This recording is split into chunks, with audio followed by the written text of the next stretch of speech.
Okay, hello everyone. Welcome to the Final Fantasy XIII Trilogy Relay. So, we're going to be starting very shortly.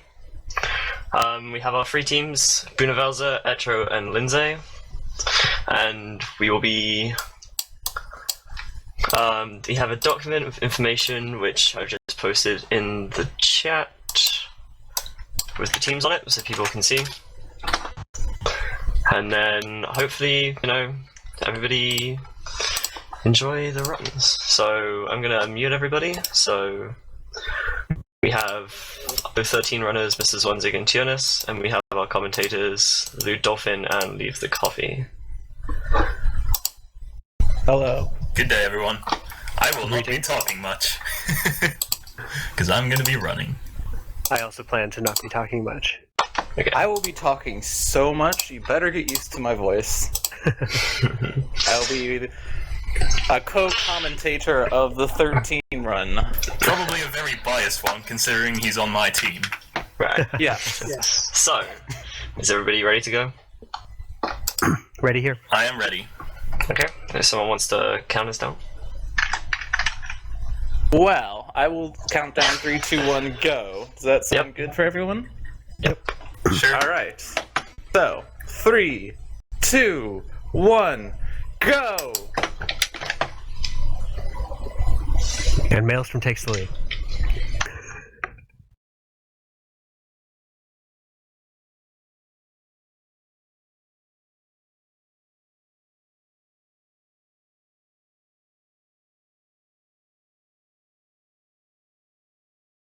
Does not seem like the timers in the videos are in sync. But, regardless, welcome to Final Fantasy XIII.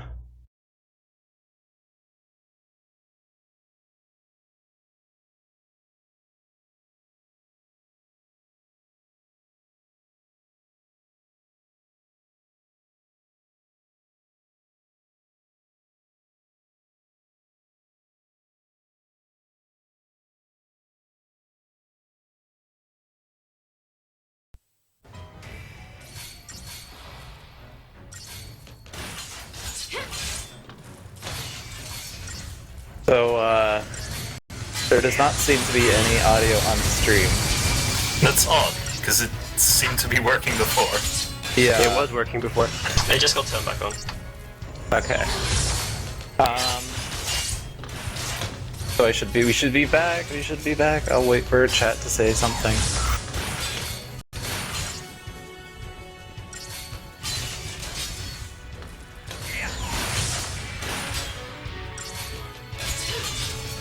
Yes, it should be my audio. It is working. Okay.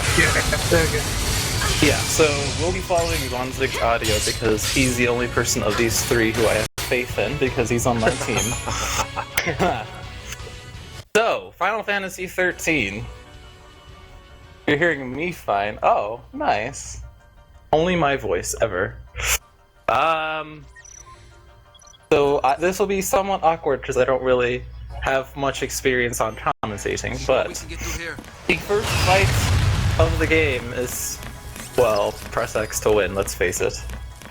Except there is some subtlety with, like, recharging ATB when you get interrupted by his second attack, or his second phase attack, but now we get to the best part of the run, which is dodging! And Chapter 1 is the best for the dodging. And I still can't make this dodge. I don't even know. So, soldier dodges are somewhat annoying, and of course all the dodges in Chapter 1 are soldier dodges with some extra Pantherons flying around.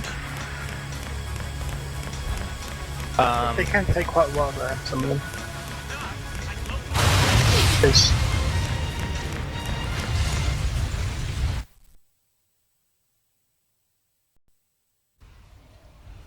So yeah. Yeah. Distracting watching 3 different streams at once, trying to figure out what's going on. Figure out which one to talk about. So Maelstrom did the 4th dodge of the chapter, which is the hardest lightning dodge. ZwanZig failed, and he's fighting it. And I probably will be too here in a moment. The typical strategy is to blitz if you can. So, blitz is better in terms of ATB if it hits more than one thing. If it hits one thing, it's worse. If it hits two things, it's better. If it hits three things, it's even better.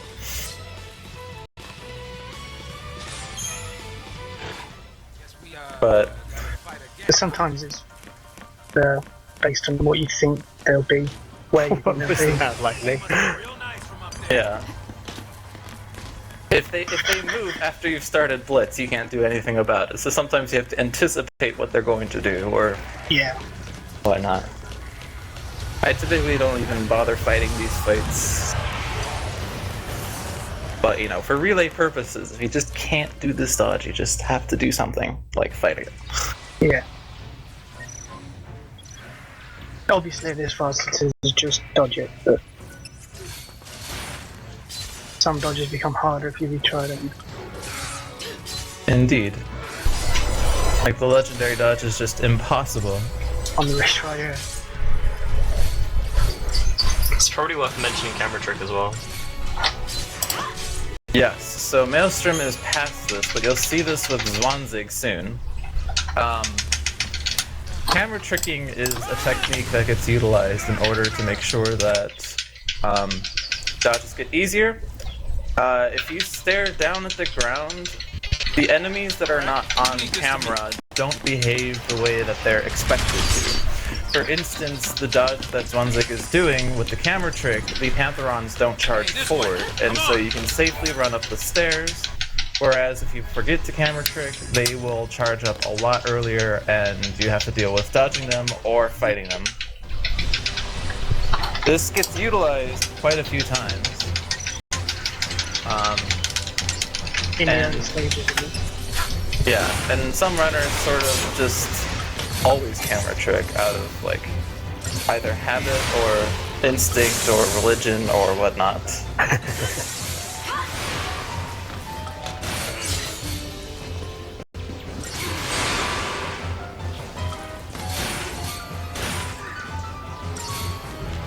So one thing that's probably worth mentioning is you're going to see Tiornys pull ahead by, or rather Maelstrom pull ahead by quite a bit, for not always obvious reasons. He's running on PC. And you're also going to see me falling behind for the obvious reason that I do this a lot less than the other people.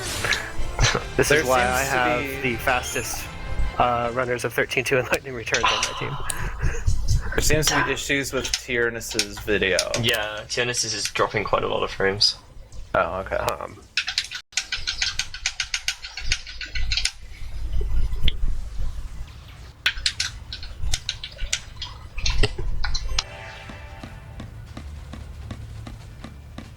So, at least we have two other videos that you can watch.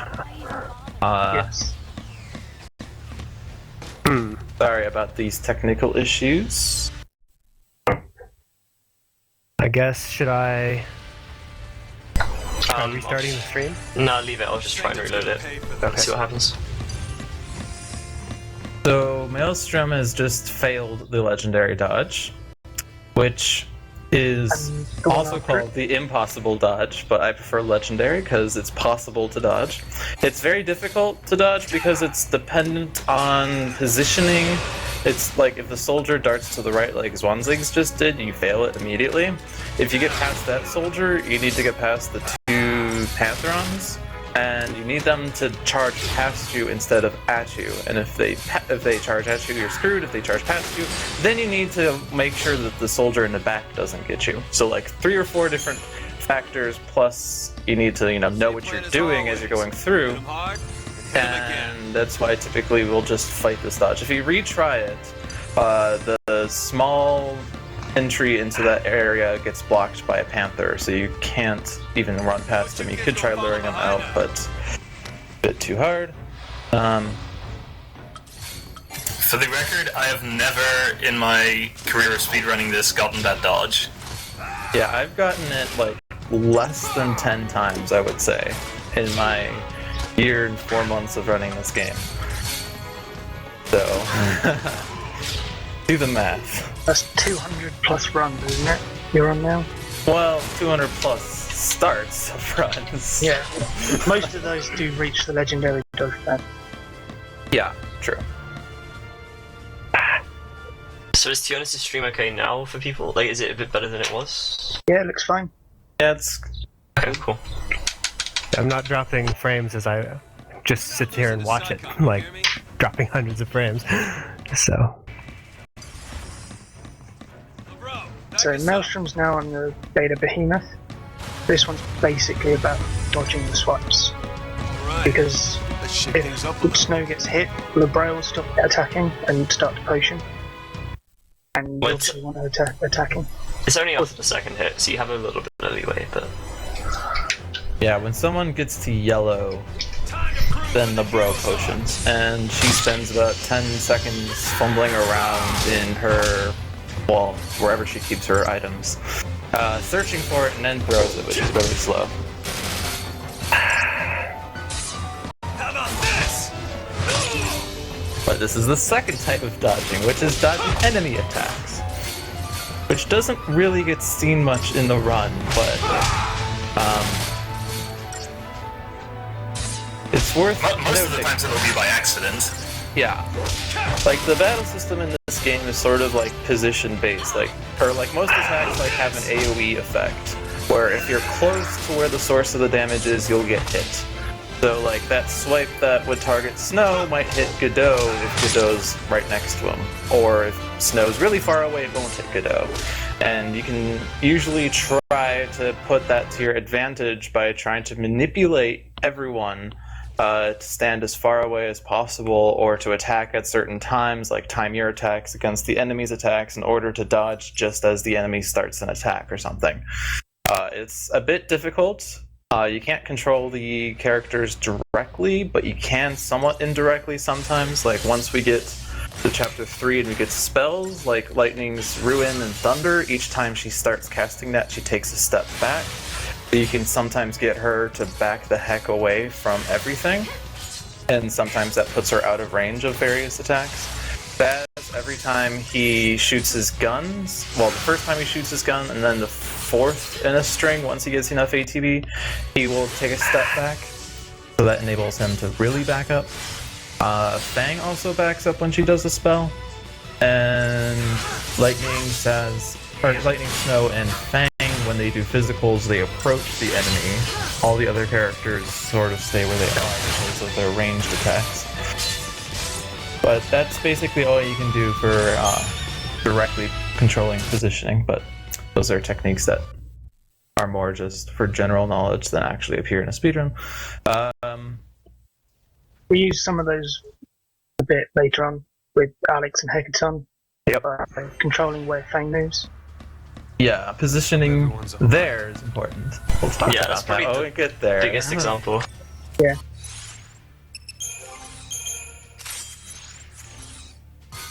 So Maelstrom failed the final dodge of the chapter. ZwanZig is going up to it now. Is he going to do it? I actually failed it twice. I forgot to equip the power circle, so I did it? retried. Oh, don't go rushing in on your own. He got it! That was very close. Look, there they He's are. gaining time on the PC runner. Yep. Also, I didn't get to mention Myrmidon, but Myrmidon is the hardest fight of Chapter 1, in that it's the only fight that has potential of killing you. And it's completely uncontrollable. Yes. You have to. You should throw a potion if you get low. That's just a fact.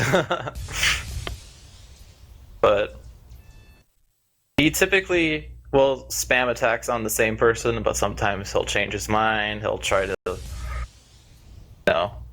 even things up, or he'll just wail on the leader, or he'll wail on Saz.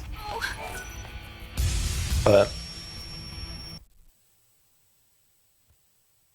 as we go into Chapter 2, we're now going to start worrying about shrouds.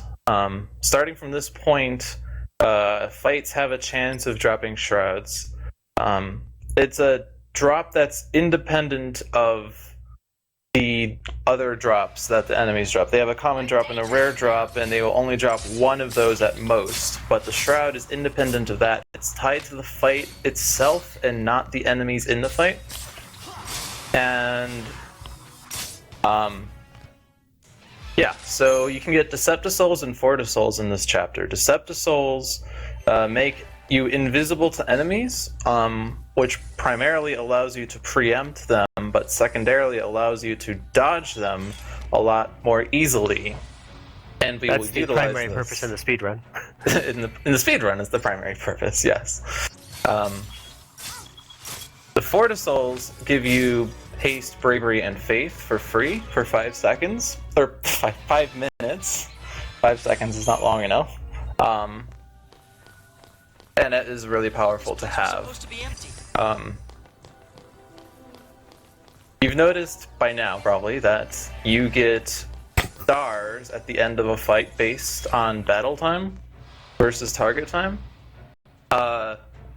If you get 5 stars, you get a higher chance of rare drops. But if you get 0 stars, well, you get no chance of rare drops, but you get 8 times the Shroud drop chance. And we will use this for at least one fight in order to help with the Shroud chances. The base Shroud drop chance in Chapter 2 is 12%, so with 0 stars, you have a 96% chance of a Shroud. We don't try to get 0 stars in the opening fights, the main reason being that those chances are for some reason higher than the rest of the chapter, so we might as well try to push for the 50% chance at 5 stars. But later on, we will intentionally change the battle speed to slow and sit around and do nothing in order to get 0 stars. And, well, actually, there's another fight where we don't even change the battle speed, we'll just sit around and do nothing.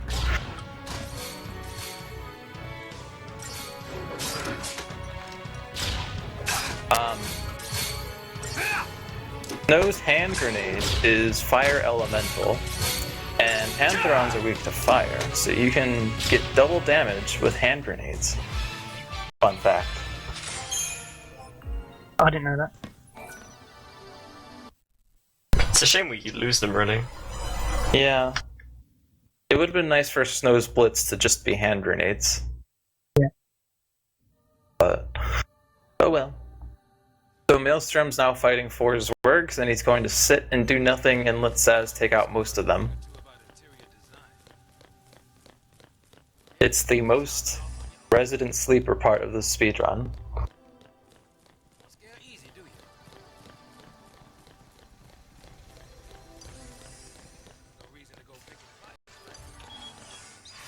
Oh, and also the Panther dodges up to that Zwersk android that Zwanzig just did is another case of camera trick, where if you do the camera trick, the Panthers actually start running forward after you've escaped the battle zone that they belong to. Which means that, like, it looks like you're dodging them, but really you're past the battle zone that you would normally encounter them in, so they ignore you, because you're not in their battle zone. You can safely run past them. Without the camera trick, they run forward a lot earlier, and you actually have to dodge them in their battle zone or fight them, and there are a lot of them.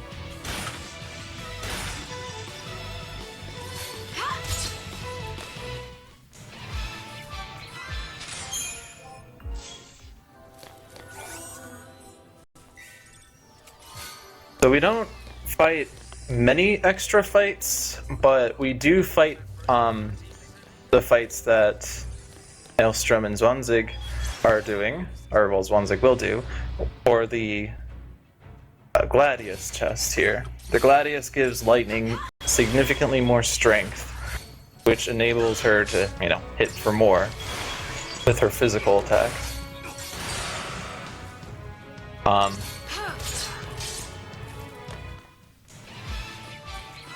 I forget where the last extra fight is. I think it's in Chapter 8. And after that point, we just fight mandatory fights. Well, Zwanzig and I will be doing a very late, technically optional fight. As will I. Oh, yeah. You're not doing Snow Root? I am. Well, he's fighting Rust Puddings, he means. No, Behemoth King Megacytherium. Oh, right, yes. Yeah. Right, that's the thing. Alright, I okay, was never talking mind. about Behemoth King Magisteria. Yes, we will all be doing the technically optional Rust Pudding fight. Okay, yeah. There are fights that are technically optional because you can set up Yeah. you can set up things to dodge them, but they weren't intended to be dodged. But the one in chapter 11 takes too long, and the one in chapter 12, the safe method takes too long, and the risky method is a bit too risky. Not really. Which is why I'm attempting it. It's if you get it, immediately it's fast, but it's random. So, or at least I think it's random. Yeah, Nitro on this one, we're talking about Vernal Harvester and Tyrant.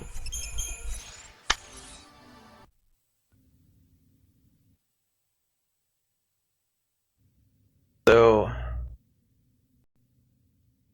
now we've changed battle speed to slow for Maelstrom and Zwanzig, and we're now going to do fights with slow battle speed. This is purely to get 0 stars in this fight a lot. Well, possibly, rather, versus not possibly. This fight is more Resident Sleeper than the previous one as well, because you do one attack and then nothing. Yeah. Hope would just kill the words before you could get 0 stars if you weren't at slow battle speed, basically. See, I like this chapter because I can actually talk while I'm doing it. It's very low intensity. Yeah, I'm gonna try and only talk when I'm not doing inputs, so...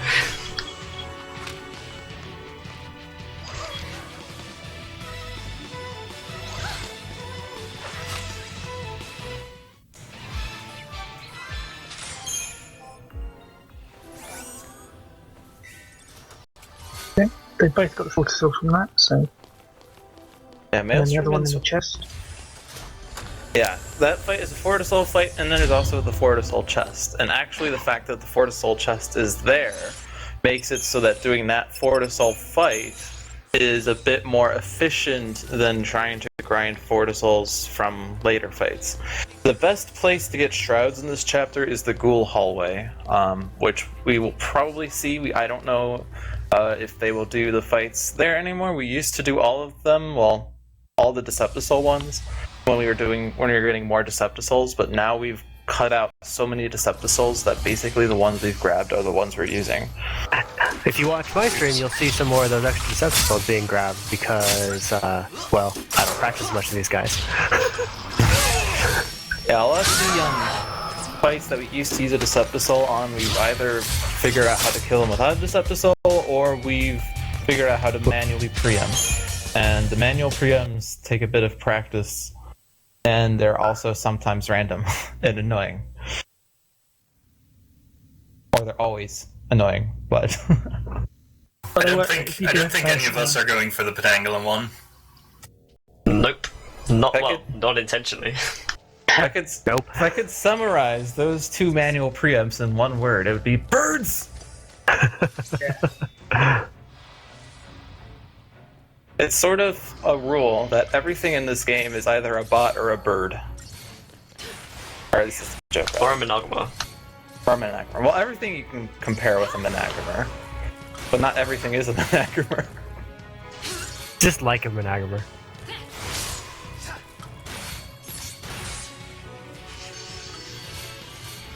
Alright, so the chest that Maelstrom and Zwanzig are fighting for is the Power Wristband. And they're going to then equip Lightning with the Gladius and the Power Wristband. And equipping this before grinding for Shrouds is important, because target time is actually based on your stats, as well as the level and HP totals of the enemy, and the number of ATB segments that your characters have. The only thing you can control at this point is your character's stats. And equipping the Gladius and Power Wristband on Lightning increases her strength a lot, which lowers target time by a significant amount, which allows you to get 0 stars faster. But it's also, the strength boost is also good for Anima and Chapter 3 fights. So hey, I can talk again because I'm in the fight with the Ghast. Yeah, same. The gas dodge here is a bit random. You need him to move a certain way and then do a certain attack in order to be able to run past. Or he just walks to the side and you can easily run past him. Or he just charges at you and then does the fast swipe and you have no chance. If you get stuck in this fight, it's actually more efficient to grind the Deceptisol from this fight instead of trying to retry and subsequently dodge again and then fail. The time you need for 0 stars in this fight is 56 seconds, and the way that I think of getting 0 stars is based on audio. I will listen to the in-game music, and when I hear in this song, da da da da da da, that's my cue to hit. I don't know if you are familiar enough with the songs, but you can at least listen to Zwanzig get it, if he's doing the audio cue. Oh crap. I actually failed it. I was barely too early and I didn't get the Deceptisol, so now I'm gonna have to fight a ghoul. I got a 1 star Well- to get the Deceptisol as well. Well, you can then see that 55 seconds is too few, so then 56 should be just right. And yeah. And also, I think on PC you have to be slightly past that point because of faster loading. Well, we royally screwed that one up. So that's what you're This is how not to do it. Yeah. So the 5 We're having ghouls amazing in this chapter hallway twos. are all single ghouls, and each one drops a shroud. And the order, or the shrouds that you get go in this order: Fortisol, Deceptisol, Deceptisol, Fortisol, Deceptisol. And I have a mnemonic for it that I will not mention. But I just used it in my head. Let's just say Fanged Out's Demon's Frolic. Damn.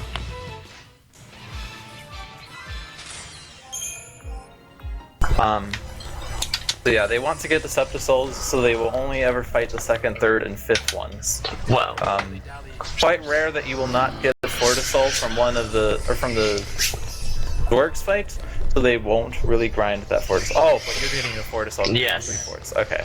so Yes. just to point out, I'm using a different route from the other 2 people, and there's some slight divergences from basically this point onwards. I'm getting an extra Deceptisol, and then in late game I'm going to be using Snow instead of Fang.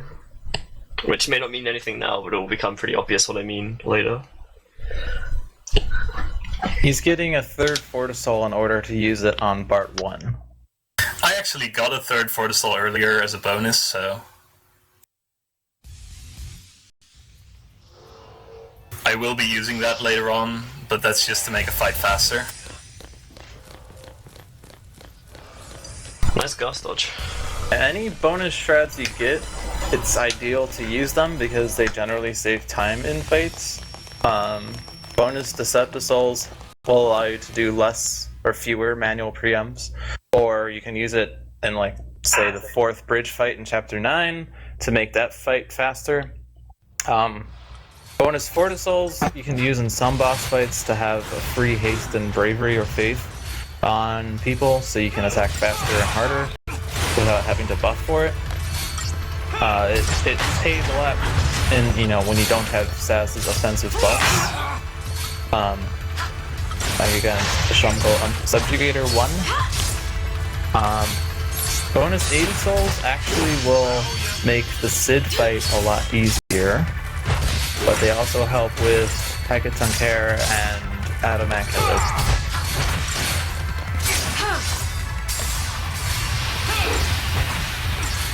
So in Tiornys' stream, you saw Lightning get down to 8 HP. That was actually very safe because the max damage that gas will do is 80 from his fire.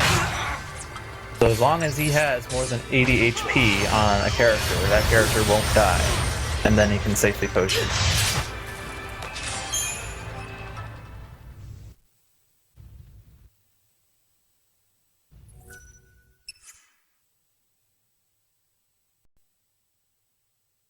So, And Zwanzig takes the lead. yeah. Moving on to chapter 3.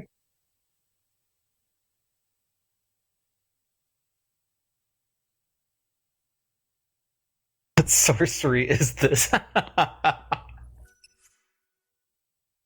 It's my team. They have my mojo. I mean, at this point, I'm pretty much just ahead of Maelstrom because of needing to farm, or not farm the extra shroud. And they probably just matched back in loading times from those cutscenes. So now we're in the fun part of the game, when you have the paradigm system at your disposal. And now this ghast, which we were previously trying to spend 56 seconds fighting, we're fighting 3 of them and killing them in 15 seconds. Because we're L'Cie now.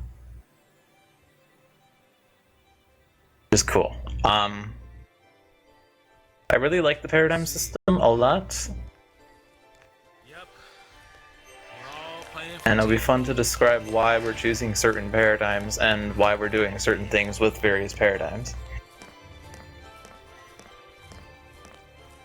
Some fights, just changing the paradigms changes the fight completely. Yeah, Maelstrom just caught up to ZwanZig based on loading times.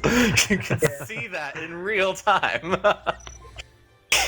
Yeah, so, I mean, it's in that sense we're not having an entirely even race, but team makeup is determined so that the teams are more or less balanced. So yeah, we should finish at roughly the same points if we all have our average run times. Whoops. In the middle, it will seem like we're very far off, but in the end, we'll be very close together. So Hopefully. It is based on RNG somewhat, but so you saw Maelstrom do a shot, which ZwanZig just ran past, which is why ZwanZig's now in the lead again. And Maelstrom's soon to take the lead because he's going to skip a fight that he purchased. He's not. I didn't have 2 Phoenix Downs, so I have to do the fight. Okay. I did not pay attention to that fact. He was going to try to purchase the Magician's Mark at that shop if he had 2 Phoenix Down drops. He did not, so he could not buy it. One of those Phoenix Downs was the chest in Chapter 2, so he just needs 1 Phoenix Down drop. Ah, Jesus Christ. And I believe that only the soldiers drop Phoenix Downs, so you can pay attention to the Chapter 1 fights to see if you've got a Phoenix Down. If not, there are about 73 million soldiers in this command execution tutorial. There's Which I just got a Phoenix Down from. Yeah, there's a chance that you can get one from there.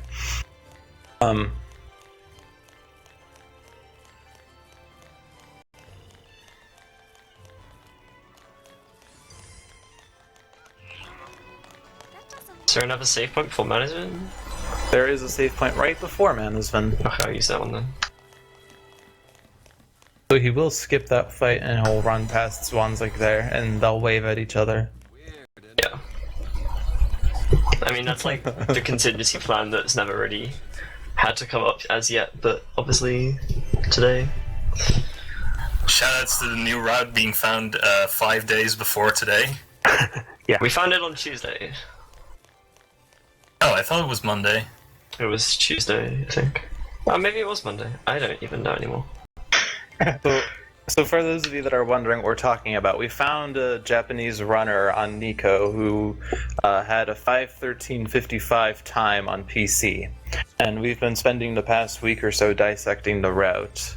And we've translated everything over, and we have notes on the route, and Maelstrom has ran with it like twice or 3 times. And Yeah, like 2.5 runs already. I've looked at up to Chapter 8 in a non-run setting because I want to actually dissect what's going on. Maelstrom's video seems to be frozen. Yeah, my internet just kind of gave up a little bit. Okay. So, technical difficulties. Yeah. Apparently So I as long fail as at it getting just my picks settings up- set correctly. I mean, Snow just said might as well make introductions, and then Maelstrom's internet said no, screw you. Yeah. So that fight ZwanZig did was to get Magician's Mark, and Maelstrom tried to buy that instead of doing the fight and picking up the chest, Yeah. which was the main difference up to this point in this chapter. There we go, we're back. Hope you guys explain the bosses. We will try. So, the MLSTRM Warmech, he has an attack that will kill you unless you do one of two things. His Crystal Rain attack, which he does after this beam attack, will probably kill you unless you have Snow as a Sentinel provoke him and have Crit Void, or maybe you don't even need that, which will make it do less damage overall. The other, which is much faster for the speedrun, is to stagger cancel it. When you stagger an enemy, will almost always cancel the attack that it's trying to do, and so we did not see Crystal Rain. And now we get to wail on this guy.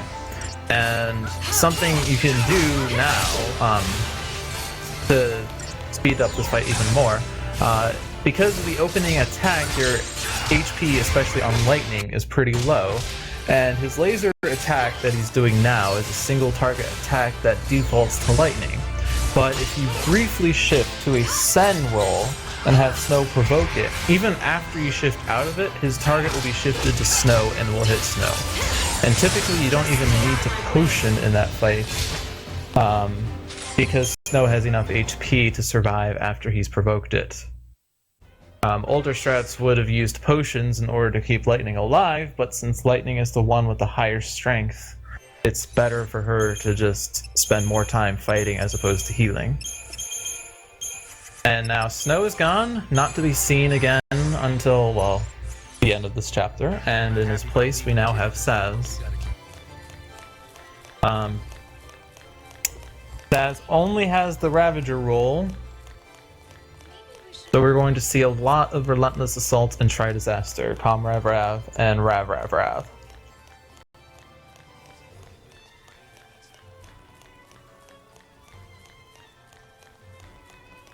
We do not have Vanille's Saboteur yet, and we don't have Saz's Synergist yet, so these are the only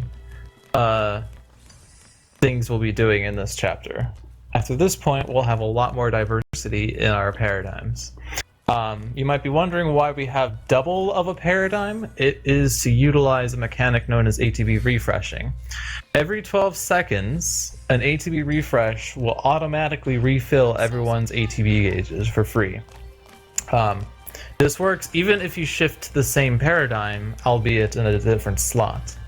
So if you shift from the Relentless Assault in slot 2 to the Relentless Assault in slot 3, and it's been 12 seconds since your last ATB refresh, you'll still get all the ATB back. Yes!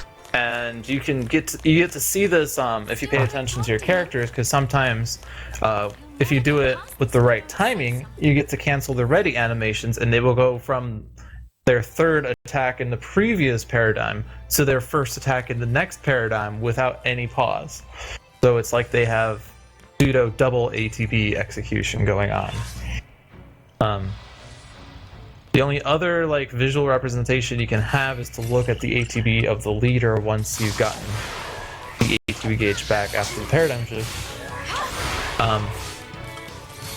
And sometimes it might not seem like you got the refresh for various reasons, but... So, for example, in this Behemoth fight, if you watch Saz, you can see the refresh happen. He'll just constantly cast fires and not do his ready animation.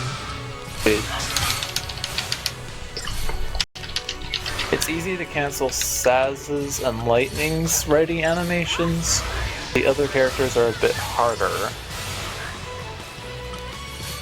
Actually, I think Snow is also easy. We'll get to see that. Snow is pretty easy.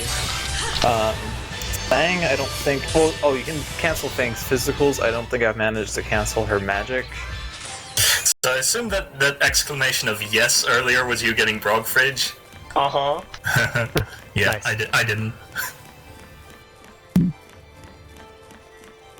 It's so Brog terrible to Fridge fight without is light just system. the frog bridge, but we call it Brog Fridge because I said that accidentally. I juxtaposed different letters, and it's funny And it kind sounding. of stuck.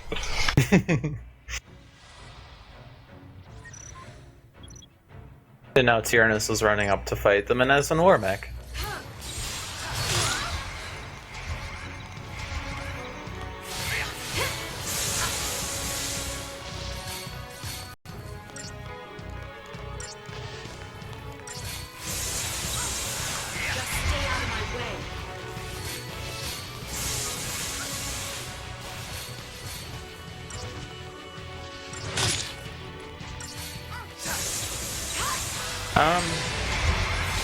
So now, let's see, there's a lot of dodging going on in Maelstrom section. You get to see, this is, I think, is this the first Decepticol cancel so far?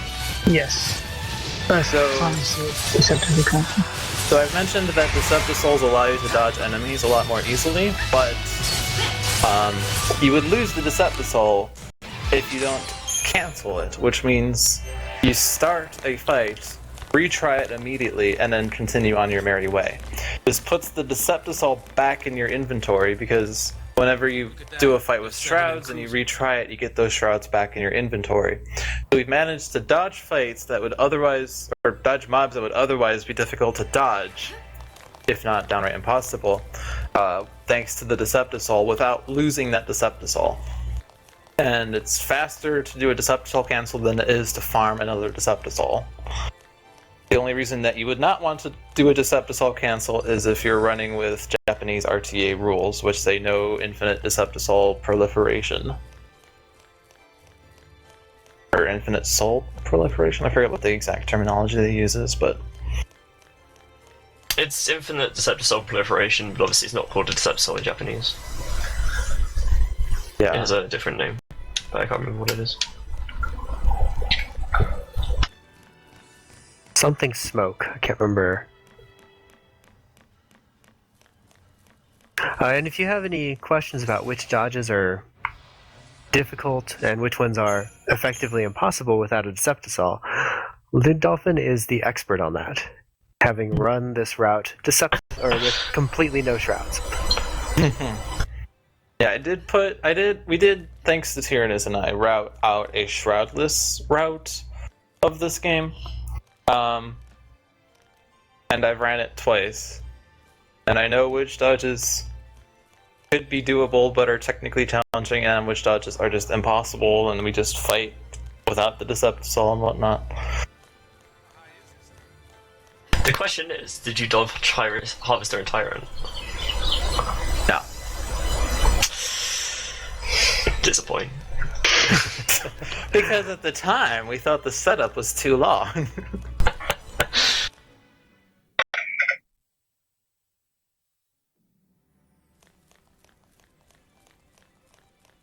So, Maelstrom is also skipping a lot of chests that contain organics because he simply does not need them. MrZwanzig and Tiornys will be picking them up because they need them in order to get Blazefire Saber to X3 before you can purchase organics from the shop. If you don't know what any of those words mean, I will try to explain it once we get to the upgrading parts. Once you have the upgrades after So Dreadnought. basically, organic components are like one half of upgrading, and you can't buy organic components until after Chapter 5. So our early game upgrades are pretty limited by the components we can get. Indeed.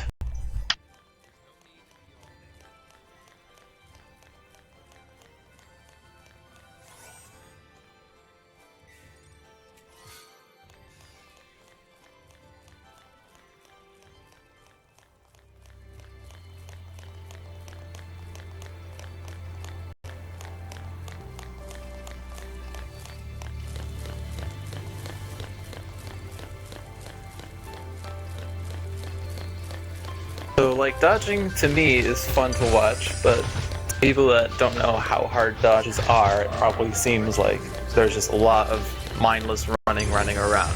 You're just running past these enemies, yeah. Because it's There like, are some better looking dodges. it's like, well, you know, you're just running. Frog Bridge is pretty impressive, I think, when you get it. It is, yes.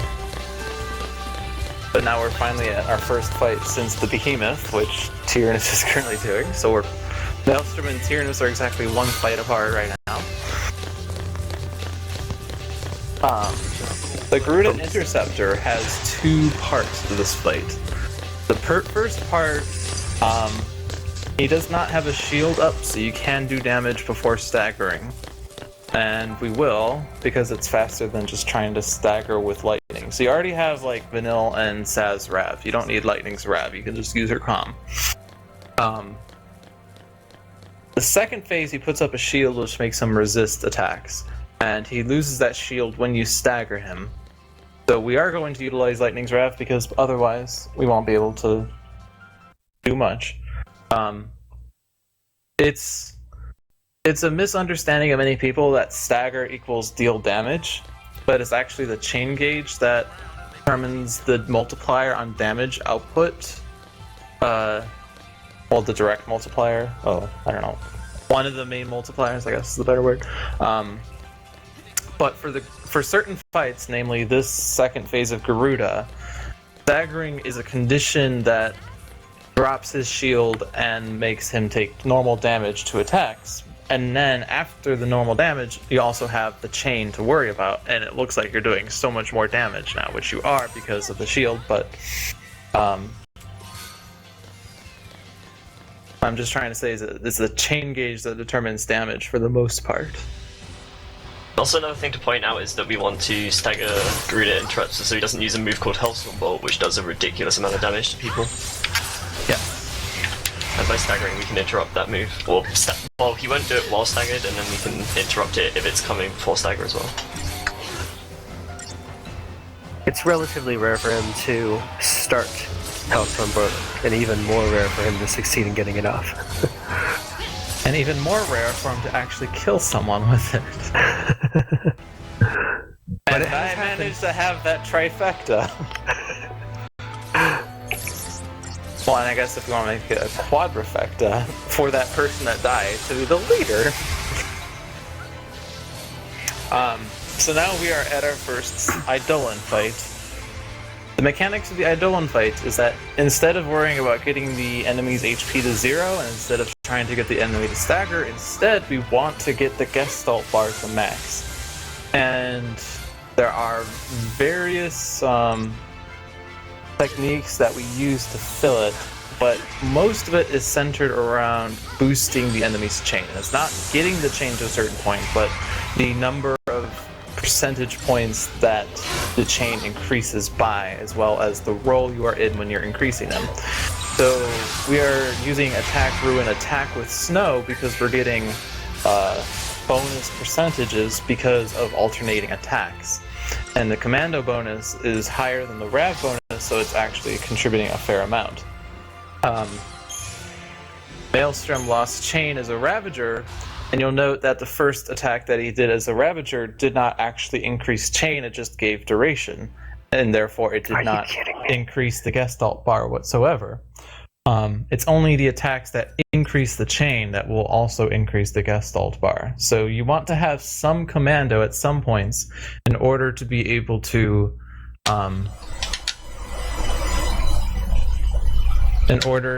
make sure that your Ravagers are able to increase the Gestalt bar. And while you're there, you might as well also increase Gestalt as a commando. Yeah, it's a pretty good point to mention that the Eidolon fights are the first encounter with Doom as well. And you would have seen the counter above Snow's head, and basically if that reaches 0, you die. So it puts a timer on the fight. And I think you get 3 minutes for every Eidolon fight. Yes, unless you do slow battle speed. Yeah, so slow battle speed is another thing that affects that, obviously, but for the standard kind of Doom you'll see in the run is 3 minutes. And there's a couple other places where you can come across Doom. Yeah, there are a lot of terms. I'm trying to keep it down to earth, but if I say something that you don't understand, just point it out.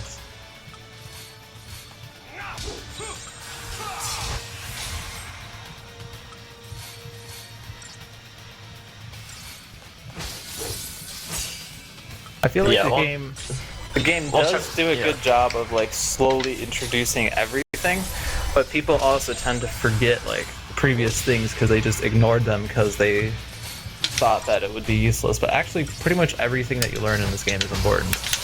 But also in a speedrun, you know, like, okay, chapter 2, nothing really much happens, but then a lot of things get introduced in chapter 3, and we go for it obviously pretty quickly. I mean, a casual player would still be in chapter 1 right now. I'm having a lot of issues with dodges today. That's good for me. Anything that slows the two of you down. You can point that out, that you understand nothing right now. That is okay.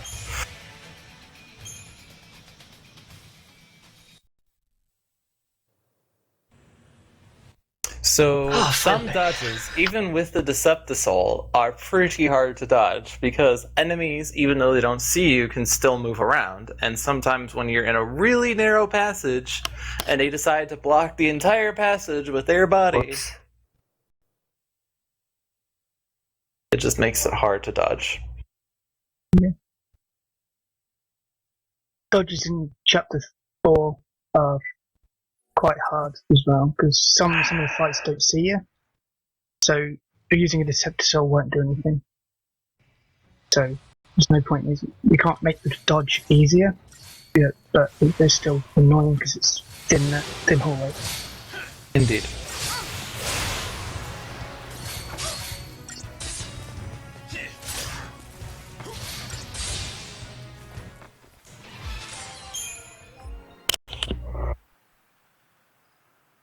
So now we get the introduction to the Saboteur role,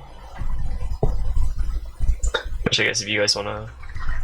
Well, you get the Synergist and the Saboteur roles at the same time. Synergists provide positive status effects to your party. Saboteur provides negative status effects to the enemy. And in the case of Saz and Vanille, they are both offensive, which I call them offensive as in like they directly help you deal more damage against enemies. Currently, Saz only has Faith and Vanille only has D-Shell. Faith increases magic damage done by your party members, well, by the person that has Faith, rather, and D-Shell increases magic damage dealt to that person. So the combination of both allows for a lot more magic damage. The actual numbers, or the exact numbers, are Faith increases magic by 40%, D-Shell increases magic damage by 89%, and that also multiplies with the chain gauge.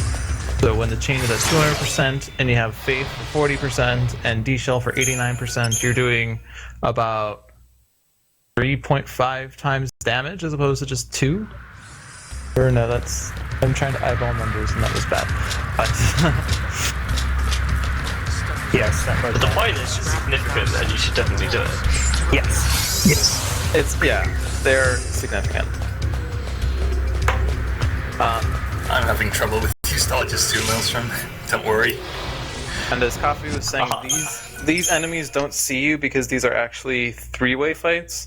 In some three-way fights, the enemies won't ever see you, and some in like Chapter 10, they will see you anyway. But when they don't see you, that means that Deceptisol won't help anyway because they already don't see you. I have no idea how that last one worked. I am like a math teacher, which is pretty embarrassing now, so can we just get past this? Come on.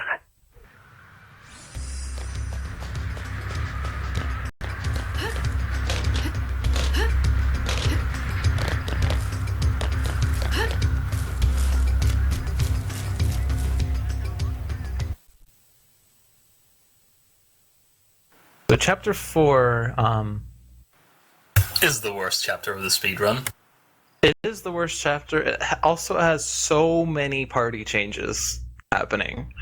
So it's sort of like really confusing to sort of keep track of like, wait, weren't we just running around with lightning? No, we have Saz now. It's Saz and Vanille. Wait, when did Hope turn in? Wait, now I have lightning again? What? There's a lot of things going on with party composition story-wise. But Maelstrom's fight with Hope is the only fight with Hope that we'll have until after Dreadnought. Because we're going to skip the rest of the fights and then replace Hope with Lightning. We don't have the ability to change party at this point. It's just, when I say we're replacing Hope with Lightning, it's the game is replacing Hope with Lightning. And we hope to not have to do any battles with Hope. Indeed.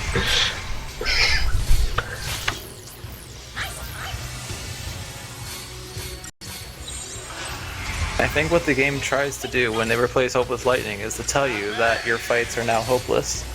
Oh. That is obvious pun number 1.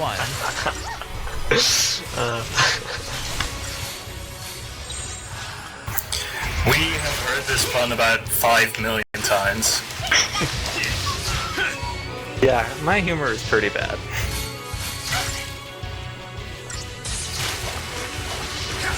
And my puns are pretty bad. But the nice thing about puns is that bad puns are good puns. So. Yeah, there are many kind of in-jokes that we have about learning this game. So if they come up, I'm sure someone will explain them.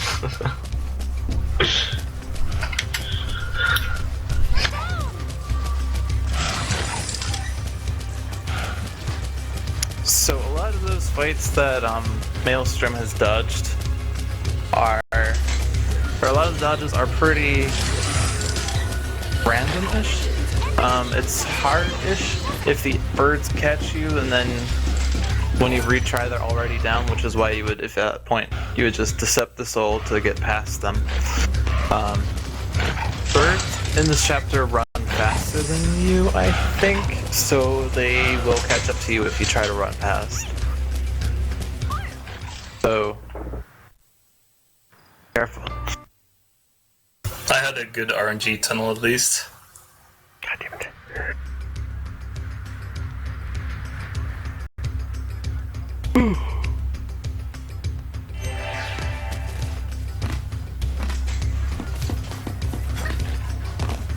What I mean by that RNG tunnel is those dodges where the enemies don't see you, and it's really tight and really random and really annoying. Get the runners out of the way. That's a lot of reallys. Oh, God. Really? If you get unlucky there, that could kill a run, potentially. I mean, you could be walled for it, but I wouldn't say it kills a run if you can't get past those dodges. But you can certainly lose a lot more time than you would like. Speaking of the game killing things, I do not like this fight. Oh yeah. Vanille has died. That was not intended. Aegis Soul. Which fight? Oh, nice. That's Lone Pearl's Fork Soldier. Right. Oh, wait. No, I meant Maelstrom. You're talking about Maelstrom, right? Triple birds before Dreadnought. So the good liner best. That is a joke from my stream. I always say a bad idea and then say, is that a good idea? Or is that the best idea? Like, it's not at all bad. Anyway. So, Zwanzig got a bonus Aegisol, which means that he'll have an easier Sid fight with no RNG. And Maelstrom had a slow bird fight because of the death. And Tiornys is soon to enter the RNG tunnels. Yeah. I got trolled by both of the watch drones already, so I'm off to a great start with the RNG. And did we mention that Chapter 4 is awful? Not directly. Basically, nobody likes this place. It's one of the longest chapters as well. And there's a lot of awfulness. Yeah, it does. Which was kind of surprising, considering that Chapter 11 is like 3 times as long as Chapter 4, yet has fewer fights. Although most fights in Chapter 4 are a lot shorter than Chapter 11 fights.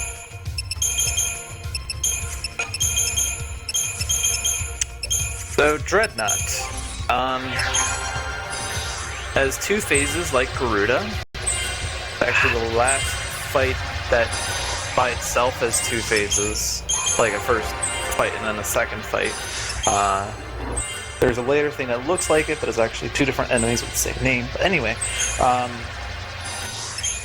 we are taking advantage of buffs and debuffs again. Saz now has Bravery, and Vanille now has D-Protect, which does the physical equivalents of Faith and D-Shell. So putting Bravery on Lightning and D-Protect on Dreadnought helps with Lightning's physical attacks. And since Lightning is still the only commando in the party, and Dreadnought has no elemental weaknesses, she's the one that's doing the most damage in this fight, because of the commando roll bonus. And her strength boosts thanks to the Gladius and power wristband that she still has, and when we take advantage of bravery and deep protect, we're now getting a lot more damage from her as well.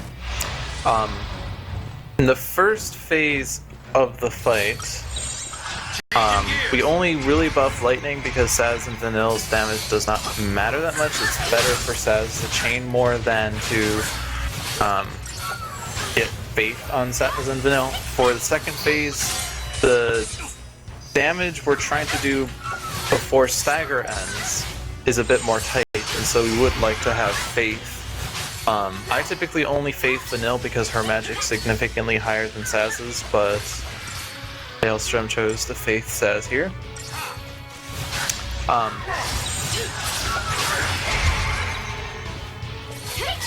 So you might notice that the chain gauge rises a lot higher post-stagger than it does before stagger. That's because enemies have a chain resistance, but when they get staggered, their chain resistance drops to 0. Good. So what chain resistance does is it affects the amount that you are able to chain the enemy by. If an enemy has 50 chain resistance, it halves all chain increases to that target. Well, with a few exceptions. Yeah. Well, chain a lot of mechanics exceptions. Are pretty crazy stuff. But yeah, so if you're the Rav's fire and arrow spells will increase chain by 10% at base, but with 50 chain resistance, it will only increase chain by 5%. Arrow's actually 9%, if I remember correctly. Oh. Yeah, arrow's less, but has keep, whatever it is. I was thinking of arrow because that's what Vanille has, but that's correct.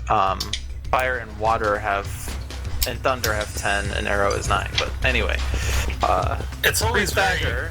You're getting half the chaining. Post stagger, you're getting more chaining. Is the point I'm trying to make? Hurry up. Yeah. So sometimes it's actually more efficient to not just go straight to commandos right when you stagger, but to do at least one round of chaining because you want to take advantage of the dropped chain resistance. But in this fight, we want to do more damage with lightning, so we shift to our commando earlier. Yeah, especially for enemies that have a high chain resistance before stagger, it becomes usually pretty helpful to chain extra after stagger. Because the game tends to balance a high chain resistance by a lower stagger point, so you'll stagger a lot earlier, but you'll have less damage multiplier than you would with another enemy. Indeed.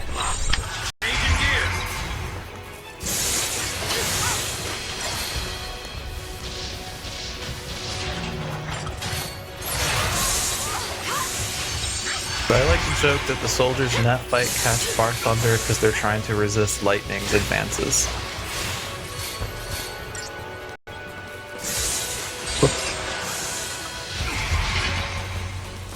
And now we have another party change, and it's Lightning and Hope. Change in the play. Okay. Here's a question from Sabata that I missed. It's hard for me to pay attention to free streams in the chat, so I apologize. But you asked what our favorite area in the trilogy is. Or, well, each of our favorite areas in the trilogy. And I have to say the Arkhill step in 13. Because it just looks so beautiful, it's so big, it has a lot of variety in the fights in the area, and it's so pretty. And the music's so amazing in that area. Yeah, I agree with this reasoning. I still quite like Eden as an area, Eden and Edenhall. I think it's a really well constructed area. My favorite area my favorite oracles in Edenhall as well. Probably the Sunlit Waterscape. MrZwanzig is clearly the Vile Peaks. Which is this area for those who don't get the joke. MrZwanzig might have muted himself in order to pay attention better, which is fine.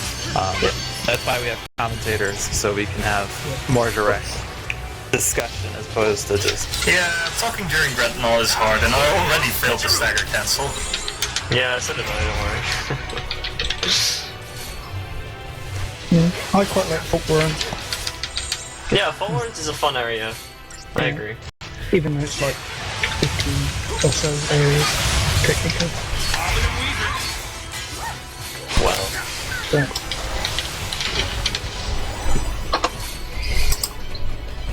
it's minigame time. Yeah. They said that 13 has no minigames. They were wrong. It has minigames. One single matching non-repeatable minigame.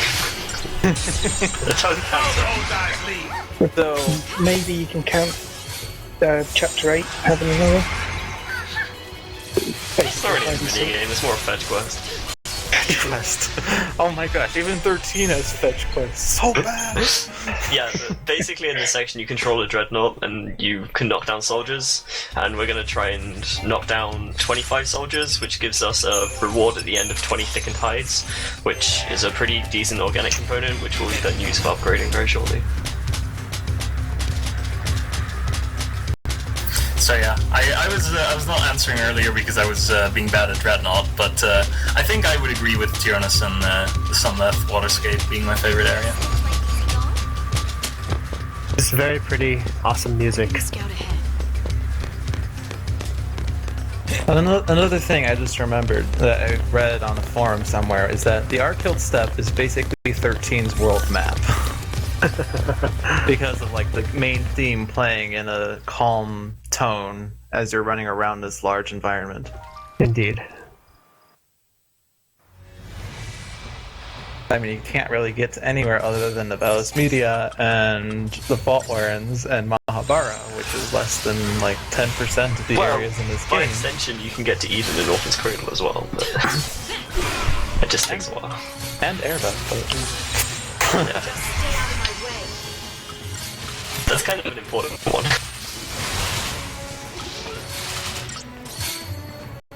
So, there was someone said something about why did Saz forget how to fire his guns when he became a Lassie and has to learn it. And similarly, how did Vanille and Hope forget to use their hunting rod and boomerang respectively? And the best answer I have to that is just game mechanics. Like, clearly they still have those, and they still pull them out, and when you do preemptive strikes, they still use them. But just for gameplay, they don't have those abilities that they would otherwise have. I think it's probably because they don't want to have everyone be a commando immediately, like they want people to learn it or something, but yeah, it's just, you know, gameplay, and gameplay does not really mean much, like story-wise or directly. It's just how the developers had intended battles to play out. It's not like, oh, how did I forget to use my guns? It's just, this is what they wanted. Anyway, we're now at our first upgrade, which I just talked over mostly, but Maelstrom will be upgrading the power wristband, or upgraded past tense the power wristband. Zwanzig and Tiornys will be upgrading the Blaze Fire Saber instead. Upgrading, especially this early on, is pretty potent when you do it well. But when you don't know what you're doing, which is really easy because the game, out of all the things it does a poor job of explaining the upgrading system. Yeah, it doesn't do it as well. But the basic explanation of upgrading is that there are two types of components that you can upgrade with on a certain thing. There are organic components and mechanical components. Organic components give much less experience than mechanical components, but there is a second factor in play, which is the bonus multiplier on the upgraded equipment. That multiplier gets increased when you use organics and decreased when you use mechanical components. And generally, you will want to front load a lot of organics into your weapon until you get to the highest multiplier, which is X3, and then you want to throw in as many mechanical components at once to take advantage of the X3 multiplier. The exact numbers you should be using usually is best to be predetermined as opposed to winging, because you don't know, like, immediately, unless you look it up, what the max level of a weapon is, or what experience you need to get to max level. But getting to X3 multiplier is pretty important. I think for the power wristband that Maelstrom did, we only cared about getting to X2. Yeah, it's X2. Because we don't have enough organics to get to X3, or it's just fine guild-wise to get to X2 only. It's the 27 polymer emulsions puts level star at X2, so you don't need X3. But if you had gone to X3, you would only need 16 polymer emulsions. Or 18. 18. Yeah.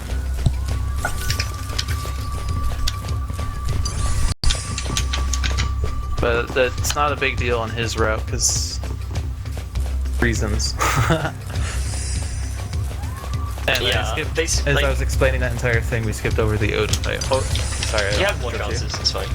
But yeah, basically in this route, the weapon upgrades are pushed later into the game, and they're usually the ones that require more organics because they have higher overall experience to get to the maximum level. So by pushing them later, we can buy more efficient organics instead of having to cobble together what we have.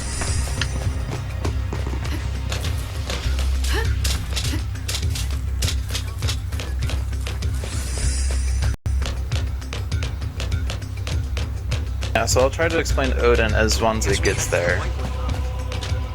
But it's, I mean, the same idea as Shiva in terms of boosting Gestalt. But now we have 2 people at our disposal instead of 1, and we don't have Shiva throwing Kiraga at us, so we can die.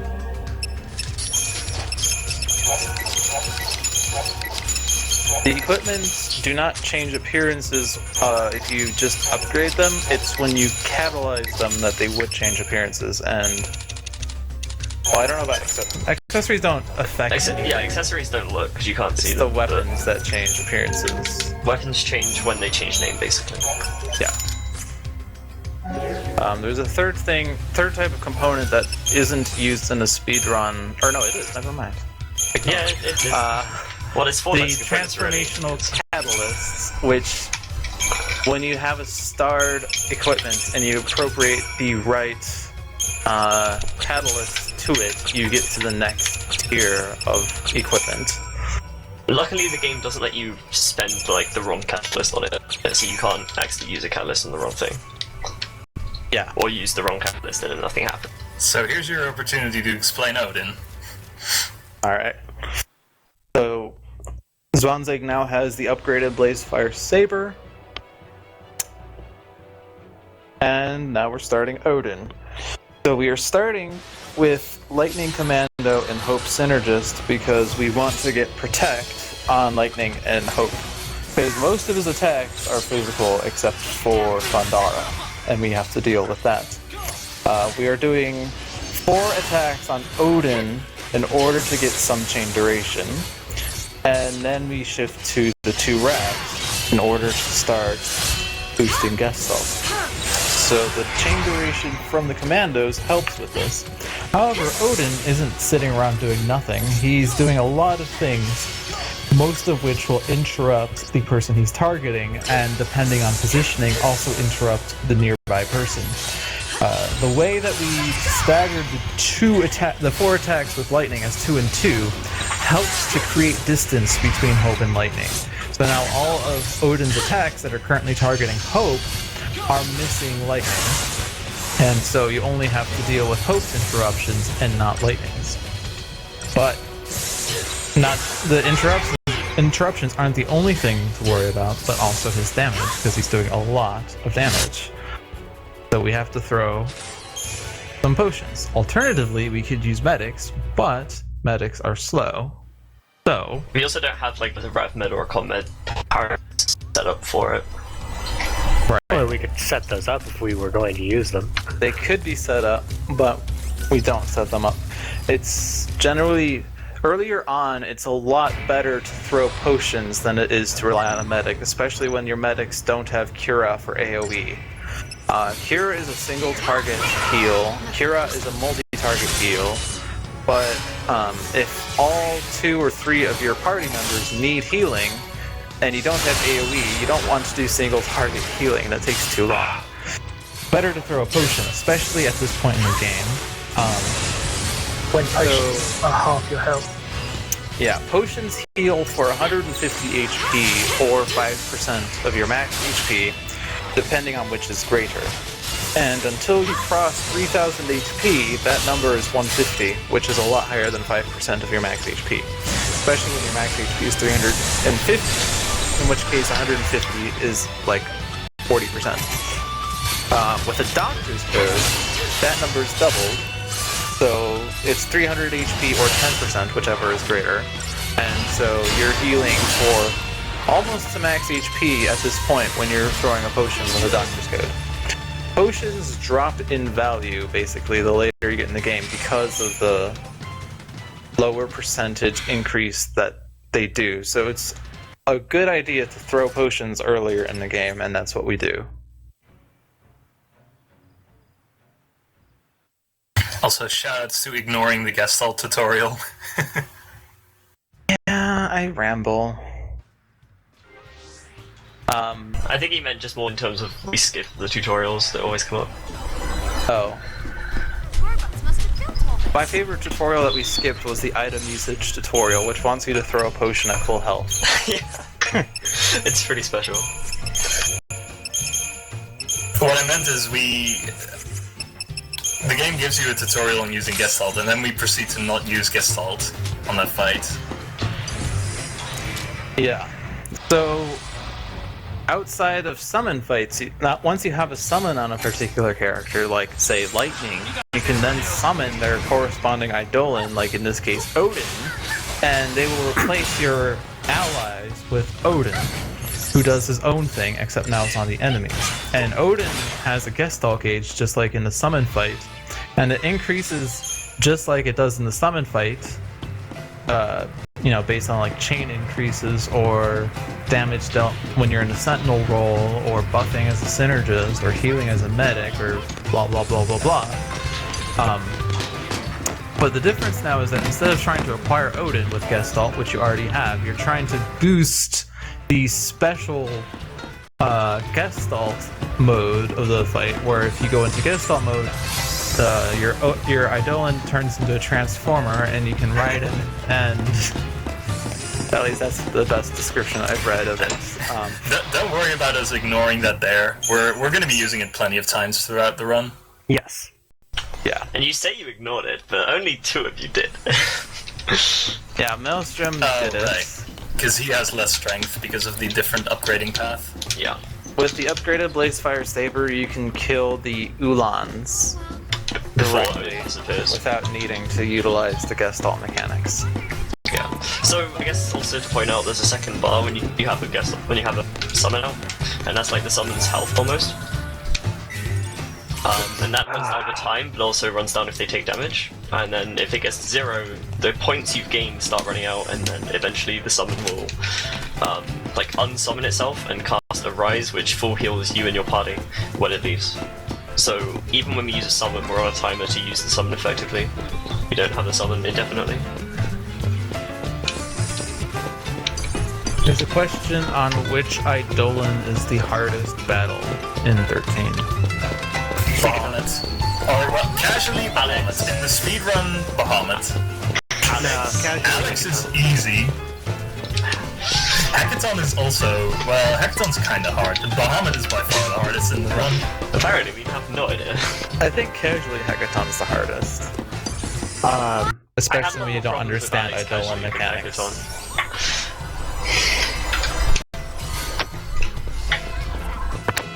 Wait, did I have a quit? Yeah, you did.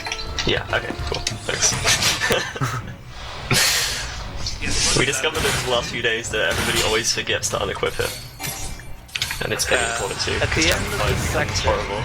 at the end of the section, Saz has a power vamp and Vanilla has a magician's mark, and you want to unequip them because they get put to use in Chapter 5. And when you're at this point in the game, when your party members are all over Cocoon, you don't have access to their equipped accessories if you don't unequip them, and so you should unequip them so you can have them for different sections. It is especially important for Maelstrom because of his upgraded power wristband. If he doesn't have that... Are you kidding me? His run is pretty doomed. Zwanzig and Tiornys, since they upgraded the Blazefire Saber, it's not as important, but it does help quite a bit to have those stat boosts. Tiornys not For mechanics. What'd you say about me? Did you not have enough organics, or was it something? I almost didn't have enough organics. I had enough, but it was close. Ah, okay. I just saw the end of your menu and you looked pretty sparse. We got this, Vanille. So when you're getting when you're trying to get to the X3 multiplier in Chapter 4 for the Blazefire Saber, you need some luck in getting enough organic drops. We get pretty close with the pickups we get, but if the game doesn't give you many organic drops, I'm not sure how many you need, but if you don't have enough, you don't get to X3, and so your Blazefire Saber will be 4 levels short, which equates to having 20 less strength and magic, which freaks out a lot of people, but it's actually not that big of a deal in my opinion. Yeah, I mean it's a slight thing. It's like enough to be noticeable, but not enough to be front killing. It's just less than ideal, basically. It makes Chapter 5 a bit slower because that's when it's the most appreciable that you're doing most Noticeable that you're doing less damage. But the deeper you go, the higher the base stats get, the less of a difference 20 strength means. Strength and magic in this game scale linearly, which means that a character with 1000 strength does twice as much physical damage as a character with 500 strength, who does twice as much damage as a character with 250 strength. This is different than like other Final Fantasies that had a 255 max strength, where they had to put a lot of information into 255 numbers, where a character with 31 strength does twice as much damage as a character with 27 strength or something, and it was always obtuse and made no sense. But in 13, what you see is what you get. So here's the hardest fight in the game. Double bombs. So I haven't mentioned the last 4 fights of Chapter 4 yet, and ZwanZig is almost done with that. So here we go. Didn't get the preempt. So this fight that ZwanZig is doing used to be a really fun fight. Well, no, not really. It was always an awful fight. My method sort of... I just retried it because they both instantly blew up. So their self-destructs that they do, the damage it does is based on their HP. The more HP they have, the more potent their self-destruction, and if they self-destruct at max HP, they will kill you. If they self-destruct at like half HP, it will take a lot of your HP away, but you won't die. But then if the second one also self-destructs, then you're probably dead. If they self-destruct at like 1 HP, it does like typically damage. So the general idea for this fight, which works well with the preempt, is to kill one, and then to whittle the other one down because he'll be self-destructing. Whittle him down to the point in which the self-destruction won't kill you. The other thing is, again, talking about, we mentioned positioning in fights earlier. You can also use Saz's attack animation to back him out of the way of the range of self-destruct to also keep him a little bit safer.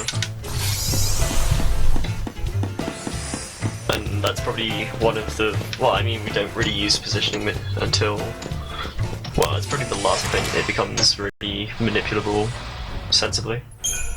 Someone said that's not linear, that's exponential, and I missed it. When I mean linear, is that... No, someone said it was... No, someone was saying the old FF games were exponential. He said, no, it's logarithmic. That's fine. It wasn't talking about the 13 scaling. Yeah, 13 is definitely linear. Yeah. With Like, that. exponential means that a character with 5 strength does twice as much damage as a character with 4 strength, who does twice as much damage as a character with 3 strength. Not even twice, but yeah. some base Some number to the multiple. power, yeah. Yeah. Like 2 to the 3rd versus 2 to the 4th versus 2 to the 5th. Yeah, I mean, it just depends on the scaling of the individual game. At this point, we should mention that most of the people here are math majors.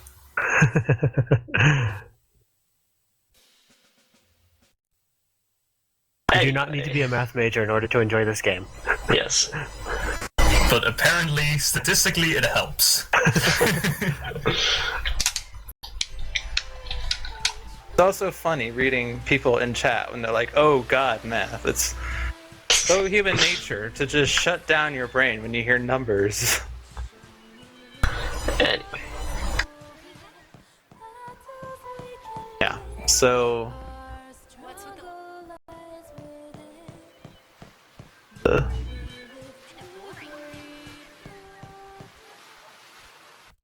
I lied when I said that was the last time we'll see snow until Chapter 7. You actually see snow at the end of Chapter 4. Very briefly. Doesn't really do much, though. Everybody forgets about that. So everyone just forgets about Chapter 4. I like to call that little walk you do with snow the walk of shame, because Chapter 4 is horrible, and so a lot of the time I will be losing time before I get to that part, and then I'll just be watching the time ticking away while I mess about with snow. I can share this feel. Stray too far.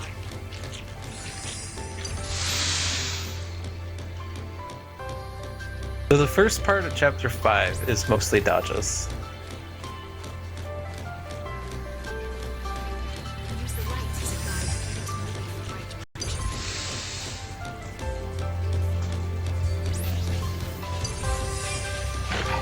They're chasing after Yes, the pram! fire away to get ambushed.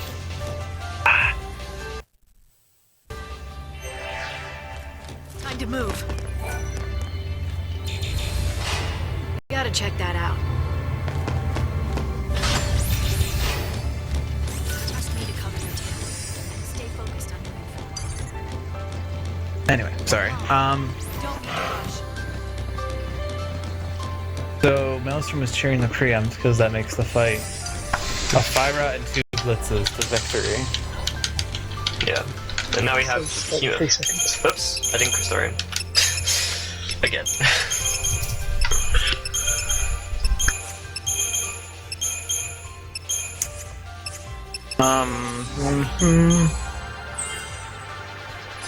Yeah, so Maelstrom needs to specifically do a second Crystarium in order to get Hope's water in time. Zwanzig and Tiornys will have enough CP for that because of the extra fights that they did versus Maelstrom. The feral behemoth that Maelstrom is fighting is weak to water. Something to note is that being weak to water means they take double water damage. The Commando level 1 roll bonus is plus 100% damage, which means that the Commando is doing double damage.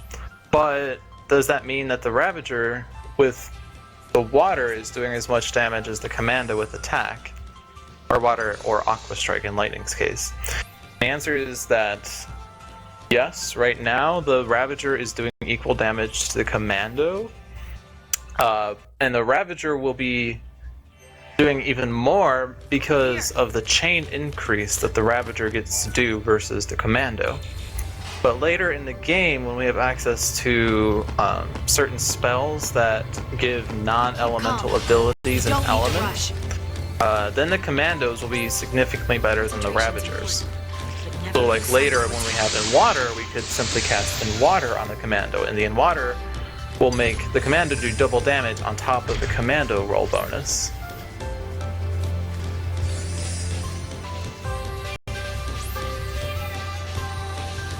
And the Commando roll bonus will also increase as you level up your Commandos, so that will make them even more effective.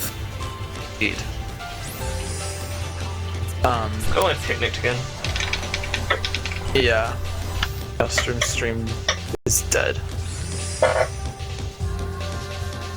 Fighting the 10 crawlers, which is a bit of a dangerous fight because of the large number of crawlers that are there. So for once we can't blame Twitch for picnics, because you're not streaming to Twitch. No, it's my internet, it's just being terrible. I dropped my bit rate a bit, so it should be a bit more stable now. A lot of feral creatures here too. They're a little different than the military.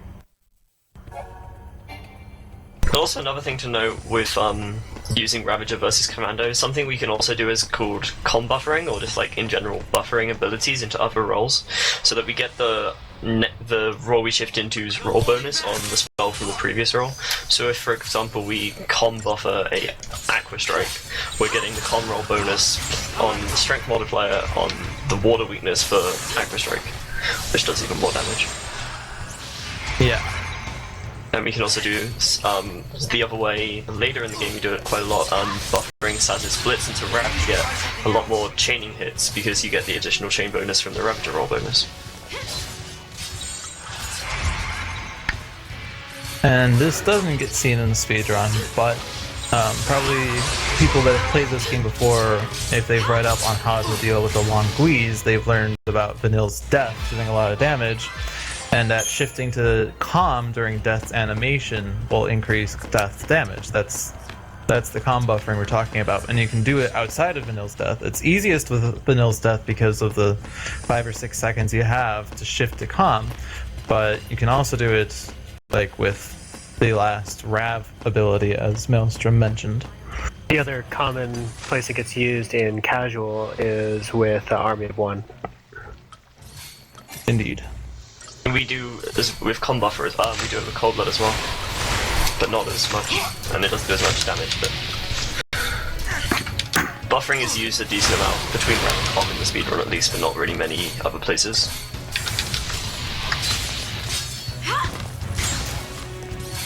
So like right here, I'm com buffing my life Aqua Strike for extra damage against the behemoth.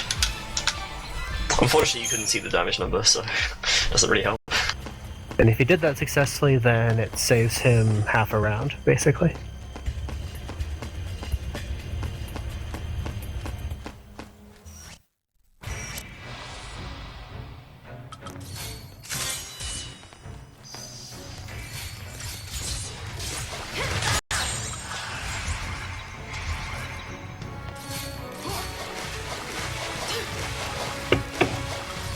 MLSTRM is in the lead, ZwanZig is in second, and Tiornys is in third. Which is basically what we... yeah. Yeah, based on the Everything is going times as planned. that we handed in, it's what's to be expected. This whole trilogy run should be around 12 hours or so.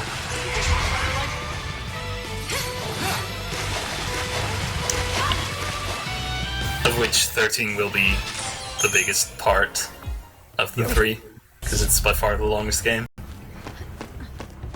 Yeah, 13 will range from 5.5 to 6.5 hours for these runners, and 13.2 will range from 3 hours to 3:20, I think. And Lightning Returns will range from 2 hours 40 minutes to 3 hours. Maybe we should try something else. Actually, the time variance in 13 is more due to experience, but the time variances in 13.2 and Lightning Returns partly due to experience, and using PC versus console, but also 13.2 and Lightning Returns will have a large degree of RNG. Those runs require various good luck things to happen, like a particular drop from a fight. Well, yeah, namely that, or the number of spawns or monsters that you have to fight in a certain area that you just can't deal with otherwise. Not that there's not RNG factors in 13, but the ones in 13.2 and Lightning Returns tend to be more significant. Yeah, they have a much larger bearing on the time proportionally compared to 13. And they in general make a bigger difference to the run. Because there's not really any point in 13 that we need to specifically get a random drop, whereas that happens a couple of times in the other runs. Souls. This is true. Okay, we're dealing with 96% drops though, so you know. Yeah, not 12% drops.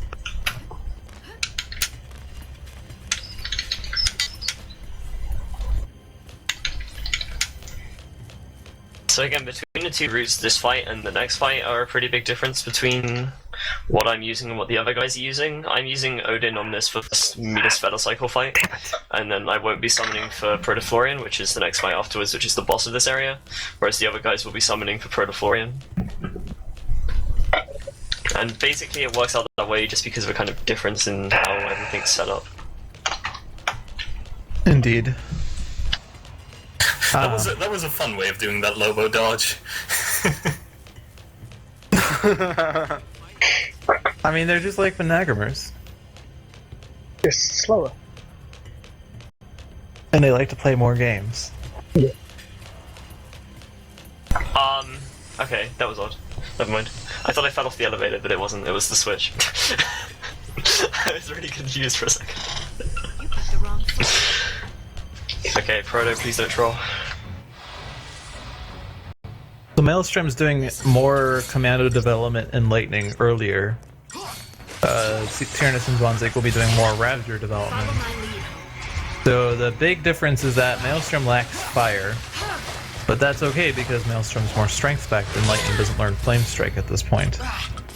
But the thing to pay attention to Protoflorian is which exoproofing he uses. His first attack will always be Efflorescence, and then he will do 2 physical strikes, and then he'll do a Seed Burst or 2, and then he will do an exoproofing. And the element of his exoproofing tells you what he is weak to, what he has, and what he absorbs. If he does exoproofing fire, he becomes weak to ice. If he does exoproofing ice, he becomes weak to fire. If he becomes exoproofing thunder, it's water, and then water becomes thunder. But since lightning only has Aqua Strike and Spark Strike, we only want to see exoproofing thunder and water. So if you don't see those, then you don't want to try to start dealing damage. And when you stagger Protoflorian, he only does physicals for the remainder of the stagger. He won't change exoproofings, so you should postpone stagger until he gets the right element that you want. So like, it's sort of just like postponing, delaying, waiting, which is sort of boring, but in Maelstrom's case, he has to do this at least once anyway because he can't do enough damage in the first exoproofing. So you got exoproofing fire. You probably can do it in the first thing, but we haven't fully worked out this fight with the new route yet. Yeah. He started with exoproofing fire, which is which is still bad for Tiornys and ZwanzIg because lightning doesn't learn blizzard at this point. Yeah, But so even if Maelstrom's I've got second was thunder, so now he's doing Aqua Strikes. But if he had gotten ice second, that would have been very bad. Yes.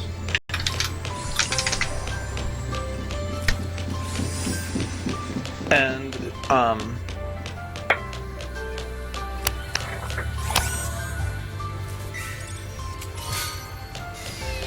how do I want to say this?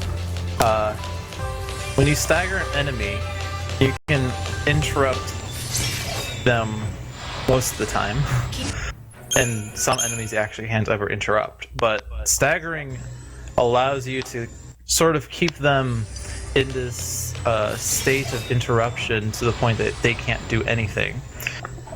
Which really allows you to do a lot of damage without having to worry about healing or buffing or sentineling, which is nice.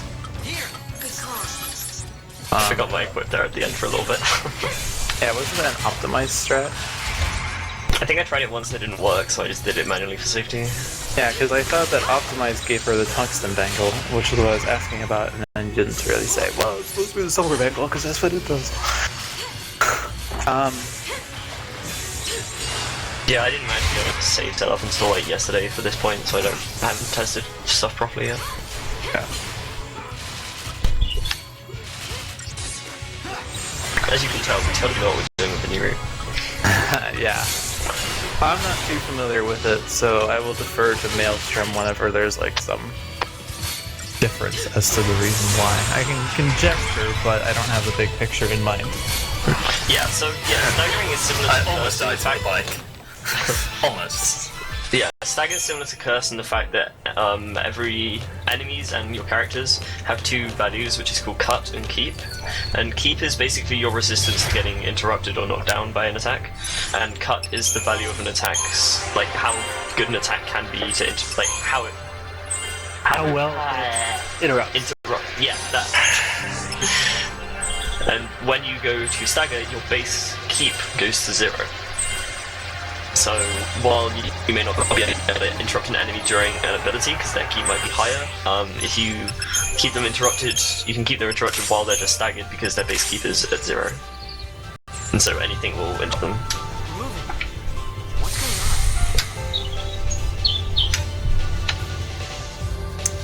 There is a lot of menuing in 13. Son of a bitch.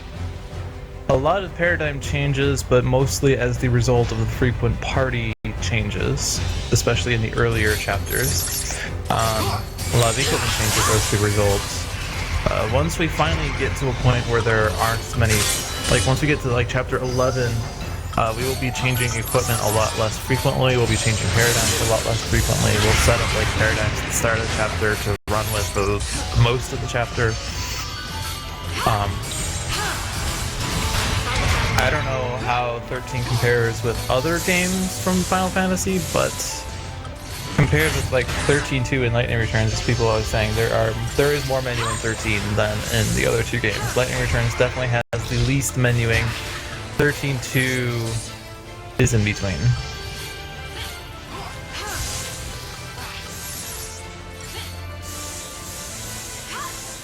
Same time, 13.2 is like a similar system as 13, but because the fewer menuing is because you don't have constant party changes, so you can set up something that will work for most of the game a lot more easily, or just have that ability. Period. So now Zwanzig's version of the fight, since Lightning's Blazefire Saber provides an increase to magic. Zwanzig will be focusing on magic as opposed to strikes. And the water extra-proofing means that he's going to use thunder. And it's especially nice for Odin, because when you summon Odin in this fight, which MLSTRM didn't do because he did it on the bike, Odin will use Thundaras, which will boost Chain more than otherwise. It's not that well known, I would say, partly because the game is wrong about this. But raw spells post stagger increase chain more than otherwise. Like their base chain increase is higher. Pre stagger it's like 18%. Post stagger it's 25%. And that increase makes it more effective than single target ones. Like 2 thunders does less chain increase than a single Thundara post stagger, and we'll see a lot more of that once our characters learn raw spells.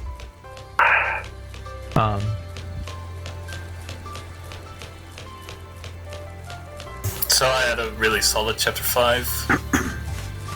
Good. The other thing to point out with Odin is Zantetsuken. Odin's finisher ability is called Zantetsuken, which is like the instant kill thing from previous Odin appearances, but instead of being an automatic instant kill, you have to do a bit of work for it. Or a percentage-based instant kill as it frequently is. Yeah. Okay. Yeah, sure. In this game,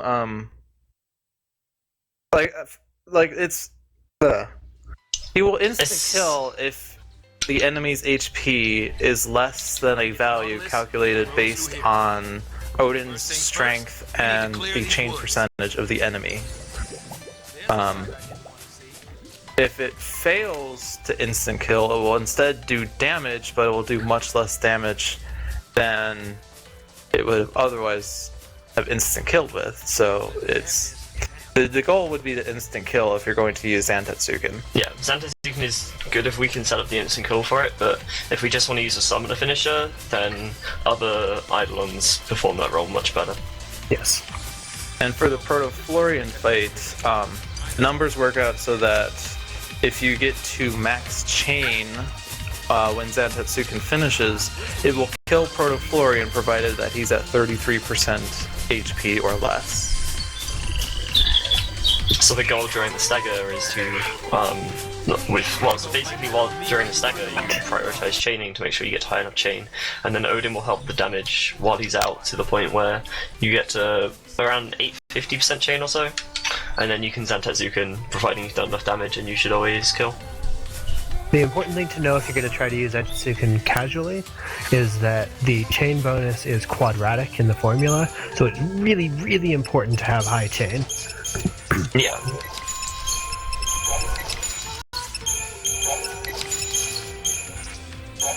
Like if you have twice as much chain, you need to do 4 times less damage to hit the Zantetsuken threshold.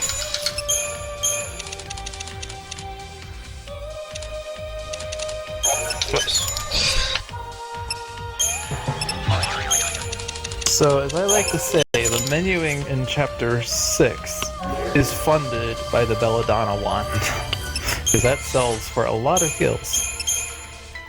And I forget what it is for Maelstrom, but for Zwanzig, he's just upgrading the Vega 42s and the Power Wristband. Just the Vega 42s, man.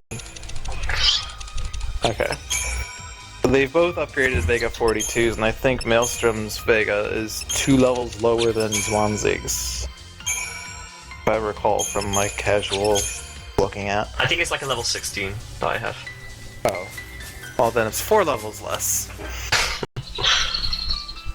But yeah, like my Vegas are less upgraded, basically.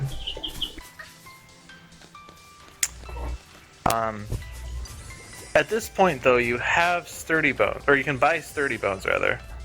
So now you don't need to, like, pick up organic components or have lucky component drops in order to do the upgrades. You can purchase the organics directly. Yeah. And it works out that the best organics to purchase from Creature Comforts are sturdy bones, vibrant oozes, and barbed tails. They give you the most bonus point boosts per gill compared to the others. Yeah, there's something to be purchased at least. Yeah. Yeah. And also from this point on now, if we want to upgrade stuff, it'll be we'll sell off things we don't need and then buy better components because we have the ability to.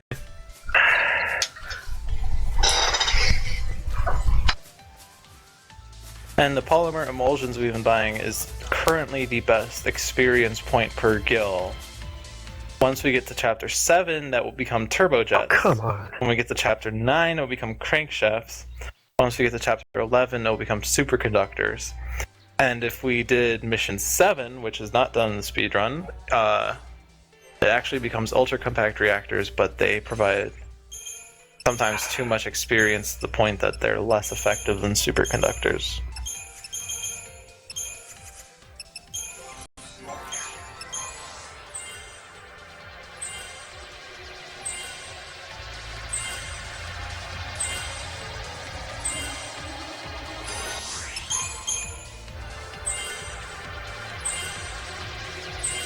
So the Enki and Enlil fight for Maelstrom is interesting because he doesn't have poison. Typically, what we used to do, and might still end up doing, depending on how I figure it out,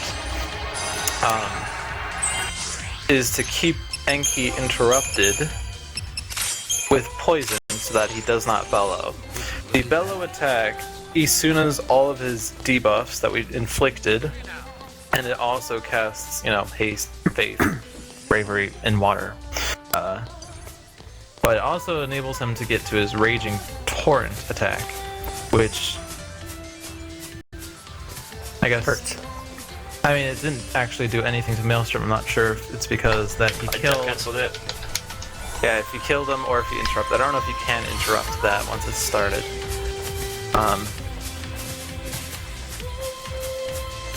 But the reason that I prefer poison is that, for one, poison does damage, which is nice. But for two, poison has this delayed, infliction. Like, when you cast poison, you like after the enemy's staggered and their keep is reduced to 0, and you can interrupt the enemy with poison.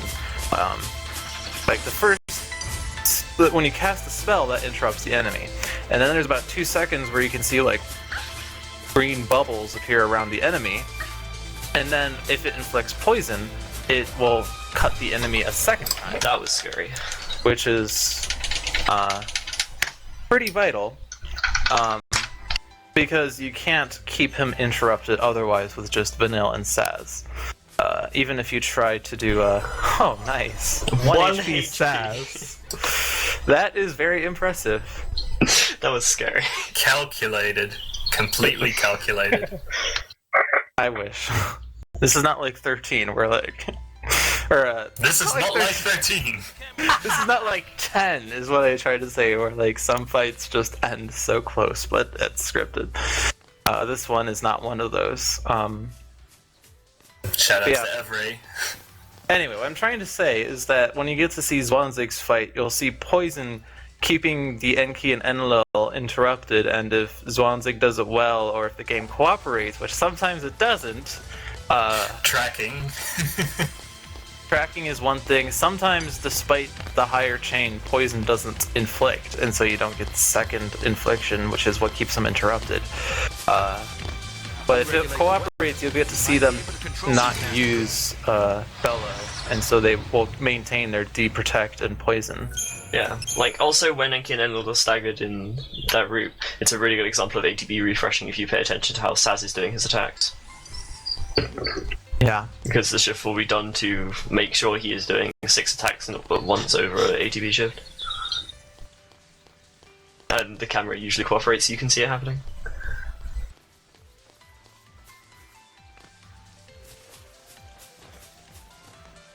And meanwhile, you get to see another Proto-Florian from Tiornys.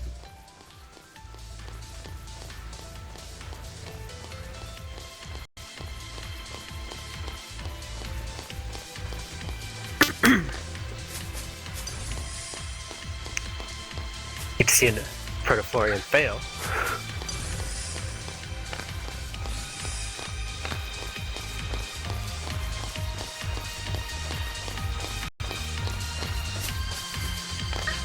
So Maelstrom's next fight will be in like 5 minutes. Well, maybe not. I don't know. I'm bad at estimating. Like 3 minutes. 3 minutes, yes. So, lucky me, I have a bonus for it, so here we go. Oh, baby. Oh, he's going to Fortisol this fight. Nice. That makes the fight faster overall, but it becomes a lot stricter on some of the timings for the ATB refreshes. Yeah. Because you have haste, which messes with obviously ATB regeneration speed, but also kind of changes the threshold for which you can get an ATB refresh slightly. So, using a Fortisol in this fight works out to be a bit faster, despite, Saz having Bravery and Faith and being able to cast that anyway. Partly because you get haste, and partly because you don't need to buff Bravery on Saz, which the strat that Zwanzig is doing, he doesn't even bother waiting for Saz's Bravery. But Maelstrom, by starting in Medic Synergist, Saz prioritizes himself over Vanille and will get to Bravery faster. But Synergists typically are low priority as far as buffing goes, and so they will buff the others in general before they buff themselves, which is sometimes annoying when it's like Saz. He's a damage dealer, but he's also buffing.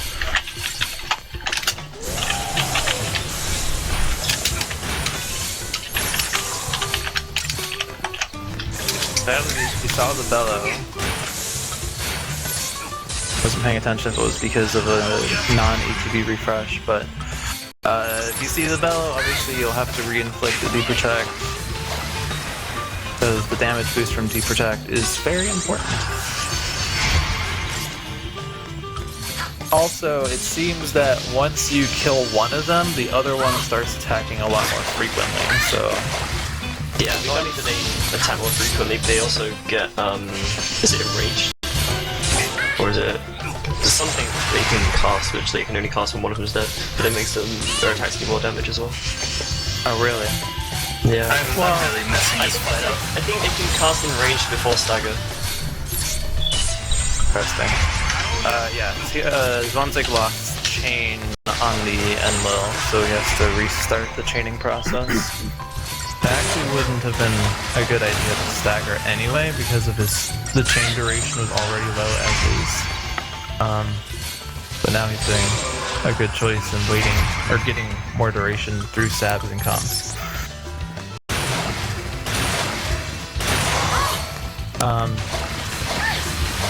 If you might not have noticed this, but chain duration from commandos is large, chain duration from Ravs is low.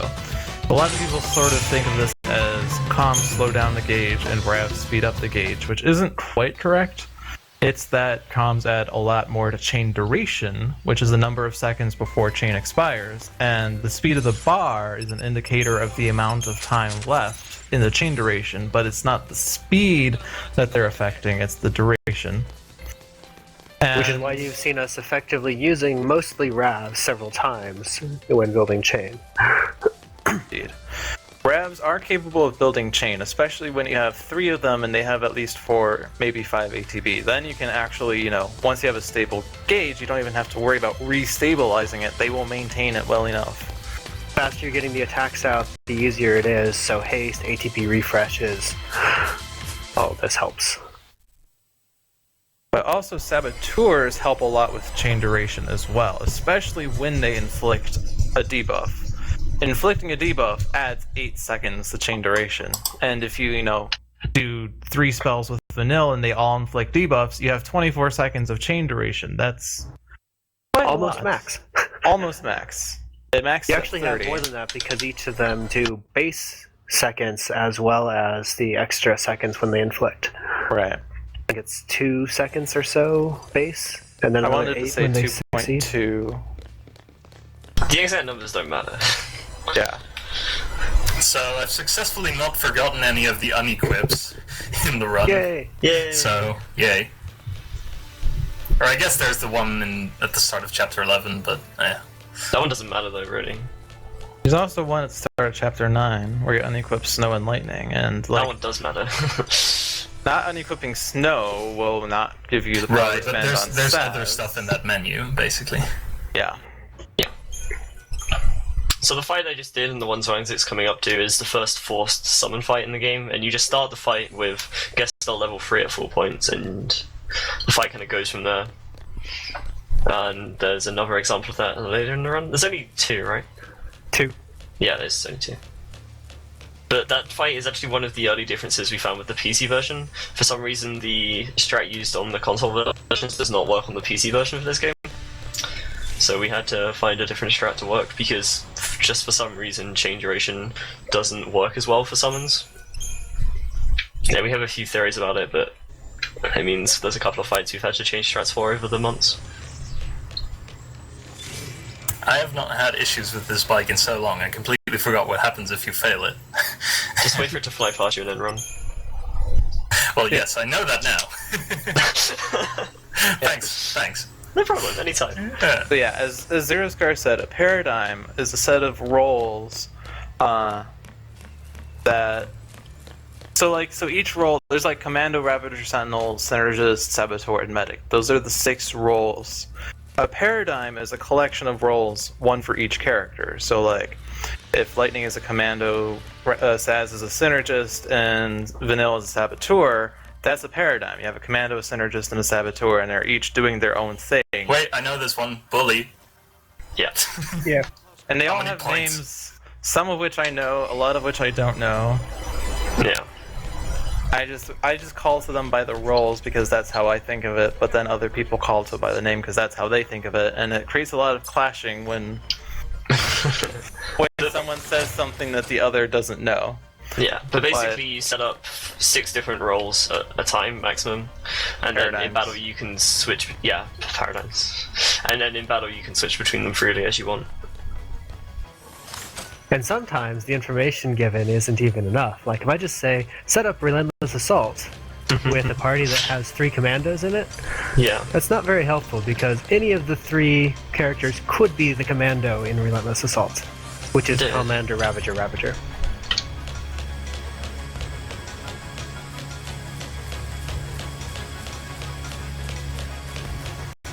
I will pronounce that we've had recent Saboteur as I experience with want this to. That's the City 2 project. Yeah, it's just similarities to the Gambit system from FF12. But I explain every character's strengths and weaknesses. That is a pretty long discussion. That would take a while, yeah. Yeah, that's... Yeah, I mean, we could talk about that for the next 3 hours and then not talk about the run. But I think... Well, I don't want to do that personally. Yeah, the other Thanks better than snow, damn it. Oh yeah, we're gonna have a interactive debate. Dude, can I dodge these soldiers? Okay, there we go.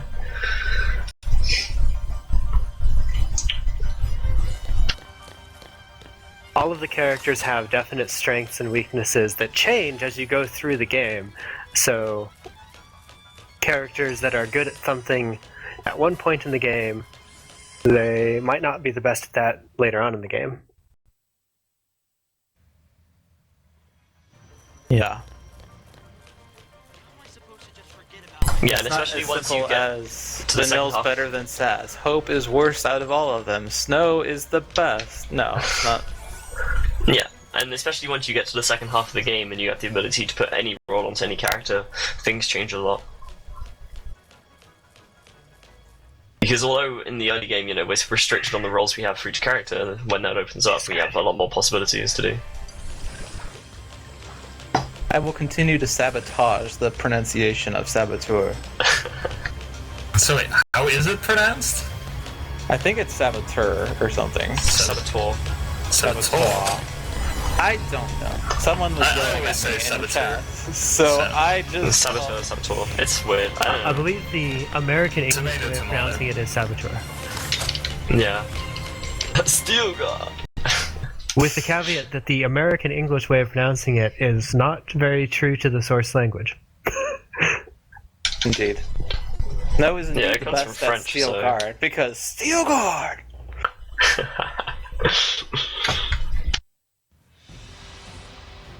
It's on!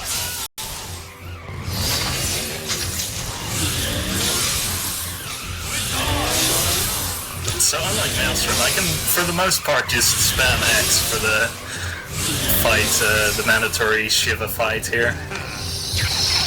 With the Orion. Video gets neither slow nor haste. Fang does not get poison. Way to go! Yeah, the individual spread of abilities is different for each character. I believe Leo also does not get Daze and Curse, is that right? I don't think she does. But she gets Death. So, Oh no, she gets... I'm pretty sure she gets days. No. She gets Oh, Pain no, she and doesn't. Fog, but not Yeah, yeah. Slow or Curse or Days. Yeah. Fang gets Deproject, Shell, and Peril. Curse. Not... Well, yeah, but she gets like Days. Slow and Curse and Pain and Fog and Days before she gets Deproject, Shell, and Peril. Yeah, yeah. And then of the secondary roles, Lightning gets all of the debuffs, Snow gets all of the debilitations, Sap gets all of the single target spells, Hook gets all of the multi-target spells. And I forget which of the... 2 of the 4 of them get Dispel. I think it's Saz and Hope. Vanille is the only one who does not get haste. What am I doing? Vanille has no ability to manipulate time. Waiting for the right one. So she would have been a bad choice as the savior.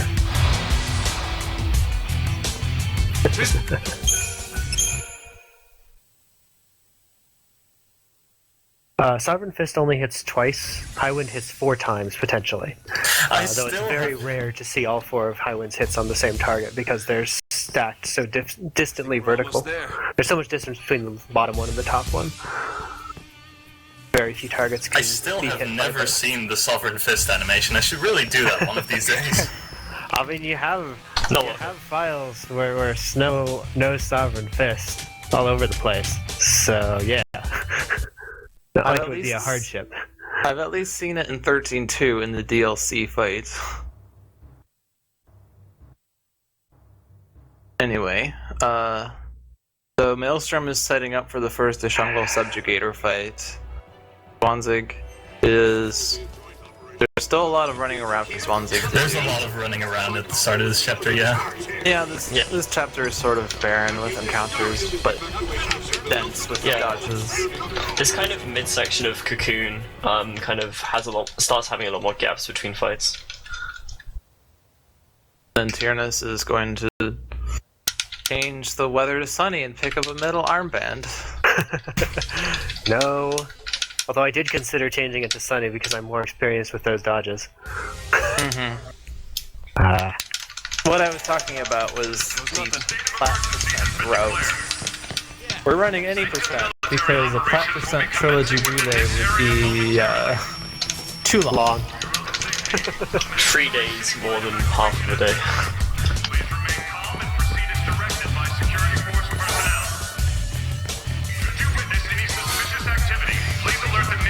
Also because all of the platinum percent routes involve reasonably long stretches of not much interesting going on.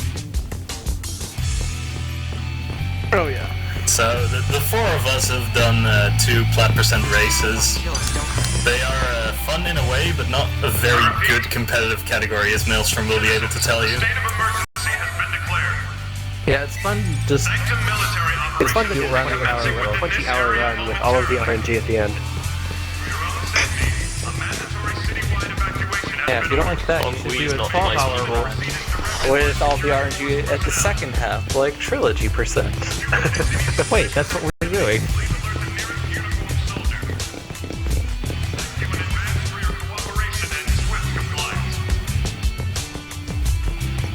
I keep forgetting how many cutscene skips there are because I don't have them in my notes anymore. So many of them. Yes, Maelstrom runs with notes because he's a scrub. And Zwanzig too. And it's nothing to do with the fact that I learned this route like less than 4 days ago at all. And Tiornys too. I think I'm the only person here that has their route memorized. I have my route memorized for FF9. I can only have one route memorized, please. I mean, I joke about this all the time, but they are pretty good at running while also looking at notes. Like, I was looking at one of Maelstrom's old runs the other day, and I noticed he was actually, like, pausing in the middle of a fight to figure out what's the next step. Yeah, I don't do that anymore. Yeah, he's more familiar with things. It's more just a glance or a reminder. Well, I just screwed that up. Got Might get high enough. Nope. Thing is, Chapter 11 is when 13 really Come and get it. up. Oh, arguably 9. Well, anyway. Yeah. Oh, I was wondering if you were doing that fight for the axe Nah. blade or something. It's just a terrible dodge anyway, no matter what strike So you this do. is an example of a camera trick again, where camera tricking early tends to make them notice Fang a lot later, and it also makes them, like, when they see you, they don't really charge at you, they just, like, continue darting forward for a bit. Yeah. But it's I not actually 100%. I actually found out I was starting to fail because I was camera tricking too much, and they were seeing me too late and then catching me because they didn't have to turn it around as much. So I started I've had to like change the manipulation I do there for the camera. It's a bit strange. Okay, now it's time to Hope to go solo.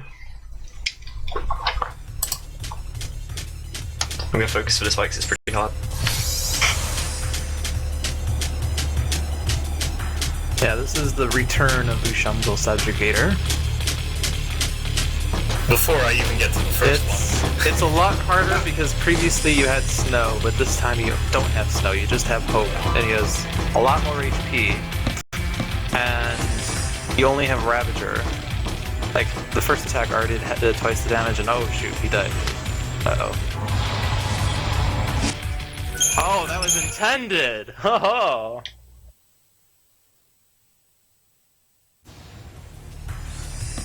Yeah, the first part of that second phase is purely to get, like, either Hope does some damage and then the party walks in, or Hope dies and then gets restored, and then the party walks in or something.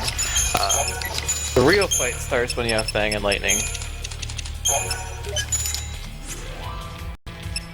And we actually retry the fight straight away to be able to get to the menu, so we can menu before the fight. Considering we haven't get our menu Fang and Lightning since we lost control of them earlier.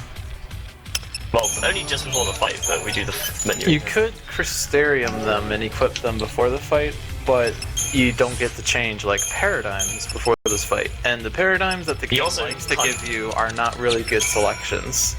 Yeah, and we also can't Crystarium Hope, but we want like Thundara for him.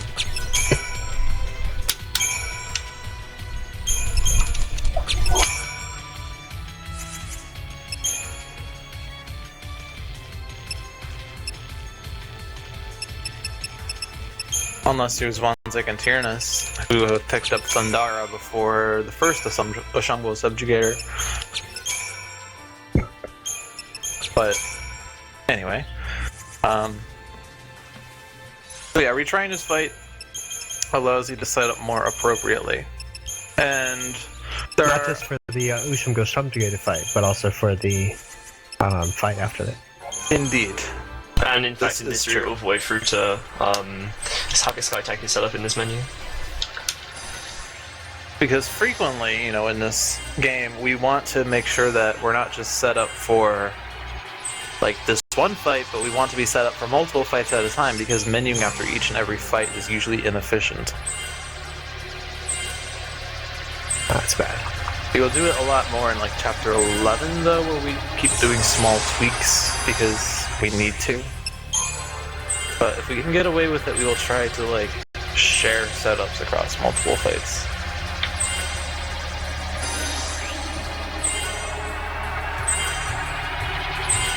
Yeah, I find it very interesting that we do the 4 final fights in the game without any setup in between.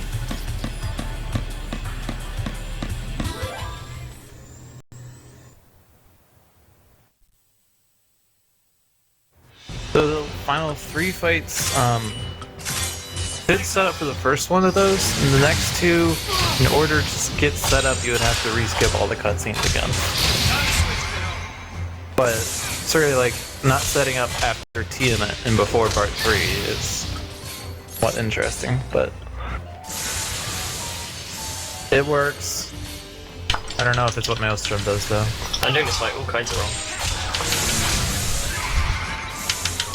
So, one of the major differences between Tiornys and Zwanzig's route and Maelstrom's route is that instead of using Fang in endgame, Maelstrom is using Snow in endgame. As the result, we're developing Fang less, or he's developing. I keep saying we, but I really mean he. In particular, he did not bother to get Fang's adrenaline, and therefore neither her launch. Well, I guess it's the other way around, but so like when you see this fight being done by the other 2, you'll see Fang doing a lot more launching, and will be more concerned about keeping Fang in green in order to trigger adrenaline, but Maelstrom doesn't care. Also, because we're going to be using, hang on, trying to talk while fighting, because Maelstrom is going to use Snow later on. He already upgraded his weapon, which made the first Ashumgo Subjugator fight a lot faster for him. Yes. But also in this fight, basically my main damage dealer switches from Fang to Lightning, so I'm prioritizing Lightning more than Fang in this fight. Or at least trying to, but kind of failing. Okay, we're good.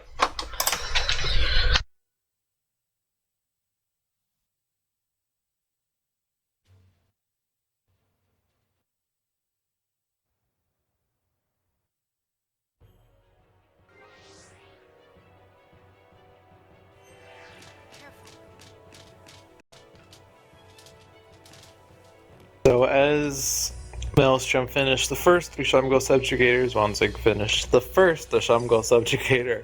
They are one Ashumgo Subjugator apart from each other. I think you just said first twice, but... He did. Yeah, he did. Yeah, words.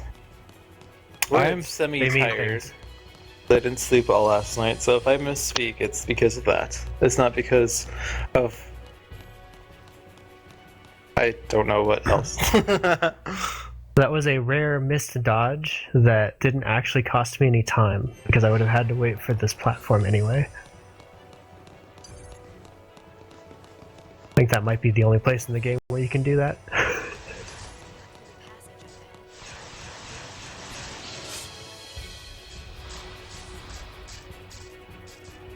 Yeah, all the platforms that are start Chapter 7 go on a global cycle, so if you're not going to make the platform anyway, it doesn't matter if you fail to dodge, because when you retry the fight, the cycle changes anyway. So unless you're going to make like the most beneficial cycle, it doesn't matter.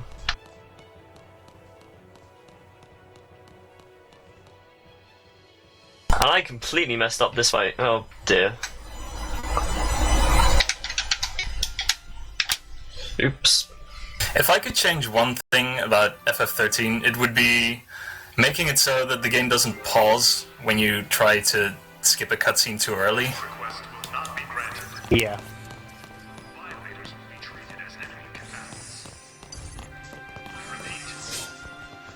Okay, let's try the fight again without the failing. That was a rather nice drop line from the forced summon fight. I didn't see quantities, but there was at least one Phoenix Stone, at least one incentive chip, and at least one superconductor. Nice.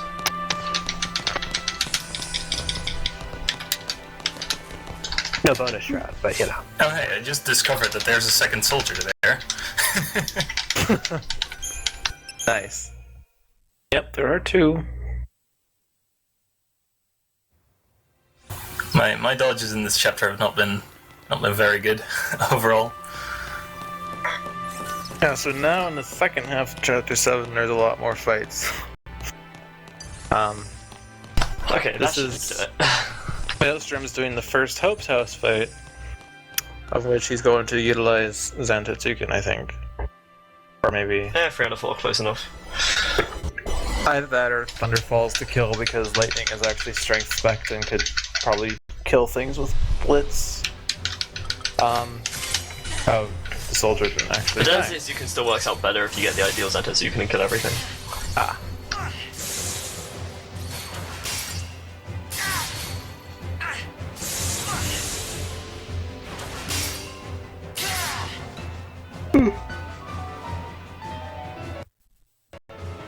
I need to wake up. Not like you have anything important coming up in a couple hours. No, I don't.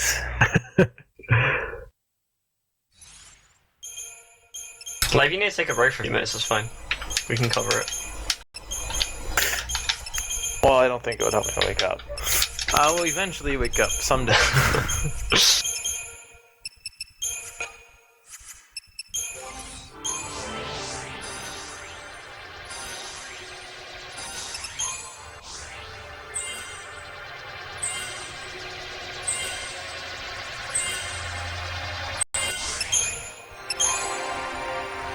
So, if I recall, Maelstrom's not menuing before Skytank, but he's still picking up the Brawler's wristband.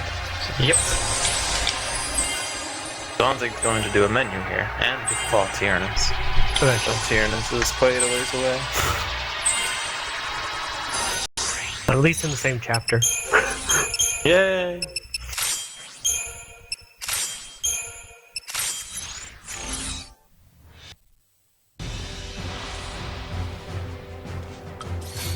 I'm pretty sure I was more than a chapter behind at this point by 5%.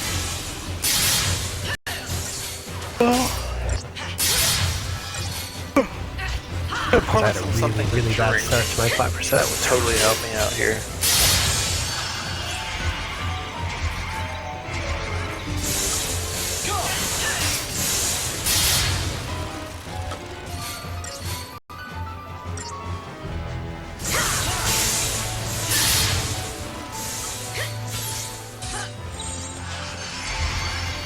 So the general idea of having Sky Tank is you want to take out the 4 extra pods that are in the fight first, because you can't really damage the main body of the Sky Tank before then. And I'm taking a fairly defensive approach just because that's how my setup works, but the others will be taking a much more offensive approach and it makes the fight a lot faster. I mean, you can damage the main part. It's just that when you take out the side parts, they're doing a lot of damage to the main part. And then once you've done enough damage to the Sky Tank itself, once you cross, I think it's an HP barrier. He eventually starts to permanently charge up attacks. But when he does this, his chain resistance drops to 0 and you can chain. Currently, I think it's not 100, but it's pretty high. And he has no stagger point, and both of those things change when he brings out the main gun. Yeah, his stagger point drops to 200, and he gets no chain resistance. So you can stagger with basically just the 2 rabs in one round. Oops. Okay. What?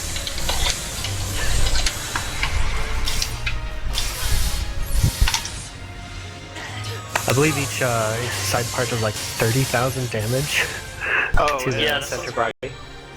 And it's worth pointing out that Lightning's physicals in this fight are the fastest, period. We wish we could use this animation everywhere all the time. Thank you very much, please. Sadly, we can't. Yeah, this is the only fight that Lightning's gun part of her gun blade. Well, no, I guess you can see that everywhere else, but like, only time that she uses her gun blade as a gun. And it's machine gun fire, rapid fire, fastness. You'll get to see it 2 more times at least, and we'll be able to point it out those 2 times.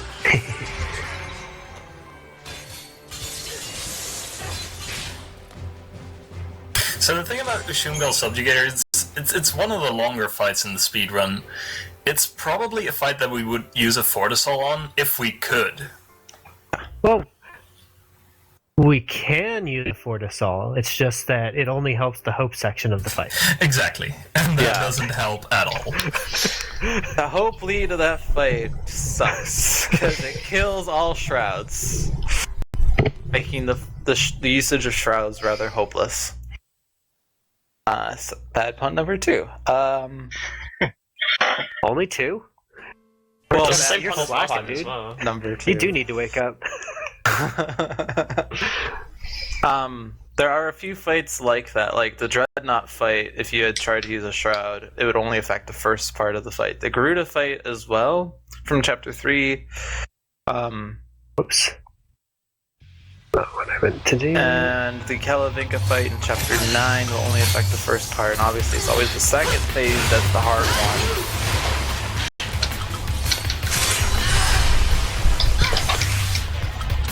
I don't think there are any others. And this is part of the reason why... Final bosses. Oh yeah! 2 of the 3 final bosses you can't shroud. This is part of the reason why shrouds aren't quite as effective in the round as they might otherwise be. I mean, we don't get that many shrouds, and part of it is because of stuff like this. I feel like I'm supposed to be doing a menu. I mean, at the time you fight the final bosses, though, you can buy shrouds, so it doesn't matter that you would have to farm earlier. Right. But point still stands. Well done.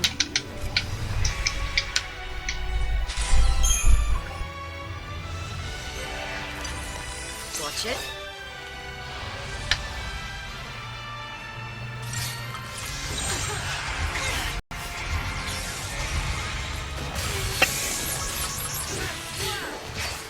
I think the second Ushumgal Subjugator fight is my least favorite fight in terms of entertainment, because it's like, I don't know, you don't have Deep Protect or Bravery or Thunder or the fun things that you can utilize. It's a pretty boring fight. It's one of the few brute force fights in the run. And in the speedrun, you have no choice but to kill them in 2 staggers. But it's possible to be super equipped and kill it in 1 stagger. It requires a lot of grinding before you can actually grind effectively. In any kind of realistic playthrough that is not extraordinarily power gamed, you need at least 2 staggers to kill him. Indeed.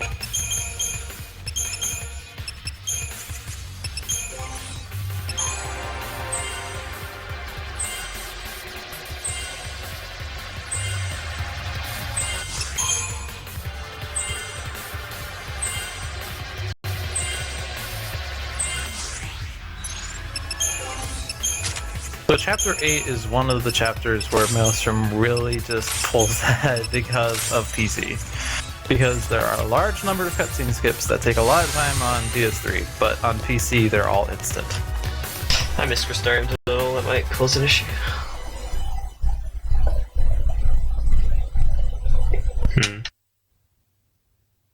So this potion tank I'm about to do here is cool. Yeah, so here is Yeah, it's a really cool potion tank. Havoc Sky Tank Part 2. If you do 4 attacks, and then 2 attacks, and then potion, you keep your feet on the ground when the attack goes through, and then you don't. Like, keep your feet on the ground, heal everyone's still alive. Alternatively, you do 2 ruins because you were talking, and it still works. Good that it Yeah, didn't that would ruin your strat. Hey. Bad pun number 3. We're gonna need a big encounter.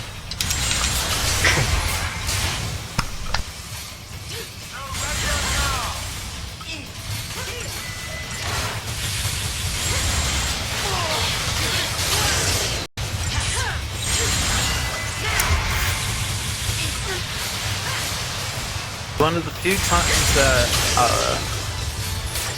Maelstrom is doing something more than what the other route is, that he's going to fight 5 dwarves and pick up Yes. the healer stuff.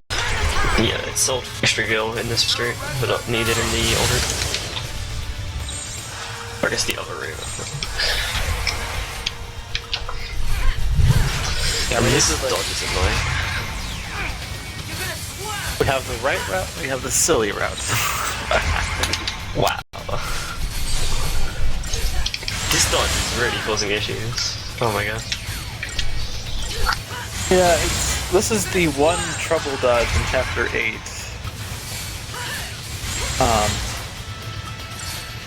All the other dodges in this chapter are fine. This one, if they see you and then you retry, you should wait a little bit before trying to run in, so that they don't see you immediately upon running in. But Okay, it that doesn't works. always work that well, and you'll sometimes just get walled. Yeah, that was just a mess. I mean, we're all good runners, but sometimes we'll just be stuck at a dodge for like 5 or 6 attempts, and it's embarrassing. And annoying. Dodging sucks. Shoutouts to that one dodge in Chapter 9. Yeah. My PBE. I think my PBE still. I don't know if that was. Yep, it's still your PB. Yeah, my Yep. PBE, I got stuck on one dodge in Chapter 9 for like a minute, and it depressed me. Not even a dodge that normally gives anyone any problems. Least of all Lewd. Yeah, Well, it's not we even still a hard. love you, though. It's not a hard dodge, and I just couldn't do it. I mean, it happens. I generally tell people, though, like, especially when they're learning this game, that, like, you shouldn't really be too fussed about dodges, because it's, like, I went through this kind of experience myself where I was bad at dodging. Shocker. And, it just takes a lot of time, and it's not something that you're immediately good at. It's not something that, after a month of running, you're good at. It takes a lot of experience to understand enemy behavior, and so like people that start learning in this game and they jump into Chapter 1 and they say, okay, I'm just gonna figure out every dodge and then I will get good at Chapter 1 and then I will move on, and then they realize how hard dodging is, especially in Chapter 1, and then proceed to give up because they don't want to deal with anything else. Chapter 1 is extraordinarily obnoxious with dodges, So this is the city of the trade. Where was the and it's like some of us don't even bother. Like sometimes I will try to grind for good Chapter 1s, but then it takes too long, so I just say screw it and I'll run with whatever. wish I'd brought some beer. But if you have the patience for the repeated attempts, one way to save a few minutes on your overall time is to grind out the early chapters until you have great dodges and great luck with shroud drops by just going for the low percent drops with faster fights and not doing the kind of slow fights that we do in a relay or like this type of setting where we want to guarantee the drops in a certain time frame. because we're not planning to restart. Yeah, and it's, yeah. I mean, I always do it this way, but I mean, I pretty much always do too, but Yeah. If you want to be really insane, you could just not get any shrouds and rely only on bonus drops. if you really like doing Chapter 1,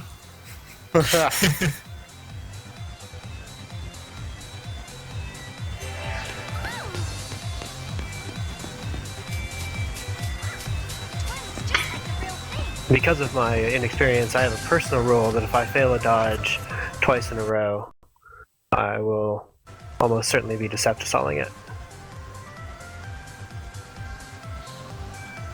Yeah, that's a pretty decent call. I mean, there's some dodges that you can't do even with a Decepticol, so that's where the issue Yeah, starts. if it's one of those, I won't do it. And there are some dodges where the retry is really, really consistent, and if I hit one of those, I might give myself a third attempt. So 2 attempts at the really consistent part.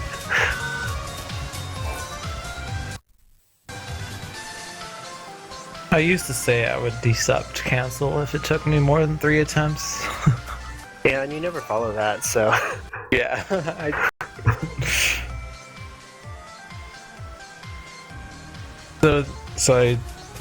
Maelstrom just did the Magrum Fresh. Oh, not Magrum. Midnight Reaper. That's Midnight Reaper, yeah. It was Magrum terrible. Thresher is the Chapter 13 one. which I totally choked my PB on yesterday by failing that dodge twice. That was embarrassing. So the Magrum Thresher fight is sort of annoying because you want Deprotect. Shoot. Midnight Reaper fight is annoying because you want Deprotect, but he has a high Deprotect resistance. And it is possible to stagger him and get stagger to end before you see Deprotect. It's one of the first fights we're waiting for Vanille to do the debuffs. Yeah. Although we can do it without, but it's obviously slow. That's why I have a Thanks Vanille emote in my channel, and Maelstrom as well. Where it's Vanille with a scumbag hat that we spam when Vanille doesn't get debuffs inflicted. It's a reference to something Saz says in battles. Actually, we found out that he says it in battle after the emote. Yep.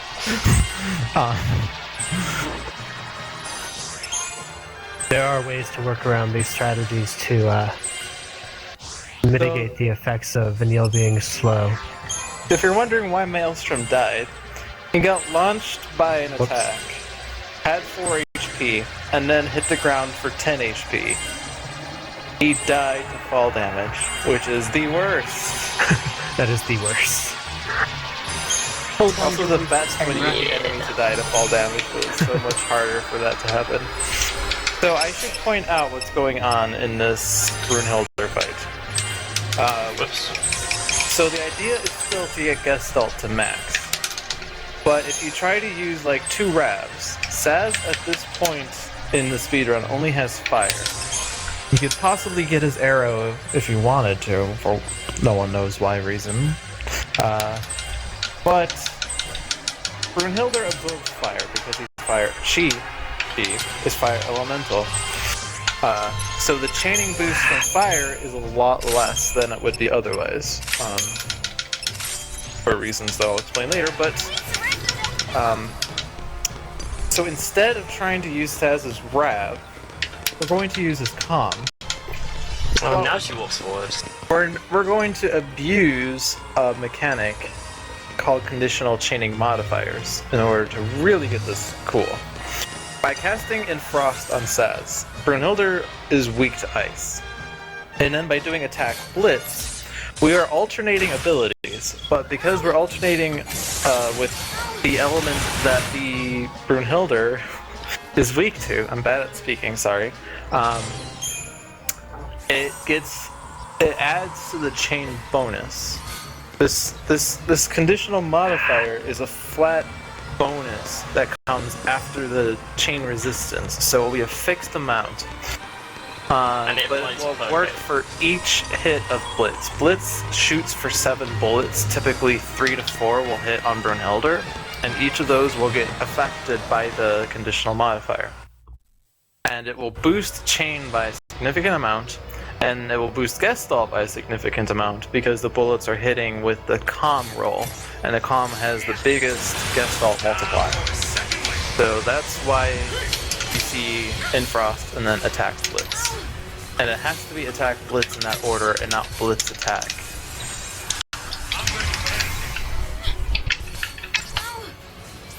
That was a really terrible chapter 8. Saz's Blitz is really good though, because it works similar to all the other characters' Blitz.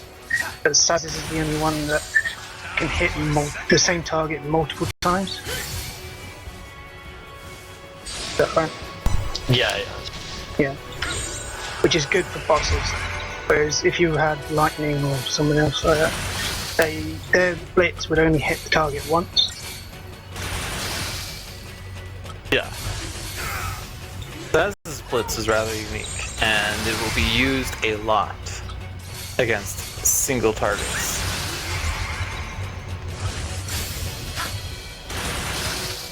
Because we love Saz's Blitz. Love.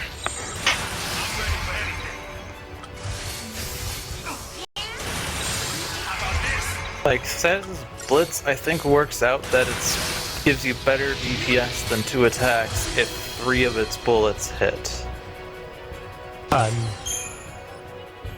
Or is it 4? It's if all of its bullets hit, it's better than 4 attacks. But it takes 4 bullets to exceed 2 attacks. Okay. So you need 4 hits in order to profit. Amusingly, my Midlight Reaper died to poison damage. That's always nice.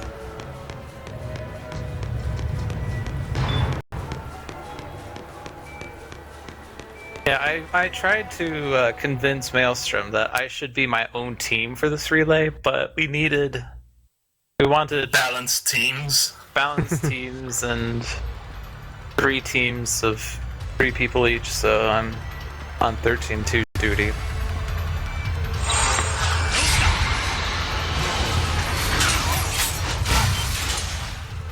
Oh, wow, I keep doing silly things.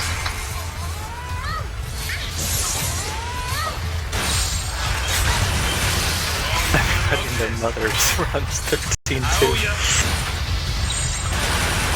Oh, getting serious now. Oh dang, game over.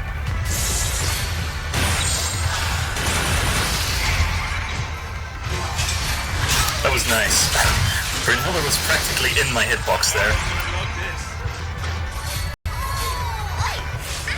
Another sting.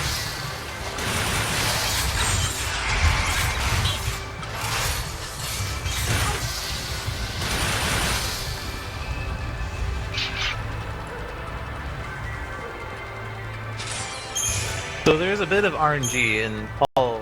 I guess like chapter 8 is mostly RNG, but there's RNG in the Brynhilda fight because if she spams Pyro Burst, then she backs up and you get less Blitz bullets to hit. But if she does her one attack that brings her close, I forget what it is. But she walks Valkyrian Scythe, yeah. That will make more Blitz bullets hit, which will raise chain more, which will boost Gestalt more, which will end the fight faster. But it's random, so.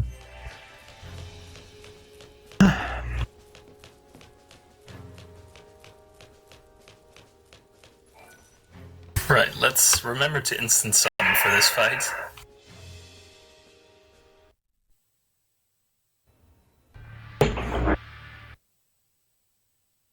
And chapter 8 is the shortest chapter of the 13.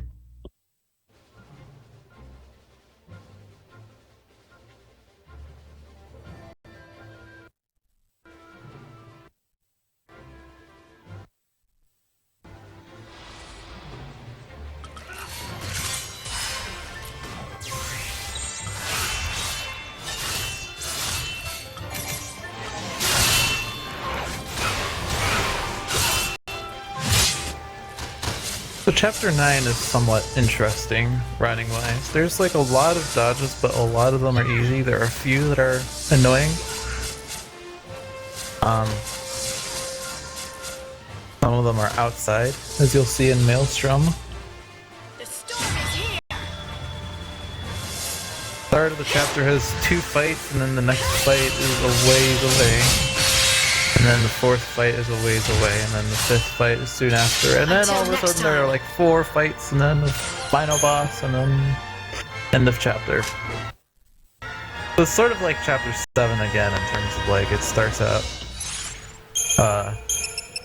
with a lot of dodges and not many fights, and then it finishes with a lot of fights. This is also the point in the game where like the party joins back together and we start gaining some access over what characters we want to use. Yeah. Party selection starts happening. Then the game gets really good. Oh, you went for the Decepticol, you win.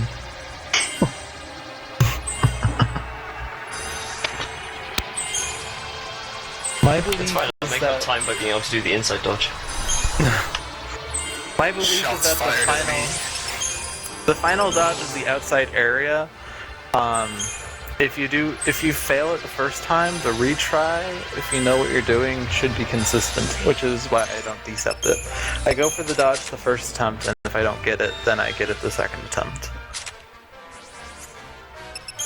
These first 2 inside dodges are fun. The first one, you just run between them. Sometimes they charge at you, sometimes they don't. The second one, you run between them, and they notice you like way after you've run between them, because it's funny.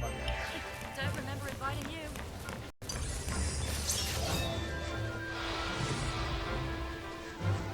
Back me up.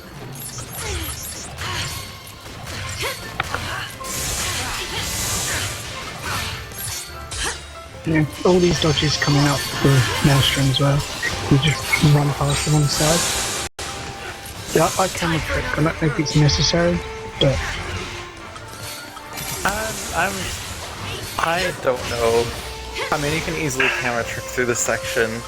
I'm not sure that it does anything, but it's easy to do anyway. Change of plan. but that didn't work. Well, clearly because he was camera tricking.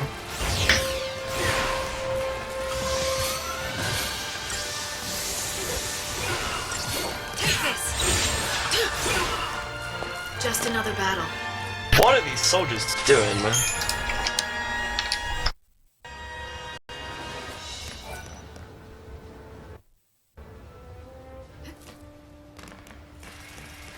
Oh jeez. Getting trolled. The equalizer mates. Yeah, why am I not a mod? Why is everyone... Something bad's I don't know. Because you're too lewd. I don't know, actually. How were mods given out? Was it just... I don't know, I just came into the channel this morning and I was like, hey, I'm mod.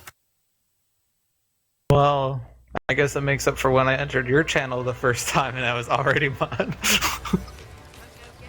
Oh well. I think Poex will set some people up, but I guess he didn't set everybody up. Oh, it's him that set it up. I wasn't sure. But I don't have the ability to mod people, so... That's fine, I don't really care. Twitch mods are useless anyway. That's why I make everyone a mod on my channel.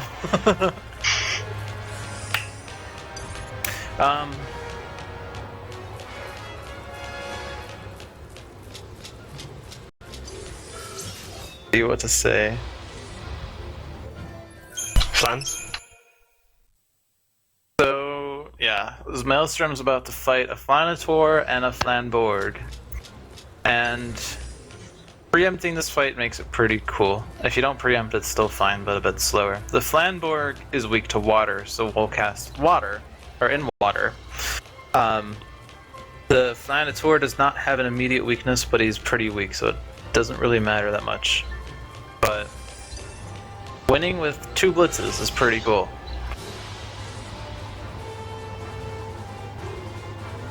So here are Flans. Here were Flans.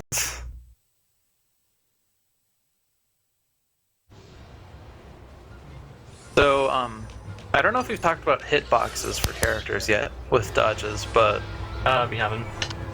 Yeah, we're soon going to be able to choose party leader, and some party leader decisions might be based on like selecting someone that is better at dodging I cannot do this than dodge today. others.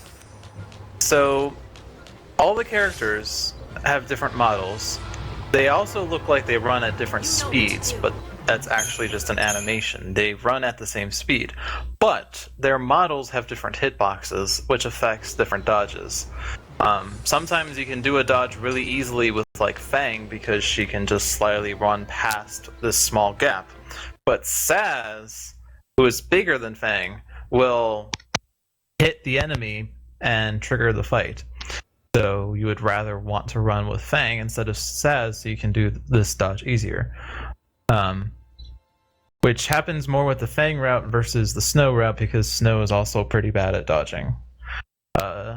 Maelstrom's final party of Snow, Vanille, and Saz are probably the 3 worst dodgers. Fang is the best. She's the skinniest. Hope is small, but I think wider than Fang. And Lightning... I believe Lightning is skinnier than Hope. Yeah. Hitbox-wise. Yeah. Also, Seems like Elsie always, is really far behind because I suck compared to Maelstrom and MrZwanzig. But luckily, I have the 2 best runners for the other 2 games.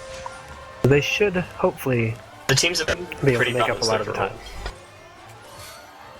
time. we hope they're balanced at least. We did our best with what we had.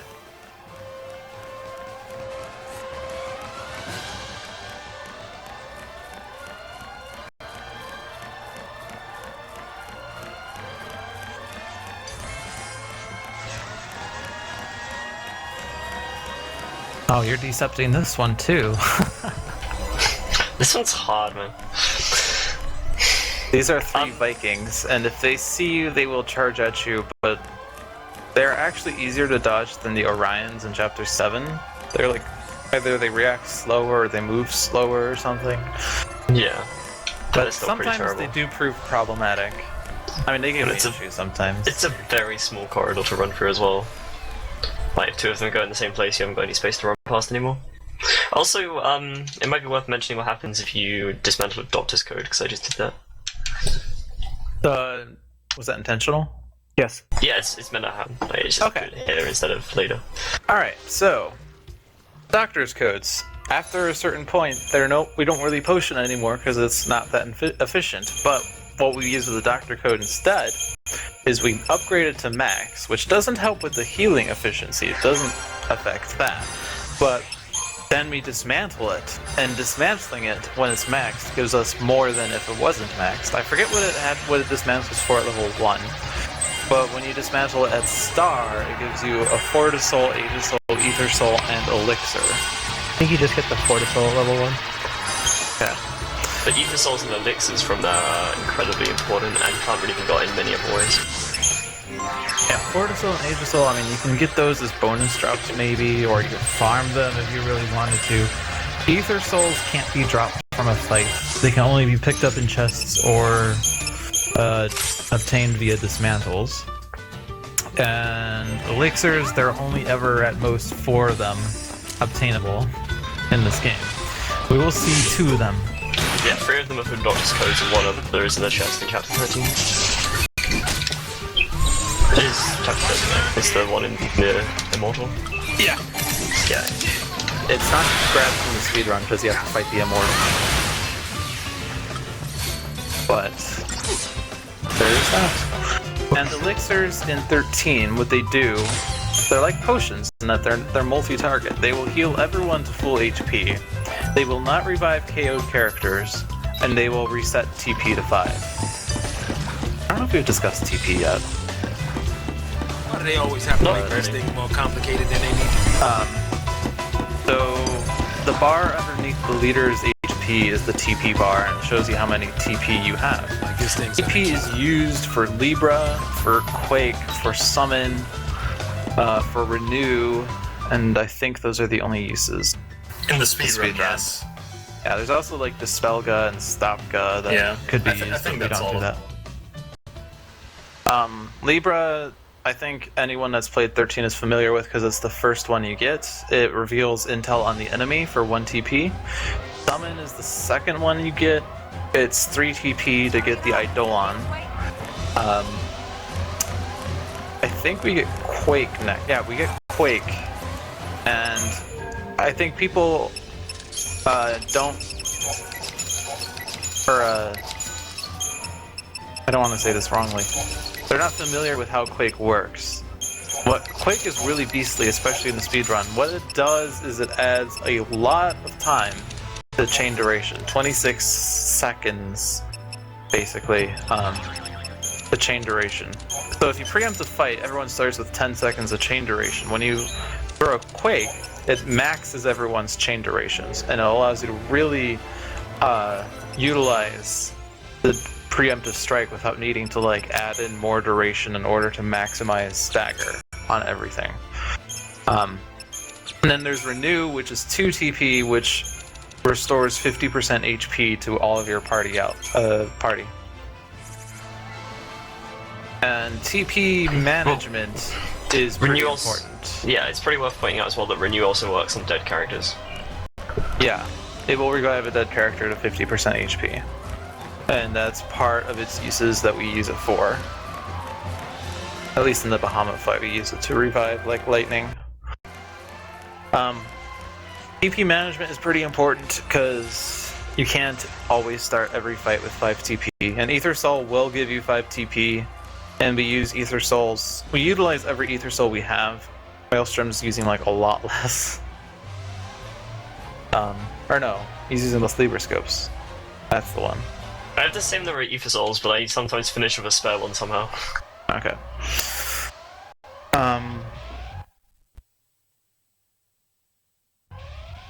But yeah, so sometimes you like Libra's pretty important. Even if you know what the enemy's weaknesses are, it's important for the commando because the commando is going to lead with an attack other than their spec if they don't know resistances. Like they will do, like Fang will do Ruin and 3 attacks when she's strength spec'd because we don't know whether the enemy's weak to physical or magical or resistant to one of them or whatnot. Using Libra will reveal that intel and allow them to attack more efficiently.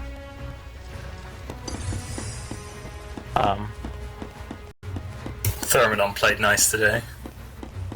Yeah, same. Sometimes we'll throw a Libra scope instead of a Libra. A Libra scope is sort of a Libra on all targets. It's actually like it reveals all intel instead of partial intel, and it affects all targets, and it's an item instead of a TP ability.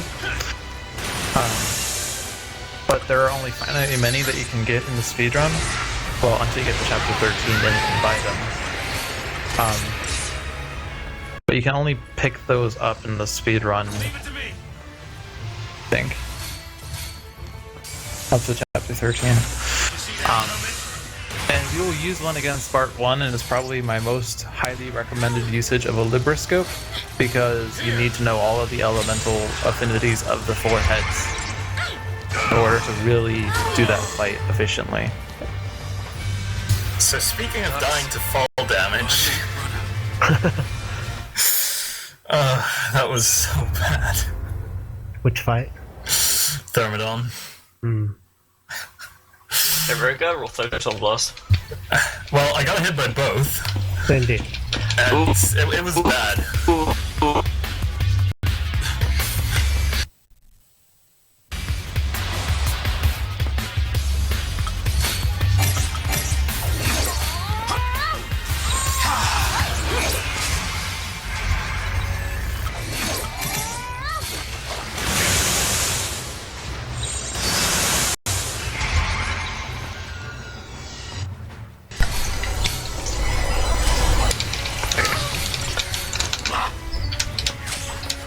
So now I finally get access to choose my battle team.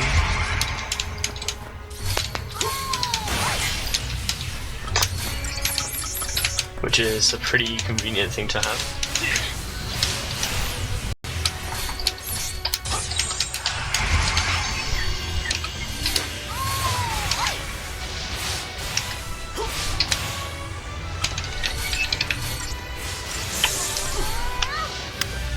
you can't change leader yet, but you can change battle team. And this route that Maelstrom's using is pretty cool because it's been long believed by veterans that you want offensive buffs and offensive debuffs to take advantage of multipliers, especially against the boss in this chapter. The only character with offensive buffs at this point is Saz, because Hope only still has like Protect, Shell, Veil, and Bar spells. And Fang only has Slow and Curse. So you really would want your two allies to be Saz and Vanille, because then you get everything that you would want from multipliers, right? Nope. Let's stick in Snow. Yeah, so basically my strategy against the first Barthandler's fight, which is coming up pretty soon, it's a much more aggressive strategy than the route used to be, and it takes advantage of the fact that if you have multiple comms in your party, they'll target multiple enemies, and since the Barthandler's fight is technically a 5-enemy fight, you deal with the first half of the fight a lot faster, and then you still have enough damage to be able to kill Barthandler's on his own in the second half of the fight without too much issue. It's kind of brilliant. And the 3 different end spells that are going on is beautiful. Yeah, it's really cool. I mean, this is one of the big things when we found this route, because it was like, okay, so he's got him with the Fortisol in like this completely different party, and it's like normally when we go up against Barthandler's, like a really perfect Barthandler's time is just under 3 minutes, and this guy in the video just goes in and does a Bart fight in like 2:40, and we're like, oh, I need this strat. That was a beautiful moment. They do use the Fortisol where we don't. Yeah, I mean that is the difference.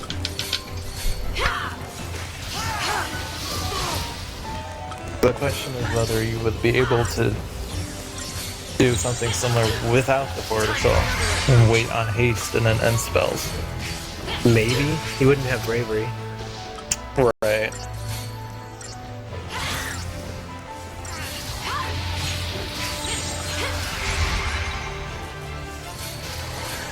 Well, I would have a lot of bravery in running that fight without Fortisol, but I don't see what that's relevant. Bad pun number 4.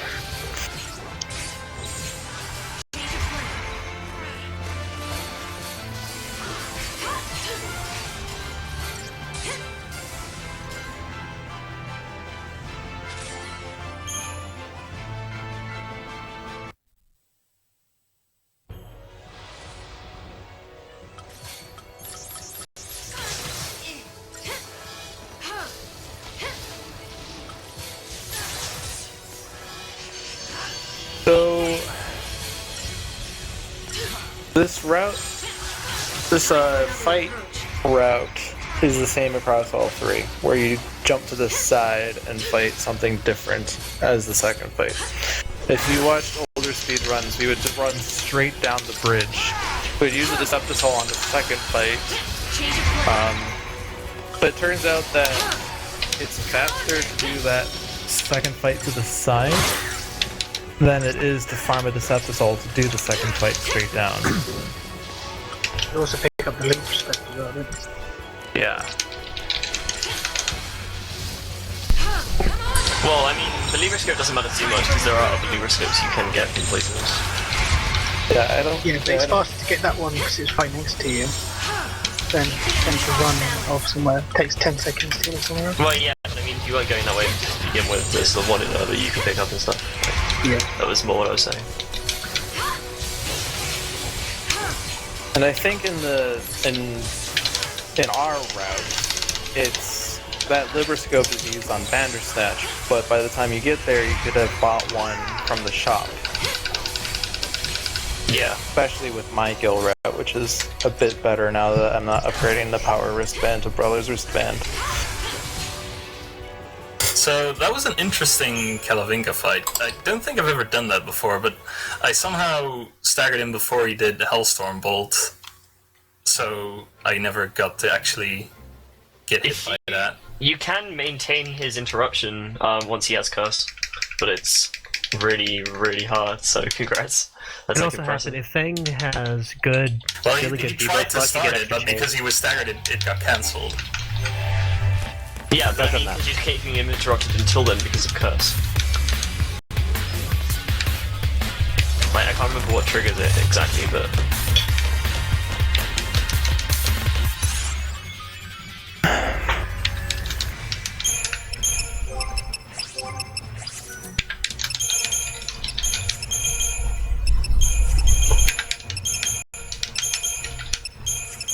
Don't dispel me, that's rude. And everyone's in the same chapter. Yay. Chapter 8's so short that I didn't figure I was going to be sharing the chapter with others. Yeah, you were in chapter 7 when everyone else was in chapter 9, and I didn't say anything because I knew that you're going to get into chapter 9 before they finished.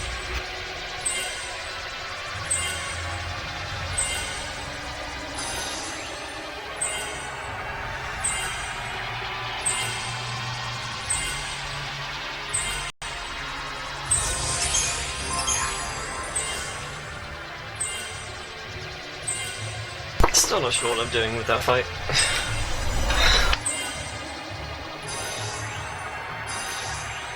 Yeah, I don't know either. I've not looked at this part of the Japanese route, so I'm Yeah. relying on Maelstrom for wisdom.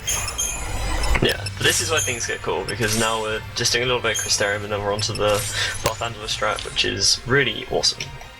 I ran out of CP. Okay, that's not good. This fight would be so cool. I ran out of CP. Nah, it's enough. Let's It's get not this big. over with. Shoot, I miss Crystarium, Snow, and Vanille a bit. But it's fine, because all the rolls that we upgrade them in now will still get upgraded later, so it's not a big deal. Oh my god. And Snow only actually loses out on a magic node, which isn't too important at this point.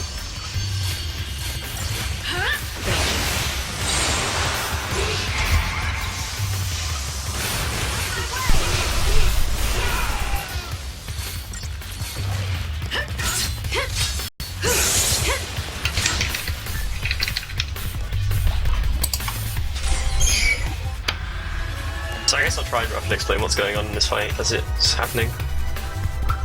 Considering no one else knows. Good luck. I think I've seen this fight at least. I can sort of guess because because the 3 commandos hit 3 different targets. Yeah. Saz will cast Oh, 3 different end fucking spells, which means that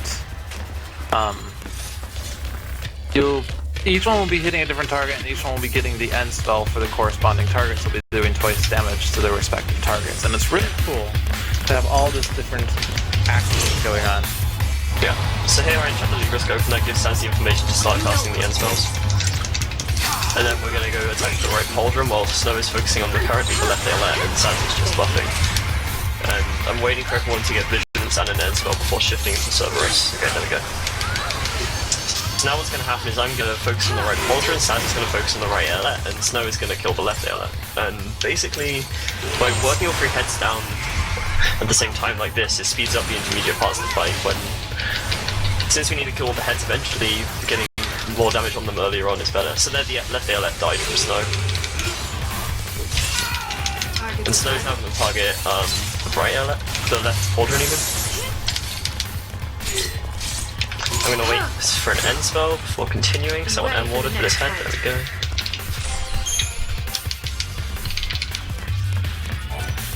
Ooh, that was a bit scary. Okay.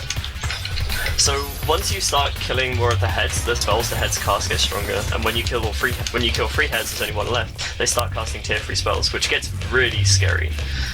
So you don't want that to happen, like, at all, really.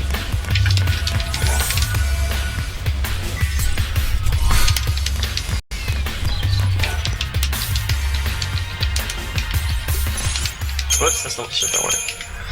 Okay, so now we have access to the Barthandler's fight itself, like the actual head of Barthandler's. So we're gonna Quake for chain duration, I'm gonna Potion just because I don't want him to die to Fantasizing Smile. And then we're just gonna chain up to around 700% chain, straight up. not really going to bother with anything else. Potioning as people need it to make sure no one dies, but apart from that, it's pretty straightforward for a little while.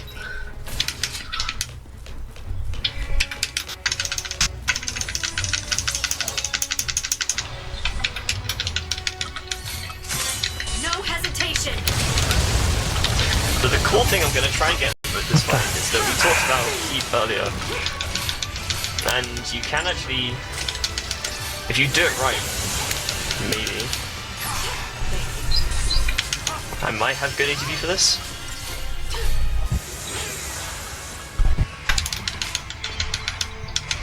A little bit late? Yeah, okay. That's fine though. Got Shroud off on you? No, it was a smile actually. Oh. That's not bad at all. Yeah. Oh, there's the Strudo. Okay. So the idea is that you can actually kill before the Strudo goes off if you get it correctly. But unfortunately, I was not maintaining the interruption well enough.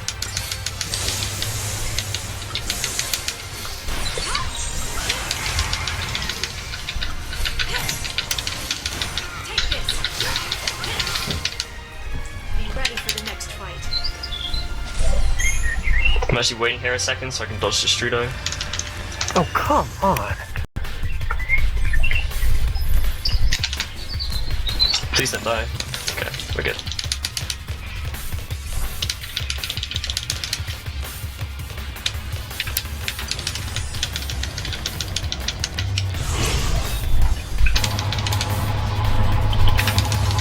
On your toes. Hot. Oh, damn. That's really bad aggro on lightning. Okay, fine. That works, I guess. So that was a 344 fight, but that was a pretty bad fight overall.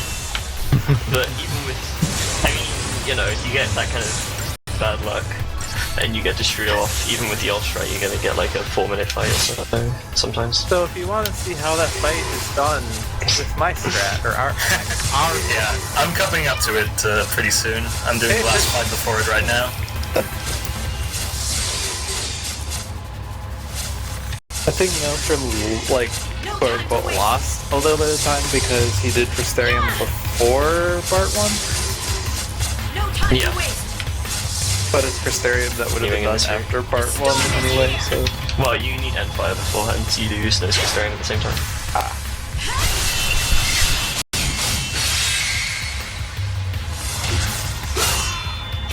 Until next time.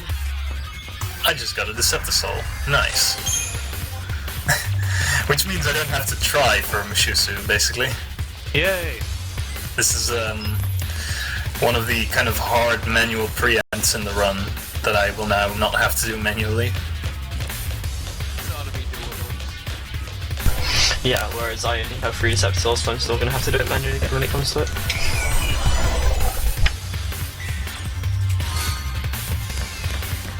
So everyone enjoy fighting Fate. I'm gonna keep quiet for this. Yeah. Everyone, be muted for the next 3 minutes. No, I mean I'm gonna keep quiet because, you know, fight. Yeah, part 1, I think is the long... No, it's not. It's the Orphan one that's It's like longer. the second longest. It's my favorite fight, though, or at least it used to be. I probably... Well, I might like it with the new route. But I find it fun because there's like 5 different things that go on in this fight. So, Oops, I kind of messed up this a bit. leading with Ravsin Sab, you're trying to either stagger the right pauldron, I can't read the word, right pauldron, or we're waiting for deprotect. If you get an early deprotect, it works out to be slightly faster than waiting for stagger. If you get no deprotect and you stagger, it's slightly slower than waiting for like vanilla or setting vanilla Rav instead. Oh my god, this aggro on Sans. but typically, I mean, I think it works out that having some deprotect somewhere makes it work out better. To have Ravsin Sab instead of Ravsin Rav, which was one route or one strat. Yeah, that was a lot of aggro on Saz there. Thankfully, it was not a lot of aggro on lightning. Well, the sap probably just helps you build the chain duration so you can actually stagger as well. Fortunately, after you killed the second head, the default target shifted to Bartandalus. You don't want to focus on Bartandalus because he has 100 chain resistance and he's immune to everything, and I'm not even sure if he has a stagger point. But also, more Going importantly, 3 kinds of wrong. you lose your end spells like that you have applied if you attack Barthandalus before all the heads are destroyed. Yeah, it is actually something that I know people here didn't even know after they were running the game, that if you use an end spell and then you attack something that has or is immune to or resists or absorbs that element, you lose that end spell because it's the game being quote-unquote smart. And, you know, deciding, well, it's not a good idea to keep hitting you with fire if you absorb fire, so I'm going to dispel your fire. But it proves problematic in this fight because you want to keep end spells as you go attack the main Bart head, because you don't get Imperil until later, and you don't want to have to buff after you get Imperil. So I'm completely improvising this at this point because everything went wrong. Now they have faith, they're doing Raws, they have Protect and Shells. Imperil and Poison is a pretty tasty combo though. That is true.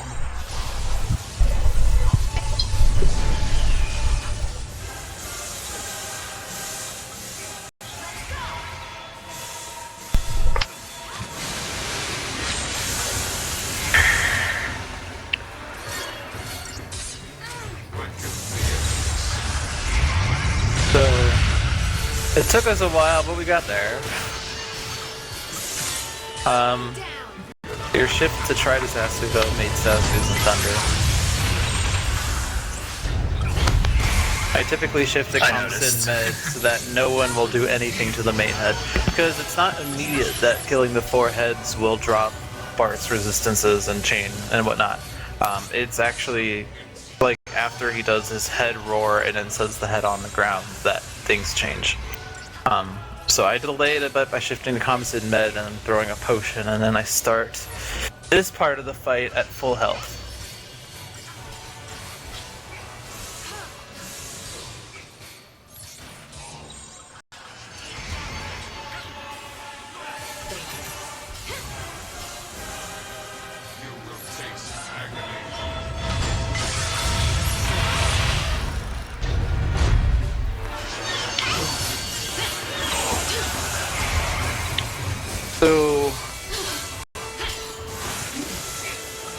So with Vanilla, you want to get Imperil and Deprotect, because when coupled with the end spell, you're going to get about 3.8 times damage. And then with Bravery, it increases by a bit more, and then with Stagger, it increases by a lot more. So at least Lightning and Stab are doing more damage than Lightning, Stab, Snow without Deprotect and Imperil. However, we did not manage to kill before Destrudo, and maybe the knowledge that we can interrupt him and prevent Destrudo could prevent us from, or could allow us to prevent it from now on with this route, but... Yeah, that's like one of the things that we really want to look into for even applying to the old route. Because if it's something we can get working consistently, then that becomes incredibly helpful for that fight. 5-minute fight. You survived, though. That's yeah, I survived. So,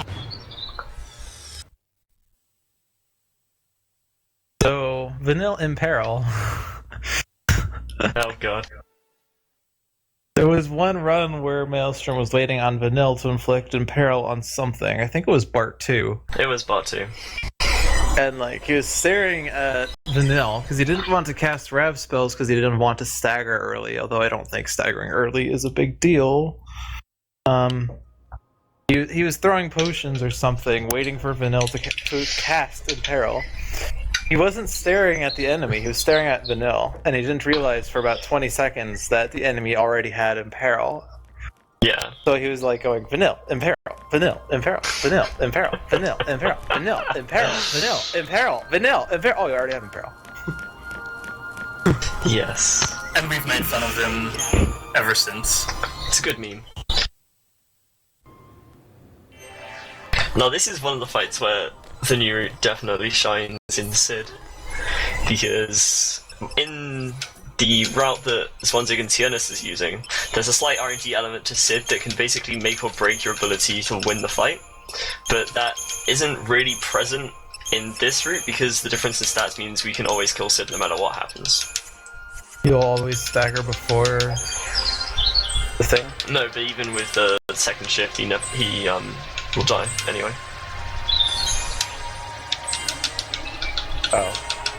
Oh, and you're also leading lightning. Okay.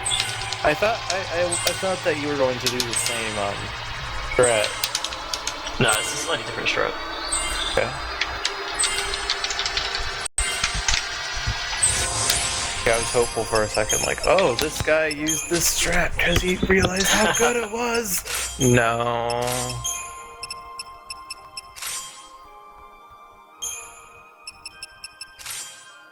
So just to really briefly return to why that Bard fight went so poorly for me, it was largely because, well, let me explain this after I do this fight. I want to say we're close to Eden, but Zwanzig is fighting the two Pulsework Knights. Knights? Soldiers? Soldiers. Soldiers? Nice. Nice, yes. I can't remember them all. And I died because Provoke failed. Just like it happened yesterday, actually. There's a Amusing. bit of RNG with that. Lightning won't die to the first two attacks, but then you hope that Snow can provoke before you get to the before they do their next attack, because otherwise she could probably die.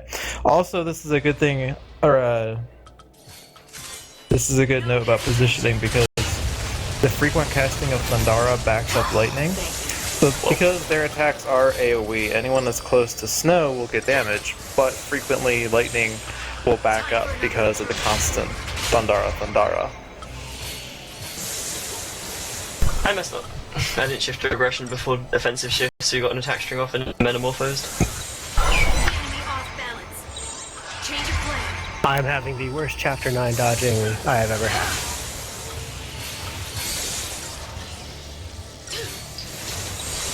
Time for another approach.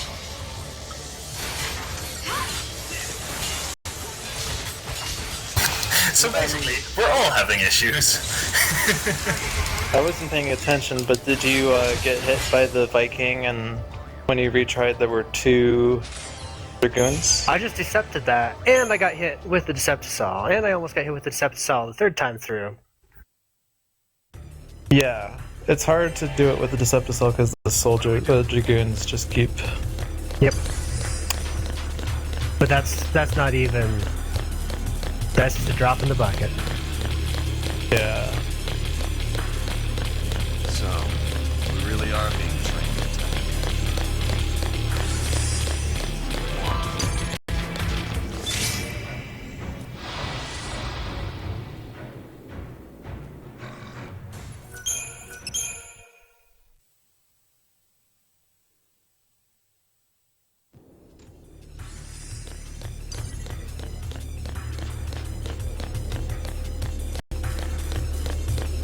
So, just really briefly, when you kill a head in the Bartendless fight, you will usually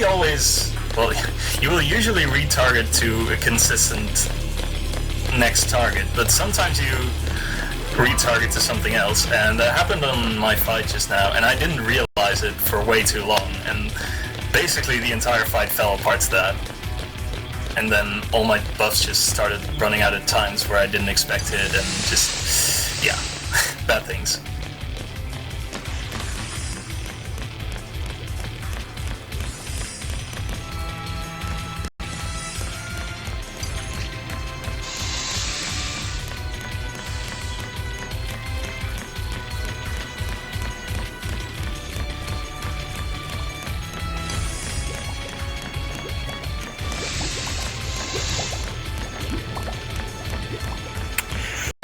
And Sid is down.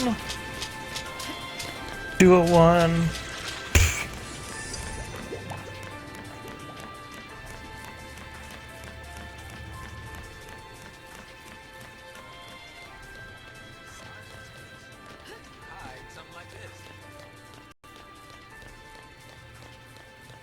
So, Chapter 10 is actually a lot of running around. I wasn't paying that much attention to Maelstrom. I think because we were looking at part 1, but... Right. There's a lot of dodges. Yeah. And quite a few difficult ones. There's too. only And, 3 fights. 3 fights. in the entire chapter. And like 45 dodges or something. A lot of them are pretty easy. Birds are hard. Birds. Do you notice a trend here where we say birds are hard dodges? It's because they are at all times.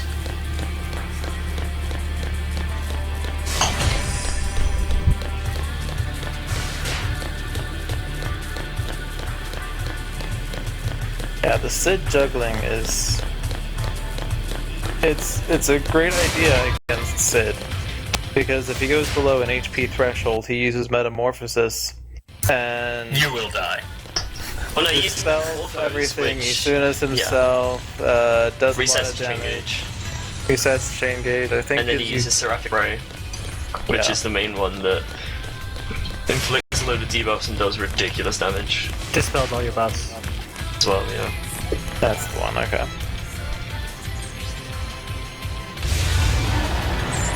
And he becomes resistant to physical and magic thing when he's in the Morphos.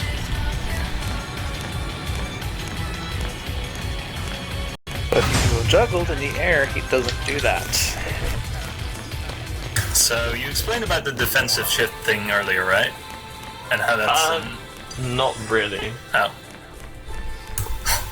Go ahead and explain it then. Yeah, so Sid always starts the fight in offensive shift. And then soon after, he will do either defensive or recovery shift. And during this point in the fight, we'll still be chaining. And then he'll do a second offensive shift, and we'll go back to having a sentinel and recovering the damage from it. But then his fourth shift is random, whether it's a recovery shift or a defensive shift.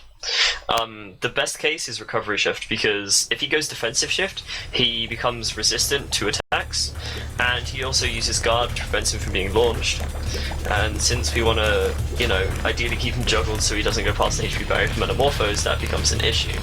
So if he gets defensive shift, you pretty much have to just chain and hope that he shifts out of it, and you have enough time to kill before stagger ends.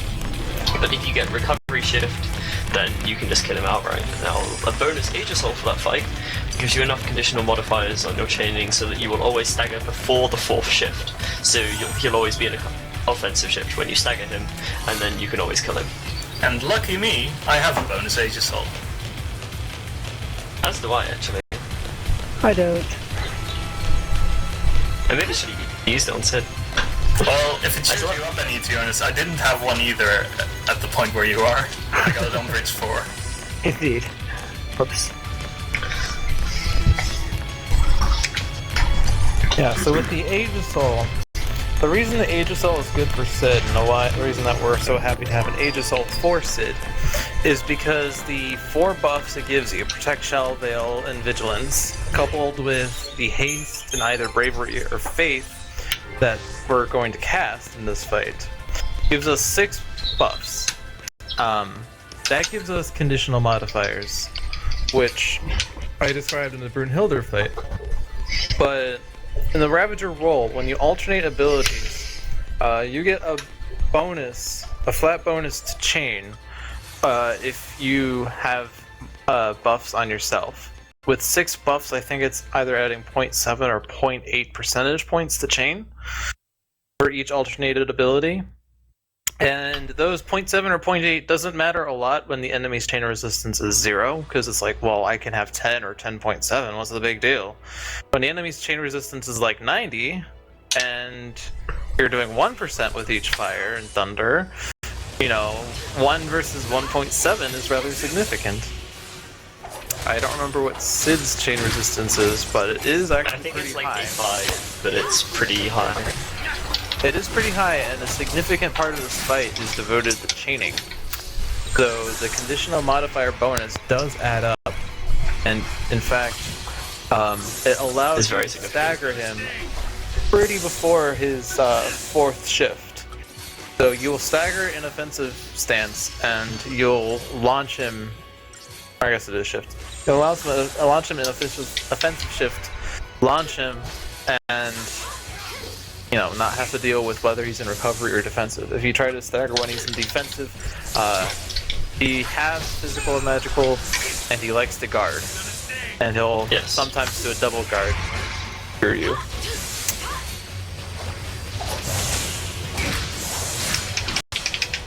Bahamut time!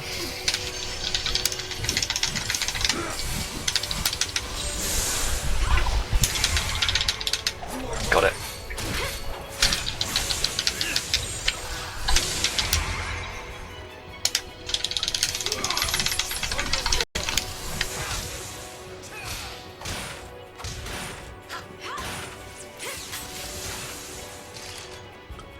And then the juggle with Saz as Calm and Lightning as Rav is different than the Light Lead one that MLSTRM was doing. We're actually prioritizing shifts for Lightning so that she casts 3 spells and then shifts and then goes straight into spells. It helps with keeping them launched a lot more easily. Easy peasy. With an Aegisol, it's easy peasy. One thing I want to point out is that people like to think that having balanced stats is good because it allows you to have strength when you need it and magic when you need it.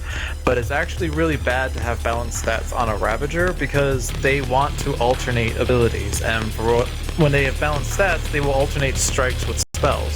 So they'll do Aqua Strike, Thunder, Fire, Frost Strike.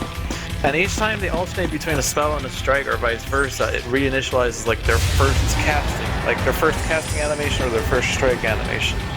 And having to keep doing that each time is slow, versus doing 4 spells with lightning is rapid fire, or doing 4 strikes with lightning is, I think, slightly slower, but at least you're not It's still pretty fast.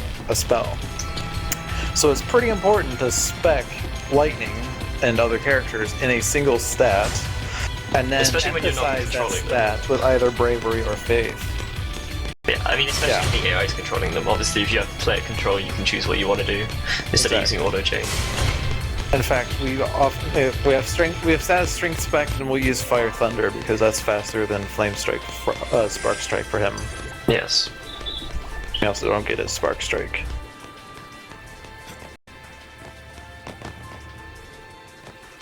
So we had a bit of simultaneous Sid and Bahamut going on there, which I found was kind of interesting.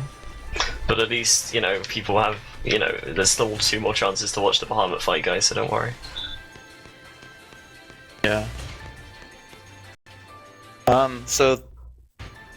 There's this. People are asking about why did you engage a fight just to retry it, and they're confused about the Decepticol cancel. This was mentioned earlier, but I'll say it again because you might have missed it.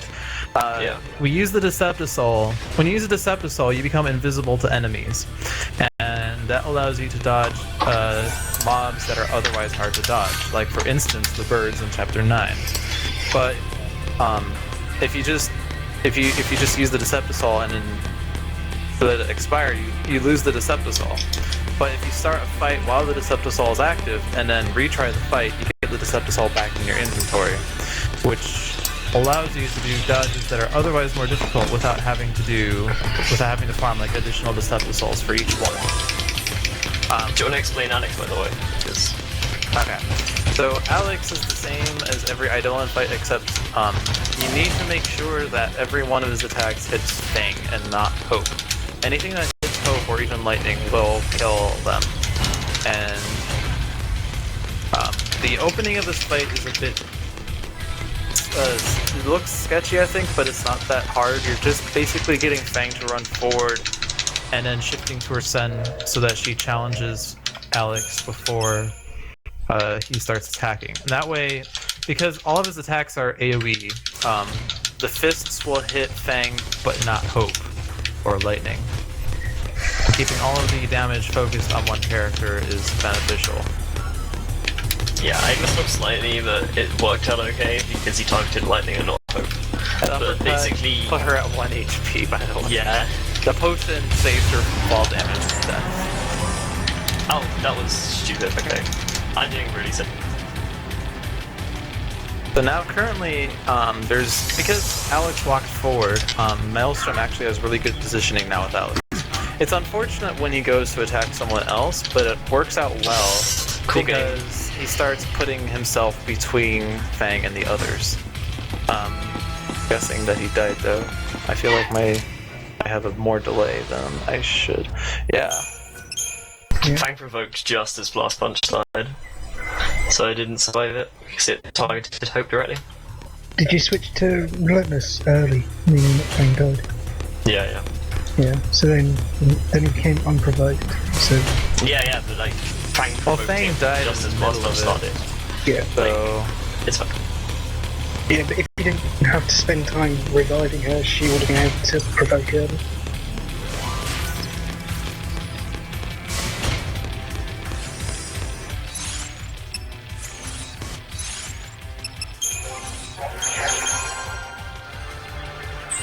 It doesn't help that Maelstrom's Fang has 200 less HP than normal.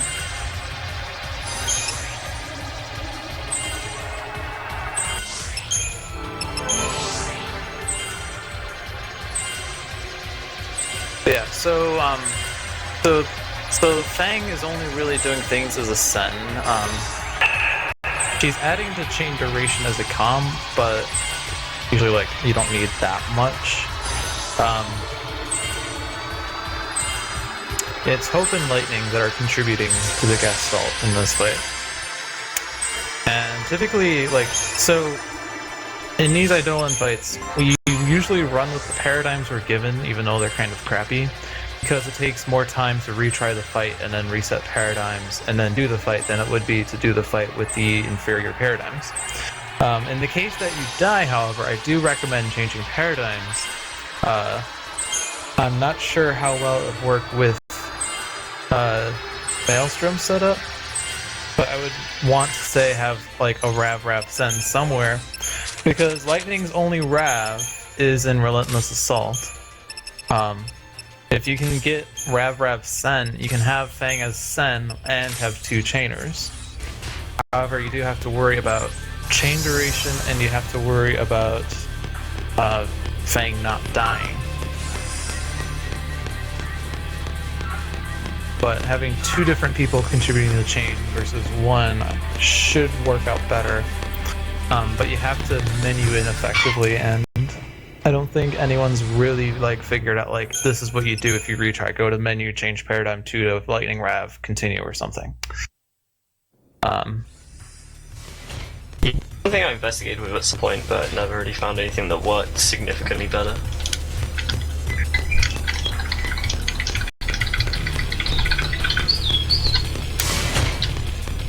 Disclaimer, I dislike Bahamut a lot.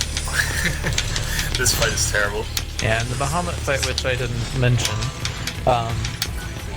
So Bahamut is, I think, notorious among people as being really hard because he hits a lot and really quickly, and it's like you can't really do much. The key is to get slow on him ASAP. Slow gives you more time to do things. And once you have slow, Curse is nice, but it's not necessary. The best paradigm you could have in this fight would be Saborav Rav, but instead of that you have Sabcom Rav. So you have to deal with that, but the next best paradigm you have in this setup is Relentless Assault. So you would want to use that after 1 or 2 rounds with the Saboteur. His initial attack hit Lightning, which is actually good. If it hits Vanille or Fang, you have to shift to Sen to tank it in order to survive, which means you can't worry about getting slow early. If it hits Lightning, Lightning will die, but you can get more slowness. As soon as Bahamut kills a character as well, he stops his attack string, even if he's midway through. Yeah. So it ends up being pretty convenient if he goes and kills lightning, because it usually ends his first string pretty quickly. And as in the snow fight, or in the snow Shiva Gestalt fight thingy, you want attack, ruin, attack when you're doing Fangcom. Because again, alternating abilities gives you higher chain increase, which is what you want in Gestalt fights. Well, that wasn't a good fight, but I've had much worse. I had a really nice palm actually. I got 49. Whatever it is the Fal'Cie want, we're the ones who decide what we do. God damn it.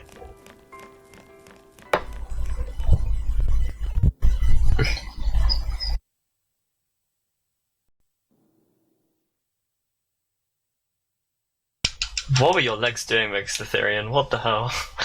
That is not natural. I think I know what you're talking about. I've seen that happen.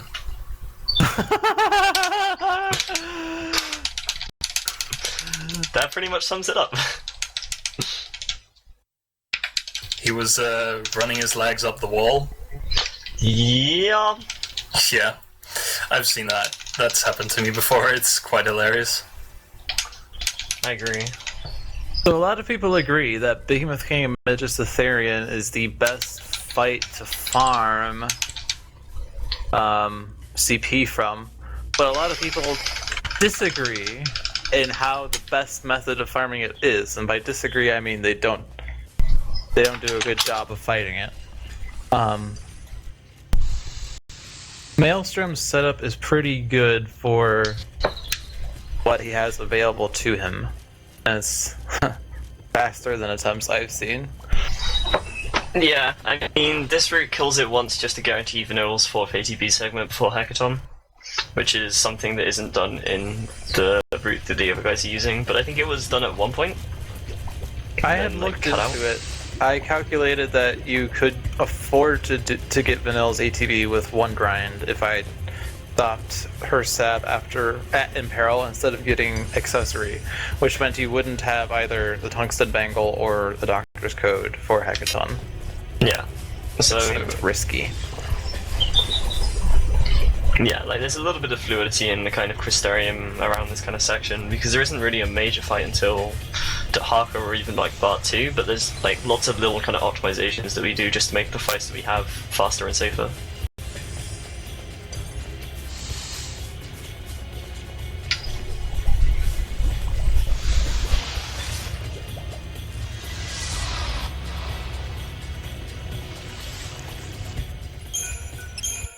The Archilt step has a lot of enemies that you aren't meant to kill when you first get there. And they have some enemies that you can take on right now. And then there's some that you're not meant to take on until you're way more, like, developed, like in post-game. Deep into post-game, yeah. So... casual Toysisms and Nitras.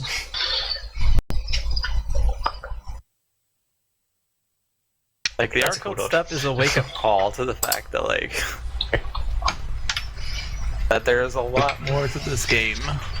Okay, I need to do Mahabharata, so I'm gonna definitely flip it. Because this is a huge menu.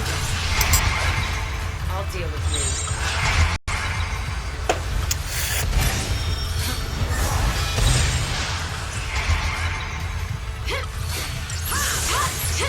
So for those of you that enjoy watching menus, here's some menus for you. If you don't like menus, here's Alex. If you don't like either of those, you can watch Lightning Run Around in Chapter 10. Or no, you're doing the fight. My foot stuff for some reason. I don't know what's going on. That's not good. I'm really confused right now. I've apparently lost another quit. I can't help you. Yeah, I know. Wait, what? Does it?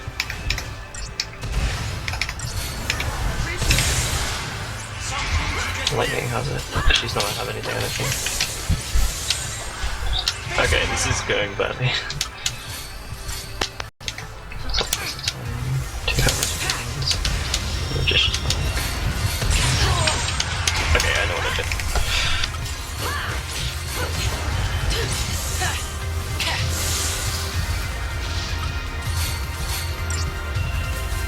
Cool.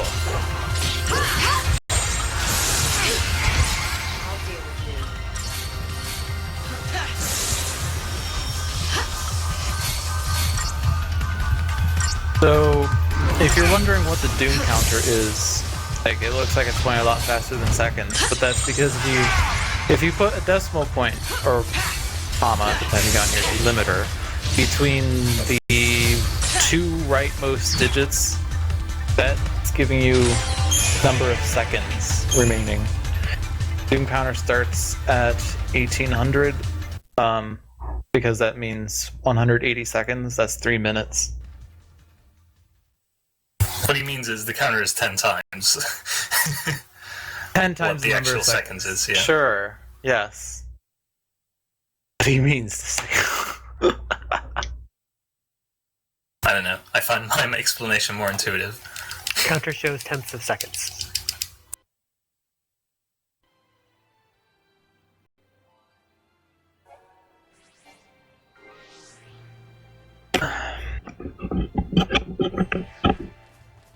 So yeah, Zwanzig will make up about 50 seconds on MLSTRM because he's not doing the Behemoth King fight. Unless he can't dodge it, in which case it's less. In which case I'm totally gonna fight it. Right? Right? No. With hope. Yeah, I hope If your early Chapter 11 Behemoth King farming strategy involves hope, you're doing it wrong.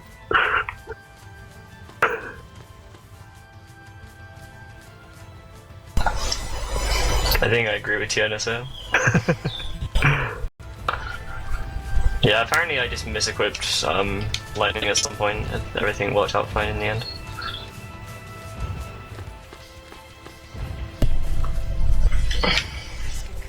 Which probably means I had a harder time on Alex and Bahamut. So misequipped.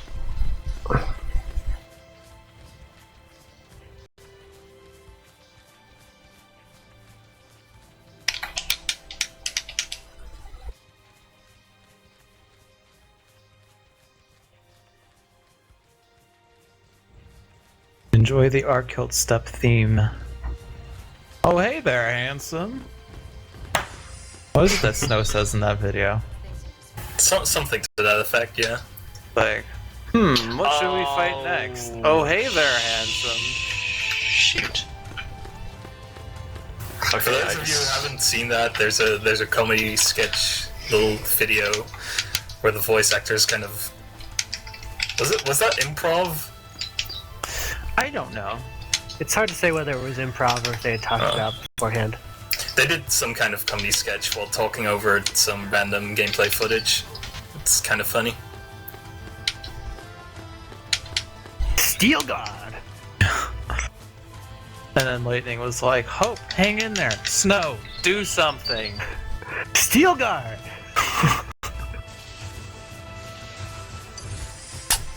I'm making all the menuing errors. Oh, yeah, it's a pretty bad one actually. I don't know if I'm gonna be able to make that up at any point soon, but What did you do? I way overspent in Snow's send, so he only has one accessory slot and is missing challenge. But I should be able to make it up by Dahaka. Well, That was incredibly foolish.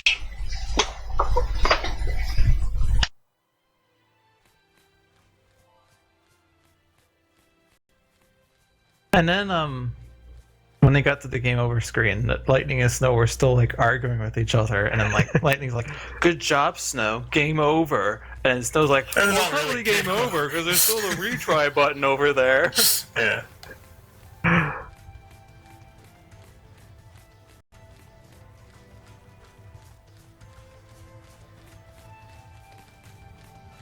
All right, I think I would I'm try to going- find you a link, but I'm kind of busy right now. I could get you a link. I think, however, I'm going to take about a 10-minute break. If that's okay. With Sure. people Yeah, here. sure, that's fine. All right, I'll be back in 10.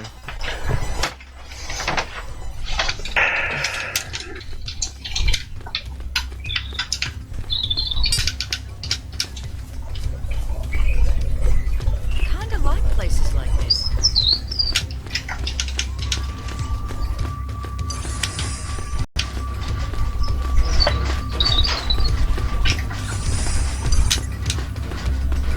talking too much. You guys seem to cover everything else. So. It's all on you now. Yeah. Yep.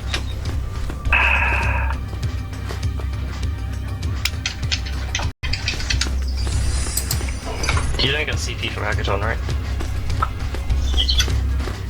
Just trying to fix my route in my head. No, you don't get any CP from Eidolon. Yeah. Okay. This is going to be interesting decisions. Keep an eye on where you're going.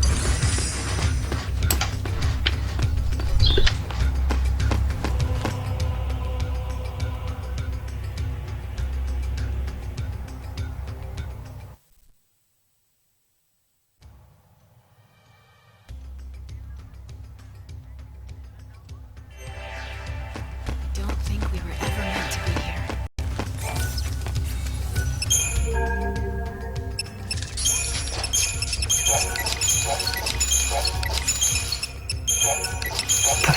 Fucking hell.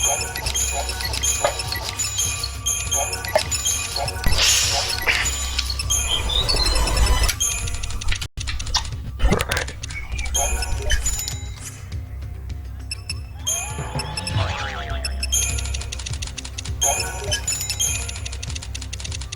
So I'm having a lot of issues with this dodge, apparently.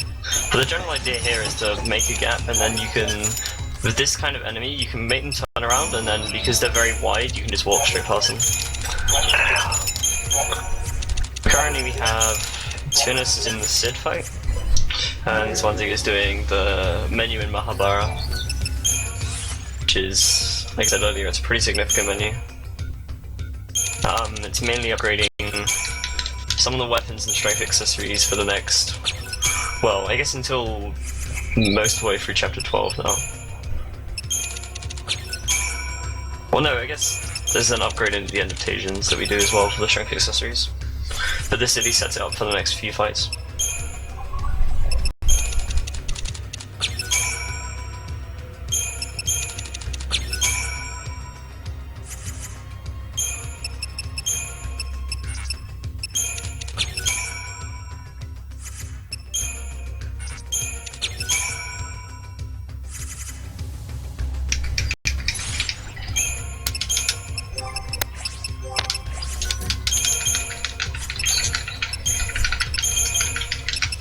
So now I'm on the Hackathon fight, and the idea here is we'll cycle between Sabcom and Sabzen. Basically, Hackathon will use Looming Wrath, and then he will expend 7 ATB worth of attacks-ish. I mean, there's a slight bit of fudge room because some of his abilities take more than one ATB slot, effectively. But the idea is just to loop between Healing Fang and debuffing Hackathon. Because debuffs give much higher Gestalt increase here than Wrath will.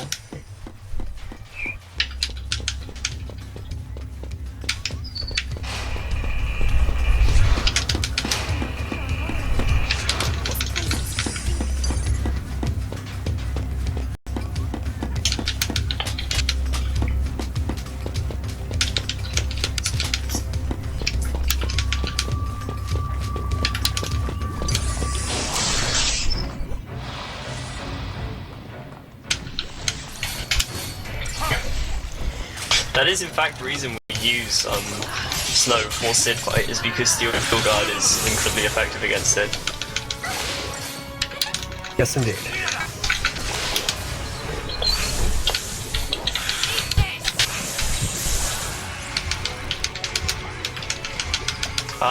Okay, 2 attacks and a counter, listen. I broke Hackathon.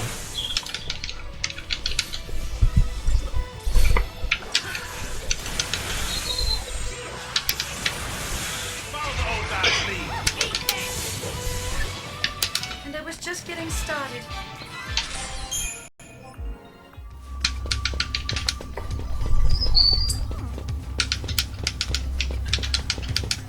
I'm actually getting a lot of early counters in this fight, which is pretty convenient. Yes, it is. Because, yeah, counter always immediately ends his attack string. Yeah.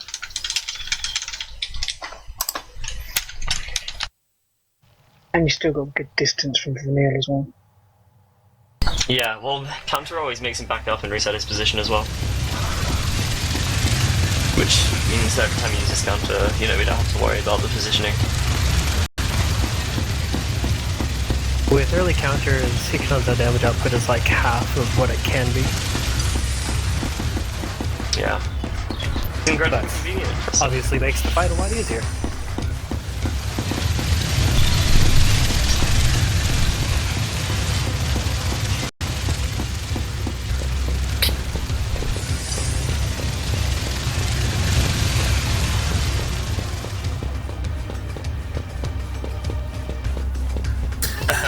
Treasure Hunter is interesting if you're trying to do it in a speedrun.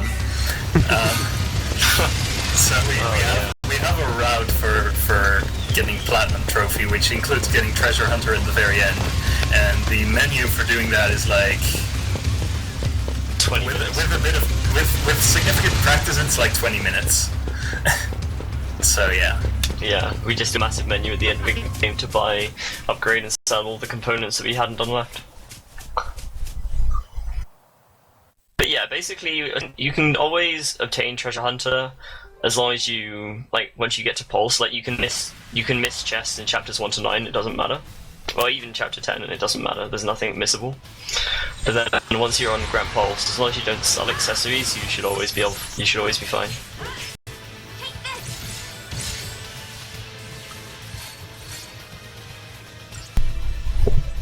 So now MrZwanzig's on the Hackathon fight.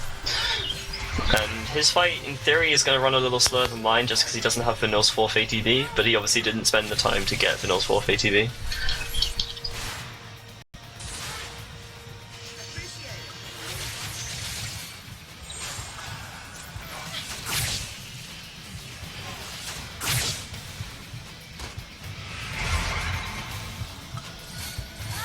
Oops.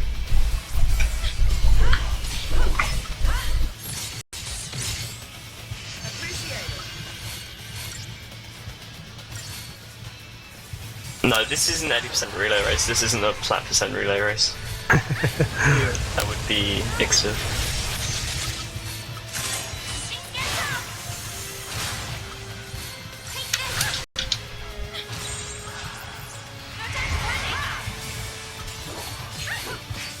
Okay.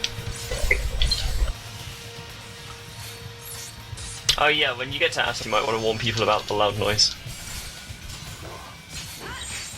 Considering we're using your audio or something.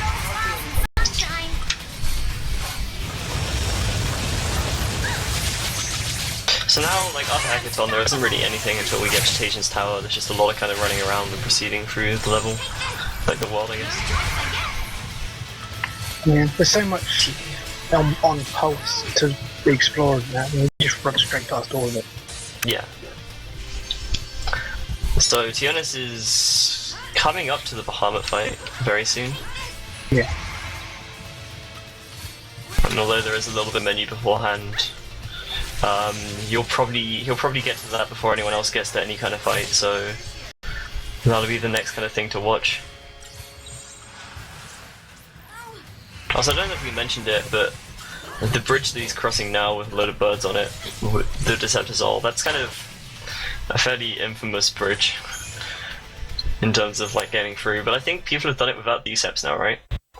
I think Lewd did that for his Shroudless, yes. Yeah. So it's definitely an instance where Deceptizol makes things incredibly easier, but still possible without the Decept.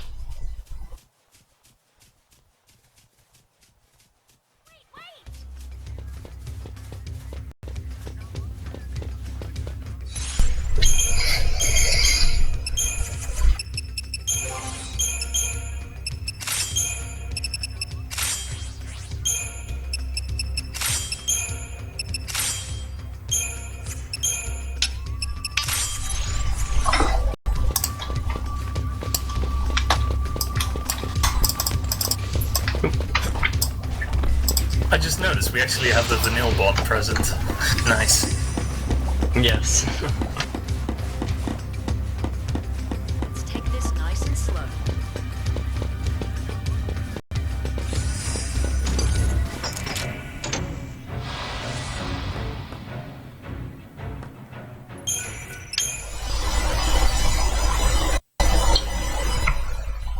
So yeah, this is probably the slowest, or rather, like, longest part of the game without really much going on besides dodging.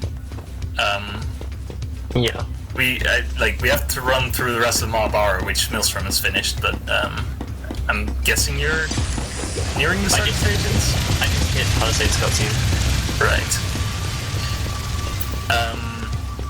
So basically after Hackathon, there's the second half of Mariobutch, and then there's an area called Studio Springs, and then there's a little bit more, and then there's an area outside Stations Tower that you run through as well before you actually get to the tower itself. It's all quite long.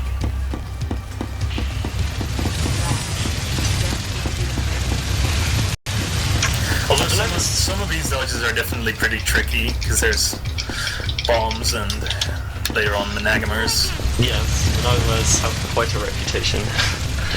And I just failed a Monogam dodge, so, you know, there you go.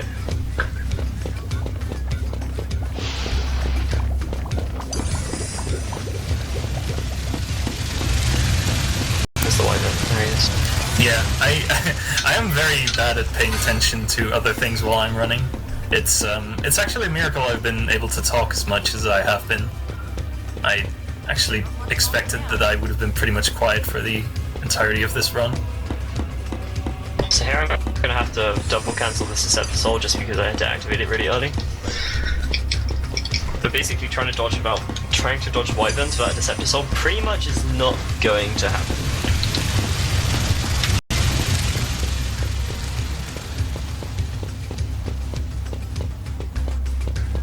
Okay, so Tiornys is in the Bahamut fight now. Yes, oh, nice. Looks like you had a pretty decent fight. I mean, you got snow first on at least. Almost the ideal fight. Nice. What was the battle time? 41 seconds. What? Like, I like offering to the gods when I get less than a minute.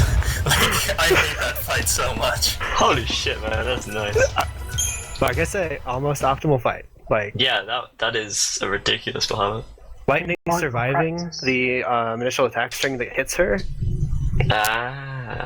is nice. ridiculous. I don't even.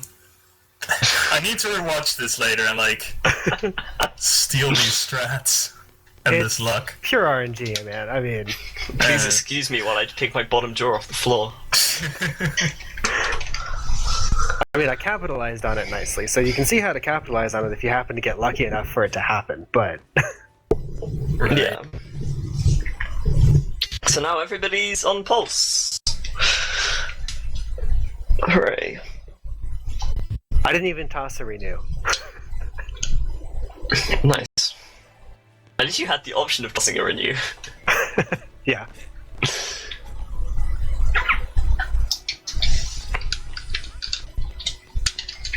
Okay, so this kind of ties up well. So basically I've now entered Tajian's Tower, and how Tajian's Tower works is there's two sets of free missions that you have to complete all the missions in to gain access to the next part of the tower. So there's free missions on the second floor, which then opens up floors 3 through 6.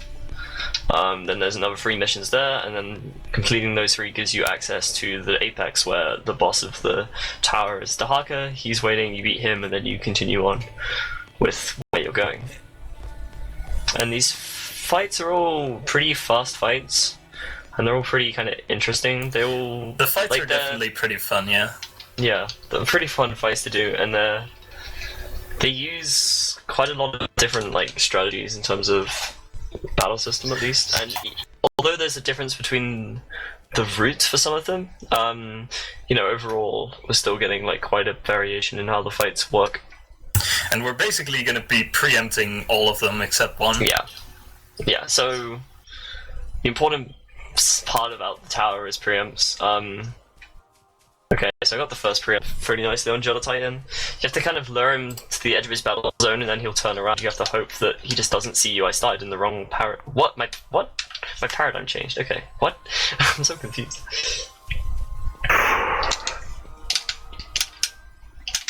Okay, let's try that again. Never mind, I messed up. Attempt 2 on Jolly Titan. Because Jolly Titan has a weird thing that even if you walk into his battle zone and he's not facing you the first time, he always seems to notice you. So this can be incredibly annoying to do. There we go. Or I say Maelstrom. I meant Titan has a really wide field of vision. They basically have to run straight up his back. Welcome back, Luke. I am back, yes. Tiornys got a 41 Bahamut. Kudos. You're like freaking out. You are well on your way to PBing. I don't know. That's impressive, though. Hopefully that was in time.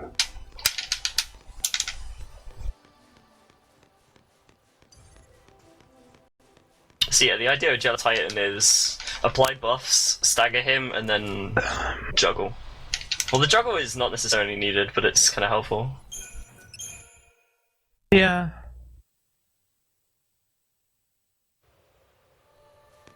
Titan used Metamorphosis. What? Seraphic Ray? Ah! Oops, let me Oh, hey, a wyvern just flew into me. slowly Somehow. fixing some superstar.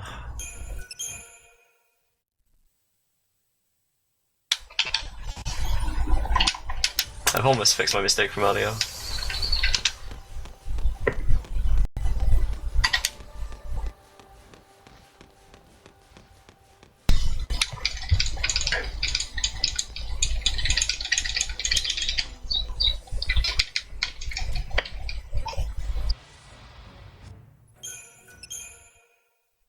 Yeah, welcome to Tajan's Tower. With all 6 of its missions. Welcome to elevators. Welcome to Zwanzig. Damn it! Zwanzig, please. I don't know if you mentioned it earlier, but that Menagrimer is nicknamed Zwanzig. Yes. It had not been mentioned. And then the 2 Menagrimers, 1 floor above, are nicknamed... Webster and Nev. Yeah. Where'd that nickname come from? Zwanzig. Yeah, it was just like... okay, so it started out when Maelstrom and I were talking on Skype, and Maelstrom was doing a run, and he was at that Menagrimer, and I mentioned that I always had real issues with that dodge, and Maelstrom was like, nah, it's not that bad. And then he proceeded to fail it several times. And in honor of that event, we named the Menagrimer after me. Cool. So, I think we also yeah. need to nickname Bahamut Zwanzig. No, I mean- want nothing to do with that guy. I know. But it was funny, it was like, oh, this is Bahamut, but he's easy. Yeah, so... Oh, right, said- the other day, yeah.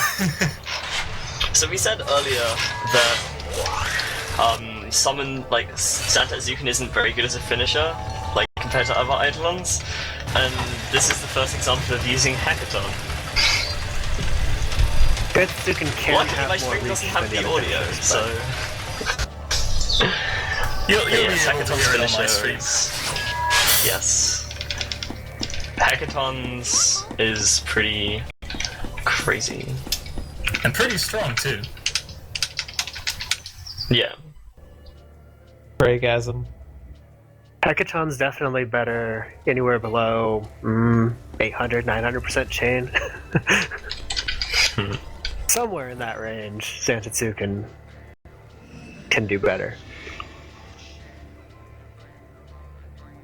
Honestly, it might be above 900%. Nice, you had a bit of a sync up with accepting missions there, Zwanzig, on the stream. Lindsay is in the lead, Atro is in second, Brunavelza is in third.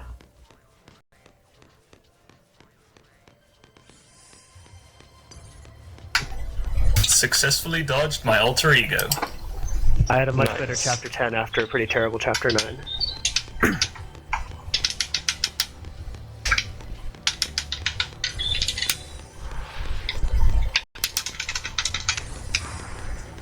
And then I failed Shell Titan preempt like a dunce.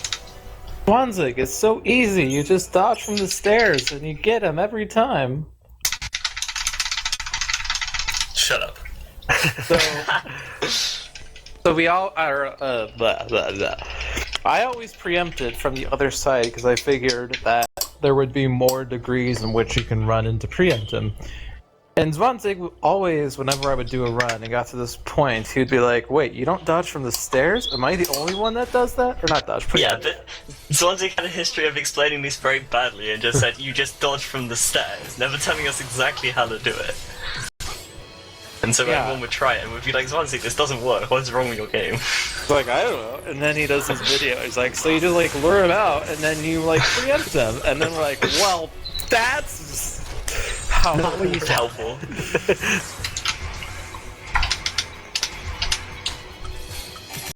Okay. I don't like the fact that I'm still trying to fix Snurp's Crystarium.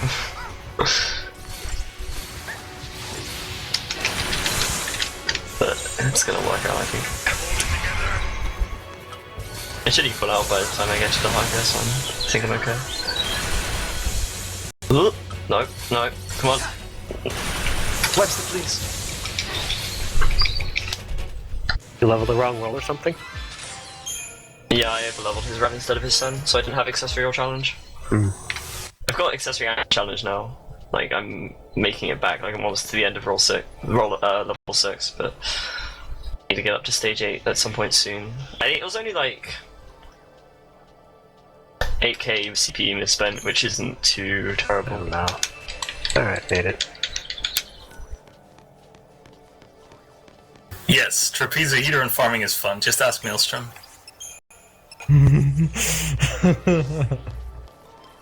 Oh, I like it. It's fun, just not when the outcome of your run is depending on it. Yeah, I wouldn't want to do it after I've been playing the game for 20 hours. Oh, 18 and a half or something. Like you guys. Trap farming is like Lucky Coin, and that's all I will say. It sort of is.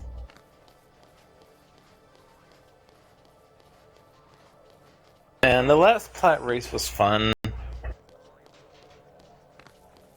Says the person who won. Yeah, No, it was fun. I know. I mean, it's sort of like. I mean, yeah, it did go well for me. I just enjoyed it was like I got 3 ingots in every loop. I mean, it took me a while to get traps though, and I only During the run barely start got there. until the point where your run just But, like, depends on getting drops. Yeah, all those extra guild things I got made me buy my last Dark Matter. That was good. Whereas in the end, I ended up having enough gil to make trapezohedrons. I died to Emling Bellows because he kept interrupting Vanille, and I couldn't do anything. Yeah. That sucks. Oh, it's manual preempt time. Oh, baby. Well, I shouldn't say I died. I lost the summon. Yeah. Am I the only one doing manual preempt? Yeah. I am not doing it. So, Lew, do you want to try and explain it while I do it? So, you're going to want to lure the Mushusu to the side, to the edge of the battle zone.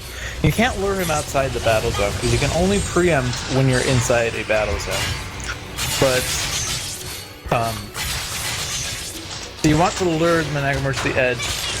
You also want to run to the other side. Yeah. Yeah, sorry. What do they call him? Managamur. Well, everything's a Managamur. Oh, god damn it. So you lure him to the edge, and we run to the other side in order to get Mushusu to stare in that direction. Because if he keeps staring at you, he backs up for a bit before turning around. And we want him to be as close as possible to the edge of the battle zone once we can finally run in behind him. There is a bit of a difficulty with this, though, in that the 2 Yakshini that are next to the Mushusu can still see. Always cooperate either. Yeah. And they're not for me right now, which is getting really annoying. You can get this manual preempt first try. It's slightly faster than farming the extra Deceptisol. Having to retry once, though, makes it slower. But we like hard things. God damn it. Yeah, this is getting kind of silly right now. Yeah, just deset this and do Penguin instead. Yeah, no, that's an even worse idea.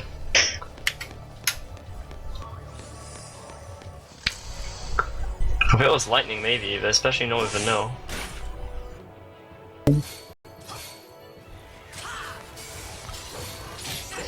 Okay, that should be good.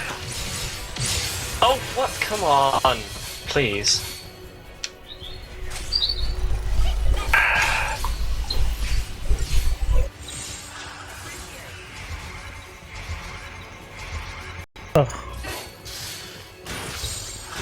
Finally. Right. We got it, it's fine.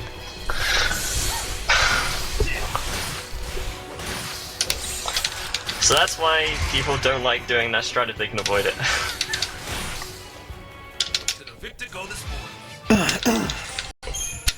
The manual preemptive Penangolin is more fun though. No, it's terrible. That's what makes it fun. By Lewd's twisted, warped definition of fun in that statement.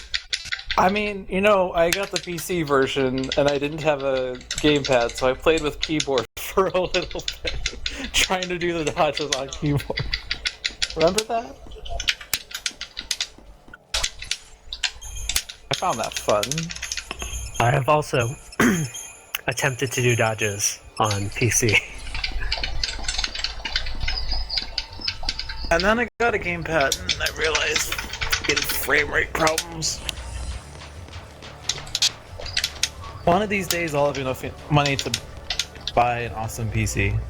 Wow. Yeah, I should probably mute my microphone again when I'm not talking, because the matching.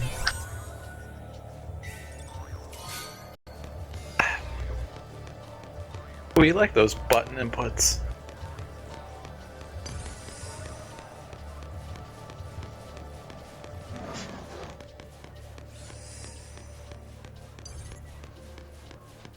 How the hell can you do 4,000 plus hits after only 4 hours? Partly due to weapon upgrades and accessory equips. Partly due to taking advantage of things like bravery, deprotect, imperil, an appropriate end spell, coupled with the commando roll, as well as a high chain gauge on the enemy. Basically, bonuses, bonuses, bonuses, bonuses. Yeah. And good And weapons upgrading and accessories is better than weapons. Yeah. There's like Warrior's wristbands, which we have several of, are boosting our damage by a lot. We're using a lot more than just stagger from damage multiplication. It's very common for people to underestimate the compounded effect of bravery, deprotect, endfire, imperil. All of this stuff stacks, and you get ridiculous amounts of damage multiplication if you put it all together. So, remember that that preempt that Maelstrom was just having a lot of issues with? Yeah. I'm not gonna have to do that, because I got a lucky Deceptisol drop earlier on in the game, which I will just use on that to avoid having to do that manually. So. And I took the time to farm an extra Deceptisol in Chapter 2, because I didn't want to have to deal with that. YOLO. Wins. Yep. Hey, if I were just doing this run for myself, I might have just tried it. But not in a relay setting.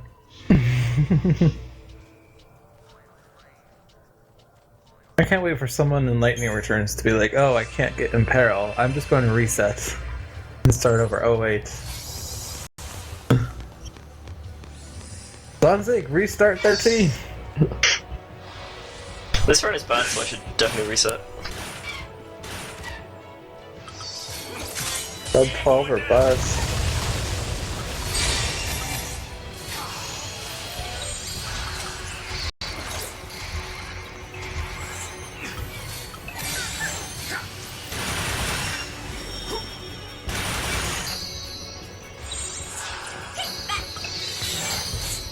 This is any percent.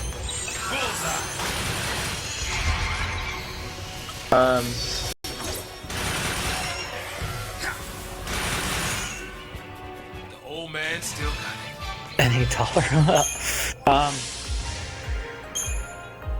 So yeah, each of these 6 missions has like a small menu in between them. The biggest menu is probably the Crystarium before Vitala, although I don't know what Maelstrom is doing because I wasn't paying full attention, but... mine's completely different. Yours is completely and entirely different. That's totally not what I wanted to do. Well, whatever.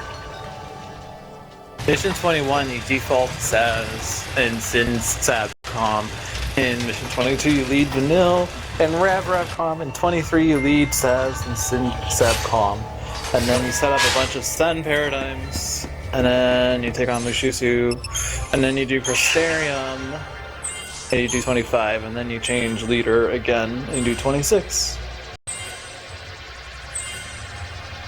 It feels like it would be better to not have to enter the menu each time, but like... Every time we lead Vanille, it's because the packets don't care, and we don't want to lead Vanille outside of that. We don't need to. Better otherwise. Better to control Blitz.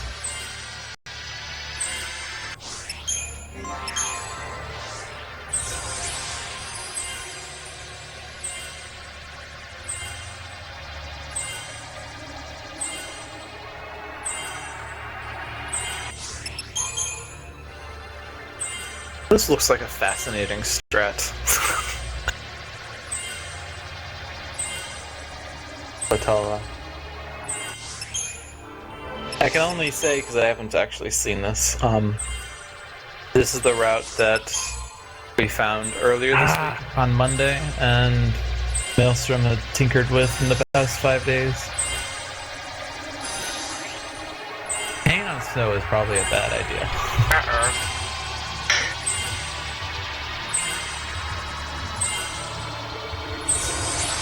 Oh boy. And Vitala likes to put up his barrier before the end of Stagger, unlike his friend Raktavija.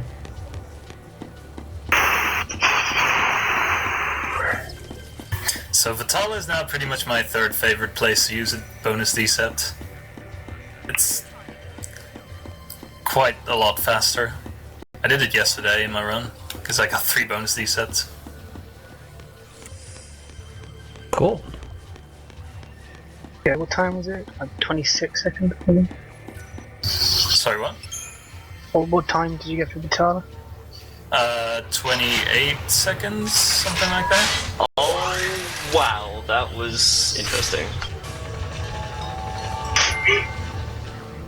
Vitala also likes to move all over the place. As you can see when he went from one side of the battle to the other. Yeah, it looked pretty interesting. Both of them at the same time. What? I'm so glad AoE has a limited range. Come on.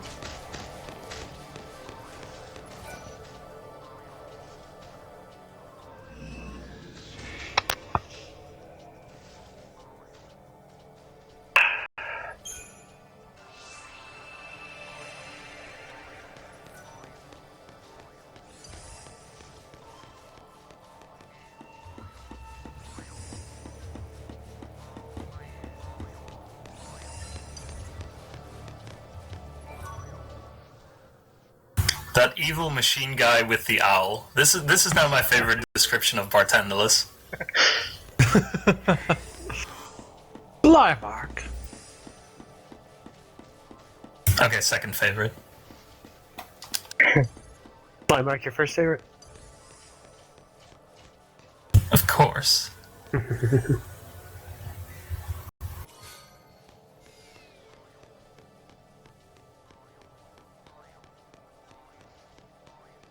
So, Zwonzig and Maelstrom are about to high-five each other as they run past. And the high-five. Alright, cool. First time they've seen each other all game. Well, except in Chapter 2 when Zwonzig overtook me. And then I overtook him again. Fair enough. I'll show you how it's done. I'm gonna wave for Mahabara. So, Vitala is somewhat finicky with Provoke, which could be pretty bad. His spells follow the same order. His first spell is always double raw spells. His second attack is always multiple single targets on a single person. The third is always multiple god debuffs.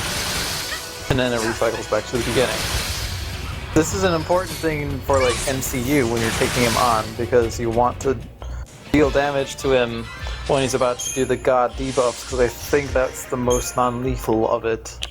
So you want to make sure that you can take advantage of that. Yeah. As you can see, I had Fang died there, which is not part of the strategy, but it worked out. It's okay if you're about to win. If she dies before you stagger... Yeah, then something has gone amiss.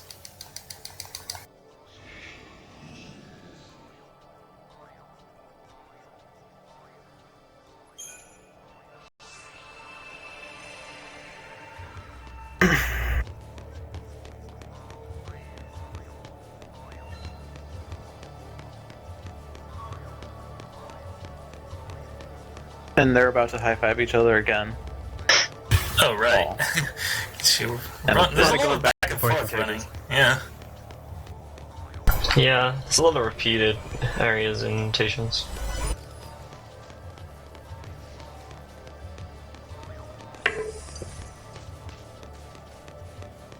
So Penangolin and his accompanying Chan-Chans are an interesting fight. Because They are weak to magic. Which is cool. Except we're all strength spec, so we can't take advantage of that. Oh, But you that's why might we be. use Hecaton Care, so we don't have to care about the magic weakness. The Chan-Chans are actually immune to provoke. Fun fact. So like, But it's if you not wanted to very do this fun. fight legit, like without a D7 or something, you can't really get the Chan-Chan provoke. You can provoke Penangolin, but the Chan-Chans are like, we don't care, we're gonna hit anyone.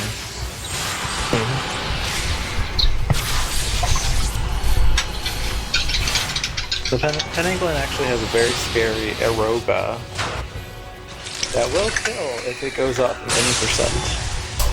But we rarely see it because we kill so fast. Well, we go to Gestalt so fast and stop him from taking action. I just realized I had you guys muted. Wow. I'm a jerk. So my headset has a volume control, and I keep accidentally bumping it and dropping it down, so I might have been talking over people and not No, realizing it. no one's really saying much. Don't worry. Okay. I always get really paranoid when that happens. We were talking about jerk. you, but we're not going to tell you that. Don't worry, I'll watch the stream later to see what you really said.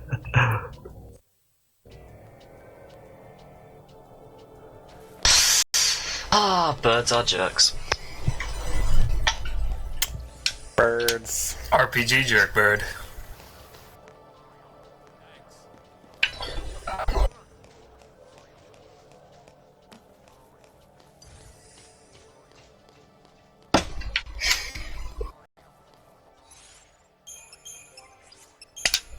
Oh, I should probably try and fix Crystarium again. It's almost fixed. So for the briefest time, we're gonna have all three people in the same environment, and it might be the last time, except for possibly Orphan's Cradle. During this game. Yes. Yeah, in this game.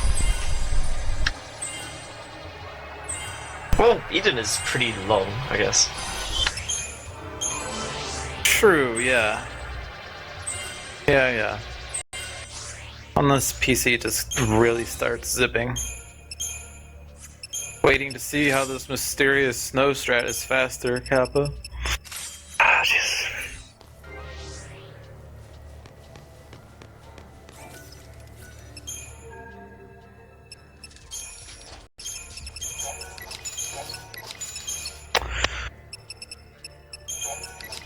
Right, so it looks like both Maelstrom and ZwanzIg are doing the menu before the Dahaka fight, just in different places. So it sort of looks like they're tied right now, which is amusing. At least you're both in Lenora's garage. Or was in Lenora's garage.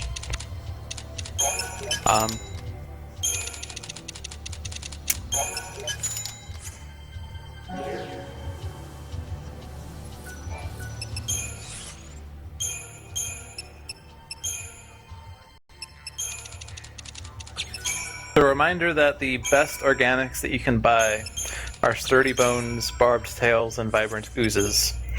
Unless you want to dismantle energy sashes for chocobo tail feathers, in which case you would be doing different things. And the best mechanical components that they can buy right now are superconductors. Those have been available since they entered the Mahabharata and made it to the first save point. Second save point, sorry.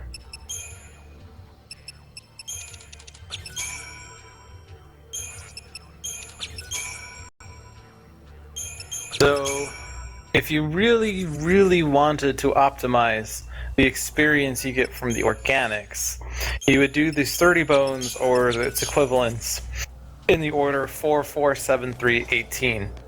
And that way you get 4 at x1, 4 at x1.25, 7 at x1.5, 3 at x1.75, and 18 at x2. Unfortunately, that takes a million years. Yes. That's why we don't do it in a speedrun. You don't care for time, it's better. If you do care for time, it really sucks. Can you buy a On perfect a lot of conductor? equipment, it doesn't even matter. But Yes, on a perfect lot of the smaller conductors equipment, are it in does. Lenora's garage. Okay. What were you saying, Tiornys? I was saying that on a lot of equipment, it doesn't really matter. Like if you're upgrading a tier 2 weapon, don't bother. Just toss your 36 organics. The experience is negligible. Right. But if you're doing like a power wristband, it's pretty important. Well, pretty valuable, I should say.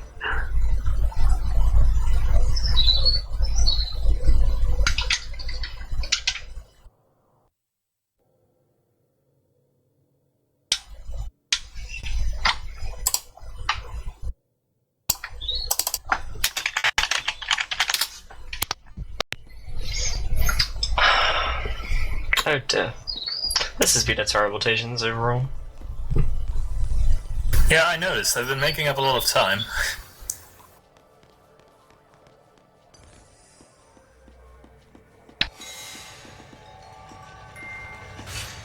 It's fine, I have a consistent bar too. This is true. Yes, for those of you who care, I'm actually on PB pace right now by a very small margin. But yesterday I had a much better run going when I was practicing, and that run completely died to the second bartenderless fight, which is coming up in a little bit after Dahaka.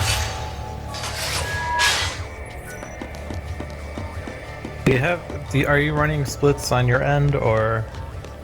Yes, yeah, I'm running them. Okay. Just only I can see them. I'm debating having splits, but I don't know if I want to or not. Just so you're not tempted to reset. What? Well, because, like, I don't want to be that distracted. I just want to do the run. Yeah, fair enough. I don't want to think about times unless it comes back that, hey, Lewd, you did this in 2 hours and 59 minutes. I'll be like, what?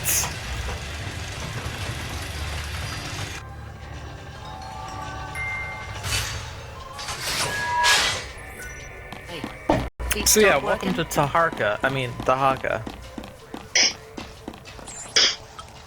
Feel the heat. Obligatory FF9 reference. Come on.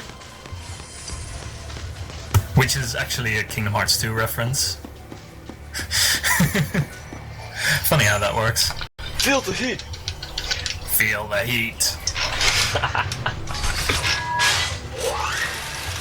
If my run were to PB, I think I would restream it on my channel, since my local recording would just be gameplay and game audio, so it'd actually be pretty easy to restream.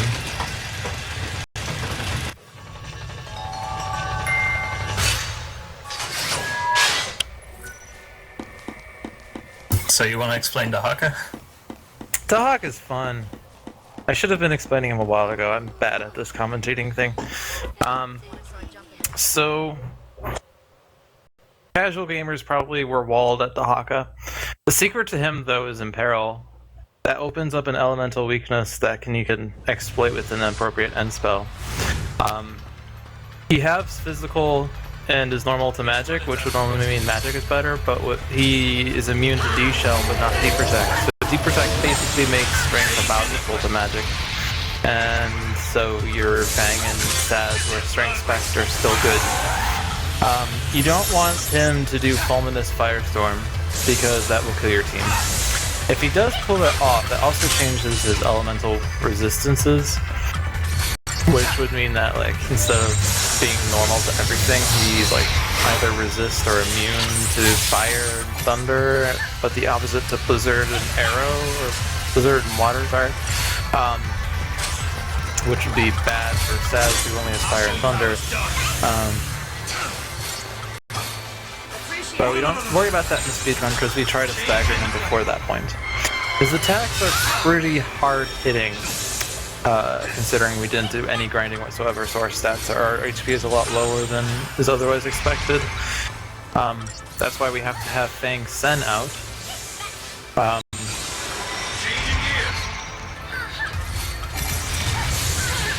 So, yeah.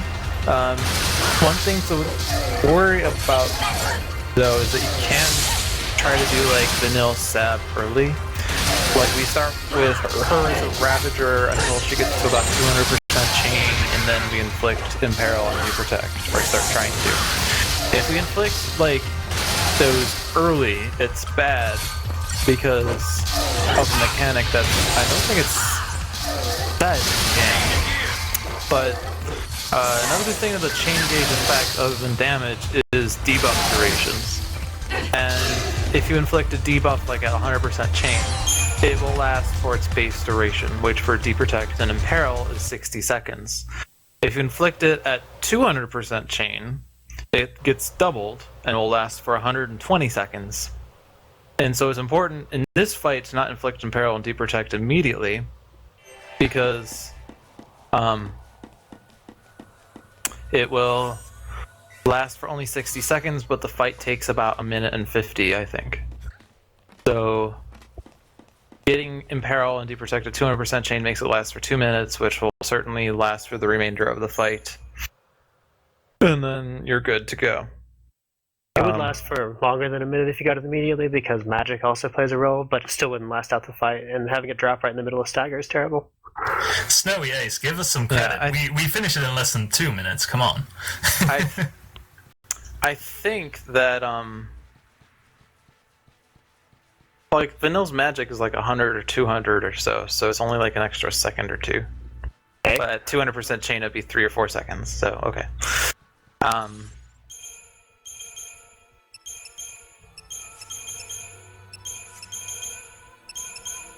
So, yeah, and then once you stagger Dahaka, he falls to the ground and does nothing.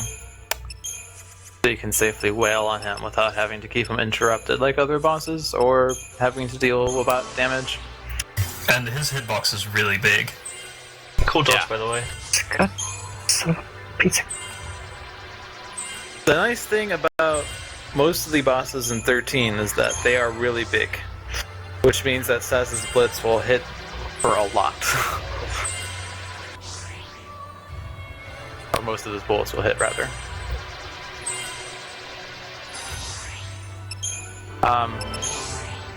And now the next fight is part 2. Bart's Revenge. Revenge of the Slime Arc.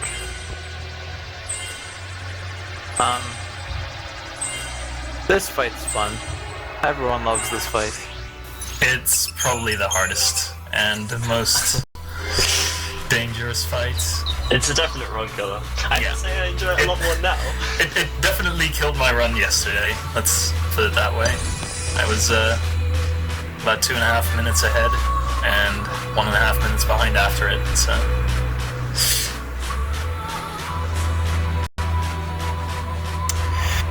Yeah, I've heard that Maelstrom's strat is more consistent. I'm not sure how, but it's consistent. I bet it is still subject to some of the same RNG fueled deaths that Dazka. Dazka followed by 4 lasers hitting Saz. A successful daze on Saz, followed by 4 lasers hitting him at the same time. Will kill him from full HP. Do not pass go. Nothing you can do about it. Except cry. Try again.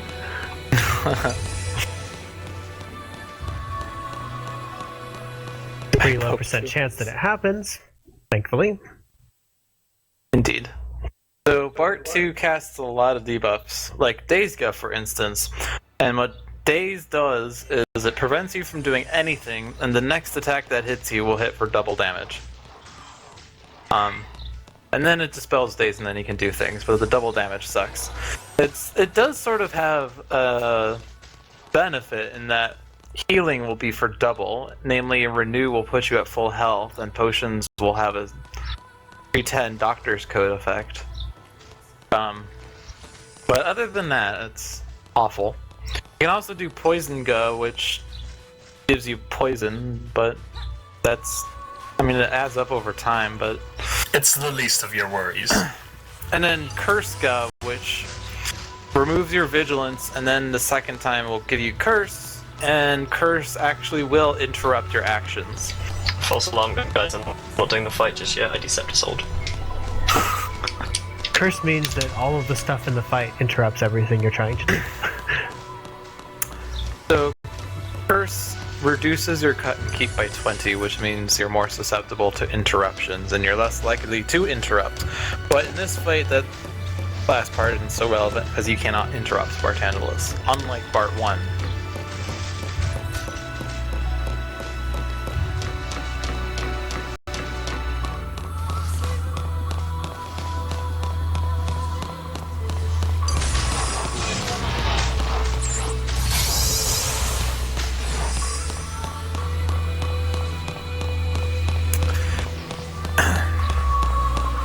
So I don't want to say disadvantage. I mean, I would presume it's a disadvantage. The disadvantage of Snow versus Fang is that Snow does not get slower Curse in the run. So you're not going to see slower Curse in some fights. In this fight, he can be slowed, which will slow down his debuffing. It will slow down his individual laser attacks, which helps you know, with surviving, but you can probably YOLO and do well, so it works out.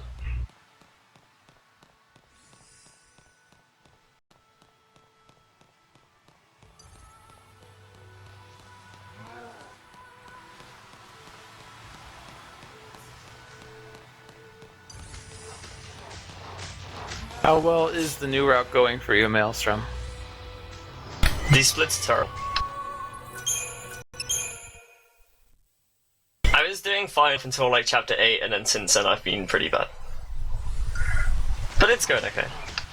And he still has the lead. PC Master Race. I mean, it is nice to see it being close between Zwanzig and Maelstrom.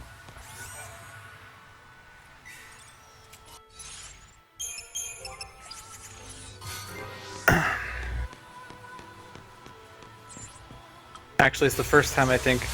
Wait, did you both play Dahaka at the same time? I don't remember. No, I finished first. Well, now it's the first time you guys are fighting the same fight since... something. So you can see the difference in this. Shit.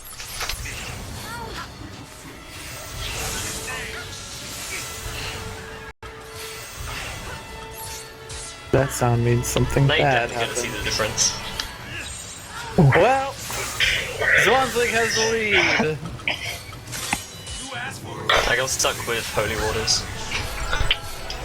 And laughter out of nowhere. Yeah.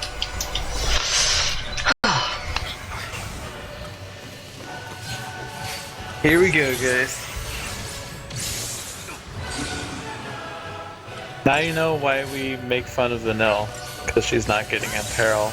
Vanille, Imperil, Vanille, Imperil, Vanille. There we go.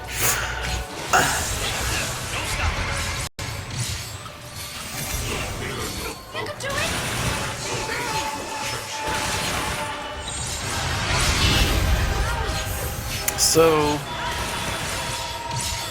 this fight is cool. I think Maelstrom did this already. I missed it, but this strat is cool because we get to take advantage of Gestalt, not for damage dealing capabilities, but to prevent something bad from happening to your party members.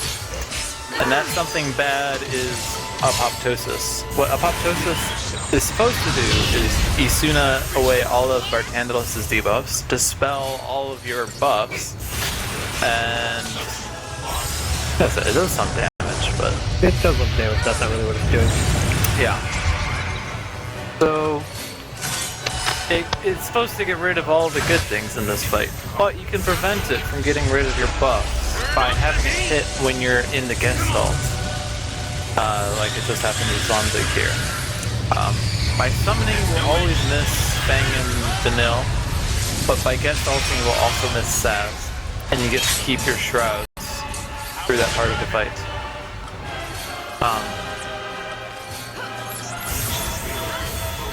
And then you get to do the second part of this fight. Once you cross 50% HP, or if you spend too long, he does what's called a head split, which resets his chain to 100%, which is why we can't just like power through the first stagger and kill him straight up. It has to be split across these two. The only way that you can kill him in one stagger is if you've really grinded out like maximum Crystarium with good Eclipse and whatnot.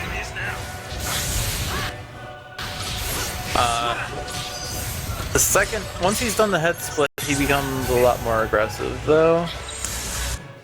He attacks faster, he does a lot more debuffs, and he has an attack called Thanatosian Laughter. He uses this after he's crossed 1.3 million. If you cross 1.3 million before Apoptosis, that tends to be his first attack before Apoptosis, so you get to tank it in the summon, which is nice. If you don't, then you have to deal with it after having done things. And that was barely surviving Apoptosis, or Thanatosian Laughter from Zwanzig, down to 40 HP with poison. That's impressive. Yeah, that was never gonna work. I should have retried way earlier. I was getting completely owned by debuffs. Damn, that sucks. And yeah, and then... And now Maelstrom's still in the lead.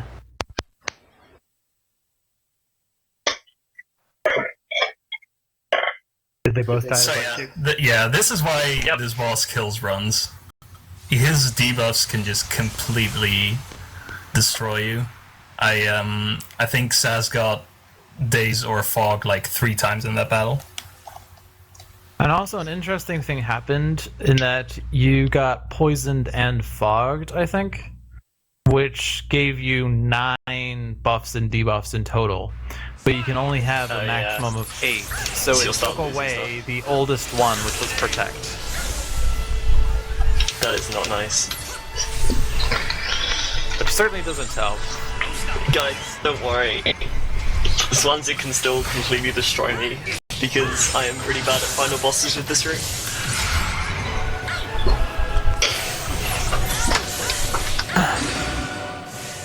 So now going into chapter 12. The first fight is an immediate Gestalt with Odin, so of course we're going to Zantetsuka in this monster. Anavat Tapsa Warmech is actually like the upgrade of Menace and Warmech. That was a solid save for Telefight. And if you don't pull off the Zantetsuken, you have to deal with him becoming immune to everything and having 100 chain resistance, which is not fun. But I think you would just resummon and then figure out something. Even resummoning is not all that helpful. Like, I think you just retry. Yeah, You just you lose can't every try. spell. You can't even get it off and get rid of the barrier for 3 seconds. Now, staggering, I think, does make the barrier go away, but, I mean, you're staggering him against 100% chain resistance without a synergist in your party. Yeah. But, I mean, unless you've got secondary role development, but... With random paradigms that you have no control over. And you can't debuff him. So, the conditional modifiers suck. I definitely will get him this time because I had a much better first phase and I pushed laughter to before apoptosis. Yeah. I'm definitely, like, the kind of general thing is that pushing laughter is, like, slightly slower, but definitely more consistent.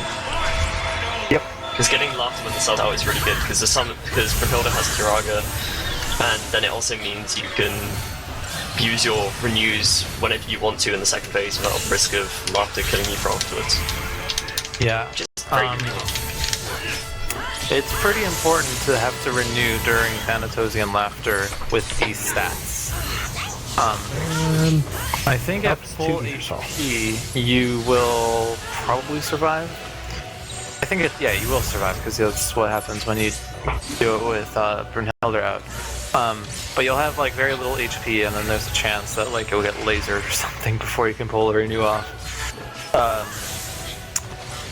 But if you have less than that, then you will have to renew, and it's usually better to start a renew before, like, right before Thanatosian Laughter starts.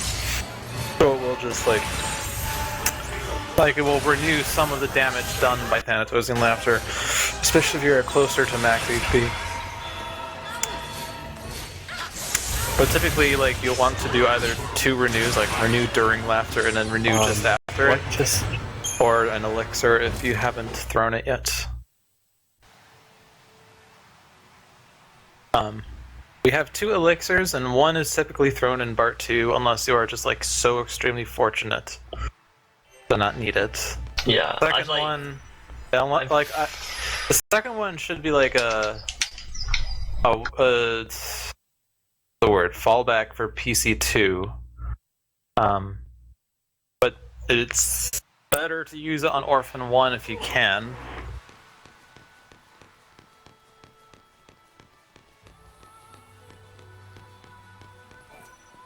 Yeah, I've still never been able to skip the elixir for Bart 2. I've come really close once, but never fully skipped it. I managed it, but I had to set up 2 tireless charges instead of 2 aggressions. Yeah. And Snow's Crystarium is now fixed, yay!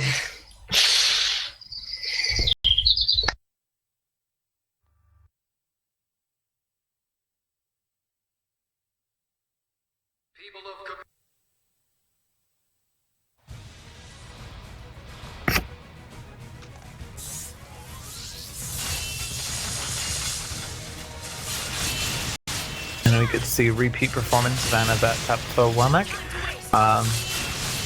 I think Zwanzig will be able to kill with Razor Gales, which is faster than Zantetsuken. They'll have a higher battle time, but that's because the Zantetsuken animation doesn't count towards battle time, and that's about 17 seconds. This does not work on PC because for some reason something hits less, and so you can't do enough damage.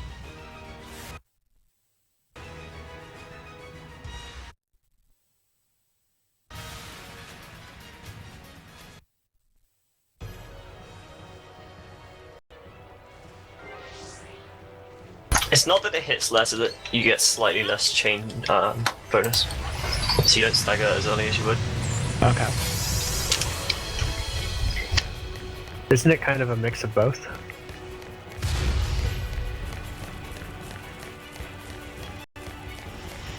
I'm pretty sure it's just the chaining properties, because that fits with what we ended up finding out about Khalid in that percent. Okay. It's because we were setting up the fight kind of strangely.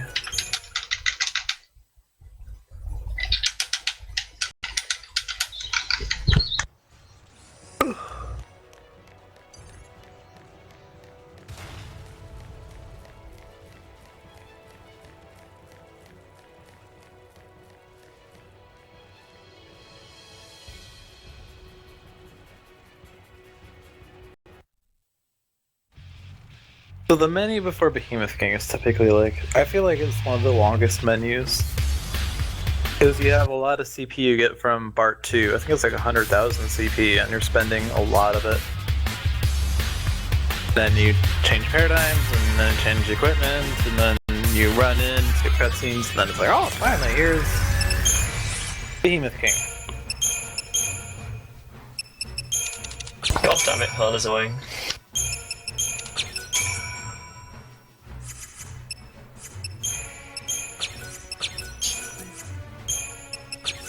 Dang. Are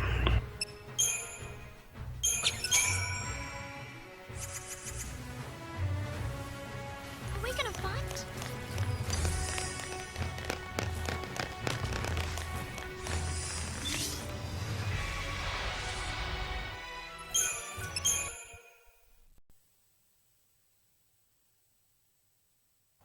Alex is actually a pretty good summon, but in any percent, we don't want to touch Hope more than beyond chapter 7, and you get Alex in chapter 11. It's just easier to use Hackathon because you already have a developed vanilla.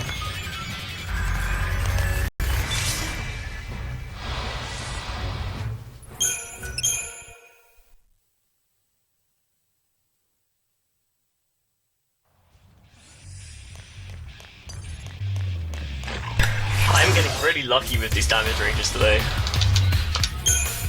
7 HP, so lucky.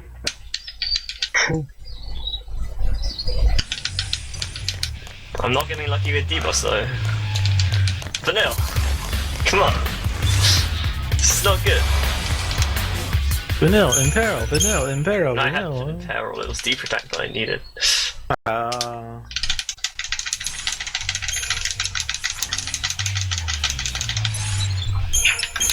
He's not gonna kill because Snow didn't do anything. Okay. I was scared.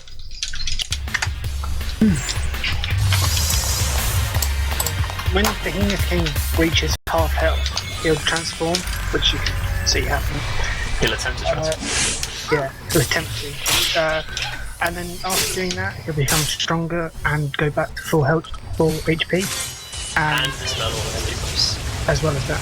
And the idea in Speedrun is to set everything up so that we can kill before he can transform.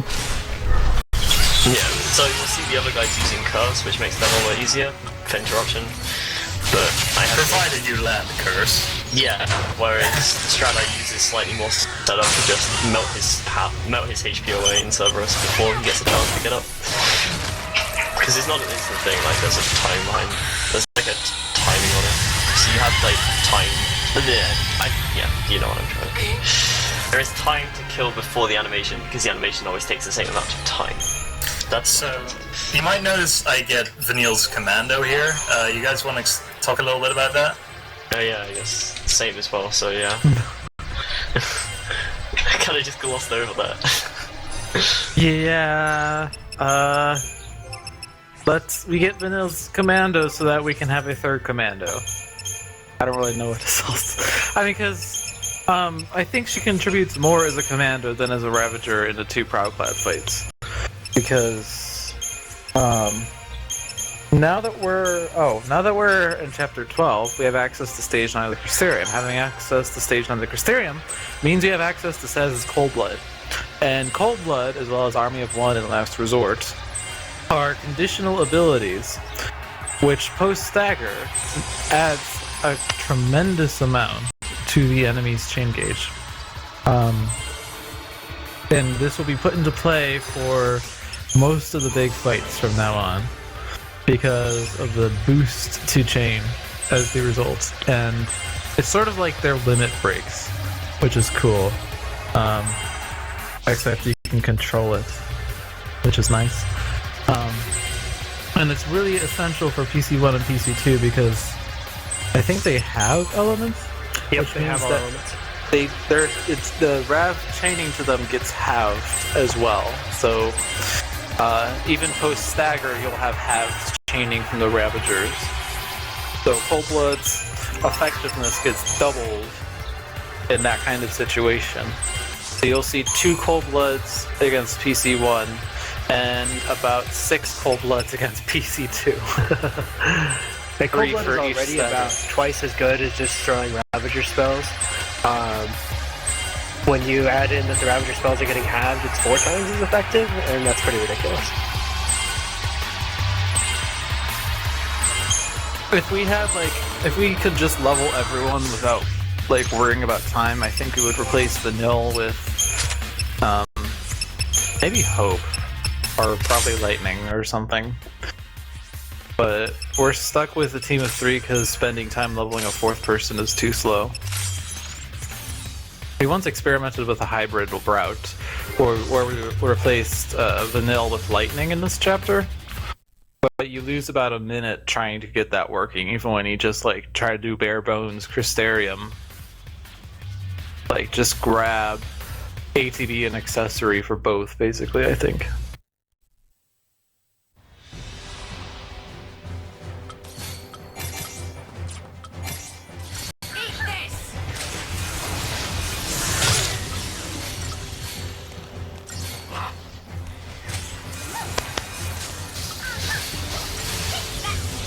What's special about Alex is that he's wholly elemental, Kappa.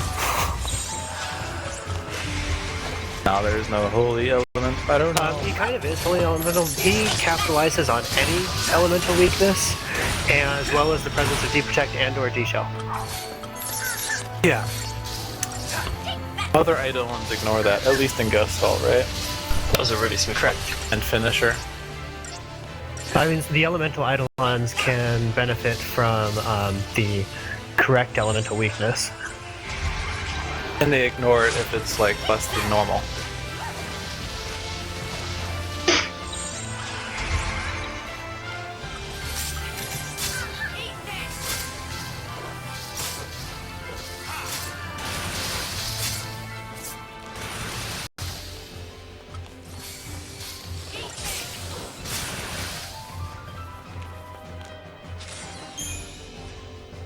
Currently the screen is playing so like having the Dahaka fight in the top left corner is having me have flashbacks of when we were testing the layout. So I think we had a 30-second Dahaka loop in the upper left and a 30-second part 2 loop in the lower left. That sounds about right. And it made me chuckle because the 2 videos had paradigm shifts in sync. Like you saw Saz's ready animation at the same time in both. It was funny.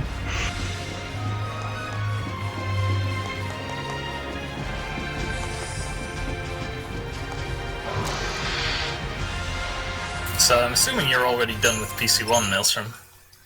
Yeah, I'm okay. Yeah. PC1 is a pretty interesting fight. It's one of my favorites, I think, in the run because it always looks really impressive when you know how the fight works. Because basically you need to kill him in this single stagger. Yeah, PC1, if he go finishes his stagger, what does he do? He puts on overdrive? He heals 300,000 hit points, and yeah, does overdrive, and then he does retaliatory strike. Which basically kills you. So you don't want to see that happen. So ideally you kill before the stagger ends. You're such a troll.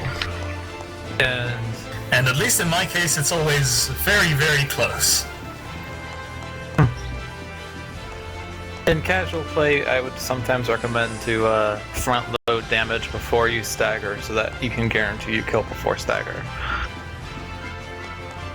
Because you can still deal damage before stagger, since damage is based on chain gauge percentage and not whether the enemy is staggered. Oh, right, yeah. When we say PC1, we mean Proudclad. No, we mean Maelstrom's PC. His first PC. When you see his first PC, do a cold blood on it. Like, freeze your blood, drip it. Okay, I'm done. I shouldn't say that. So the cool thing about Adamankillid with no stress is is the Frost Strike and then 4 Blizzards, because before I saw this, I forgot that Snow has really fast aerials. In fact, Snow's like really fast in almost everything. But like Lightning, if he does like attack and then ruins midair, she's really slow. But Snow's like, I don't care, I'm gonna do these fast. I think it's still slower than if you were on the ground, but it's still pretty decent. And it's faster than 5 Frost Strikes, I would assume. And if you're wondering why we want Snow to be in the air, it's because his stomps, Adamankel's stomps, only do damage to things that are either on the ground or just above the ground. Like if they're just about to jump up or something. If they just jumped and haven't gotten high enough, then it's not supposed to hit them. And actually, that's really bad because it's a really slow animation to knock them over in midair and then fall back to the ground. Yeah, that did happen to me at one point, and it's terrible. You'll see that kind of interruption in midair thing in 13.2 against Garuda with Swipe. And you'll probably curse out Null for getting swiped. Like so slow because it's like they're hit in the air, so it stops their attacks. They're like launched in the air for a second, and then they finally start falling, hit the ground, and then they get back up on their feet, and then like Null like swipes the sword, and then he starts recharging ATB. And it's like, why? Slow.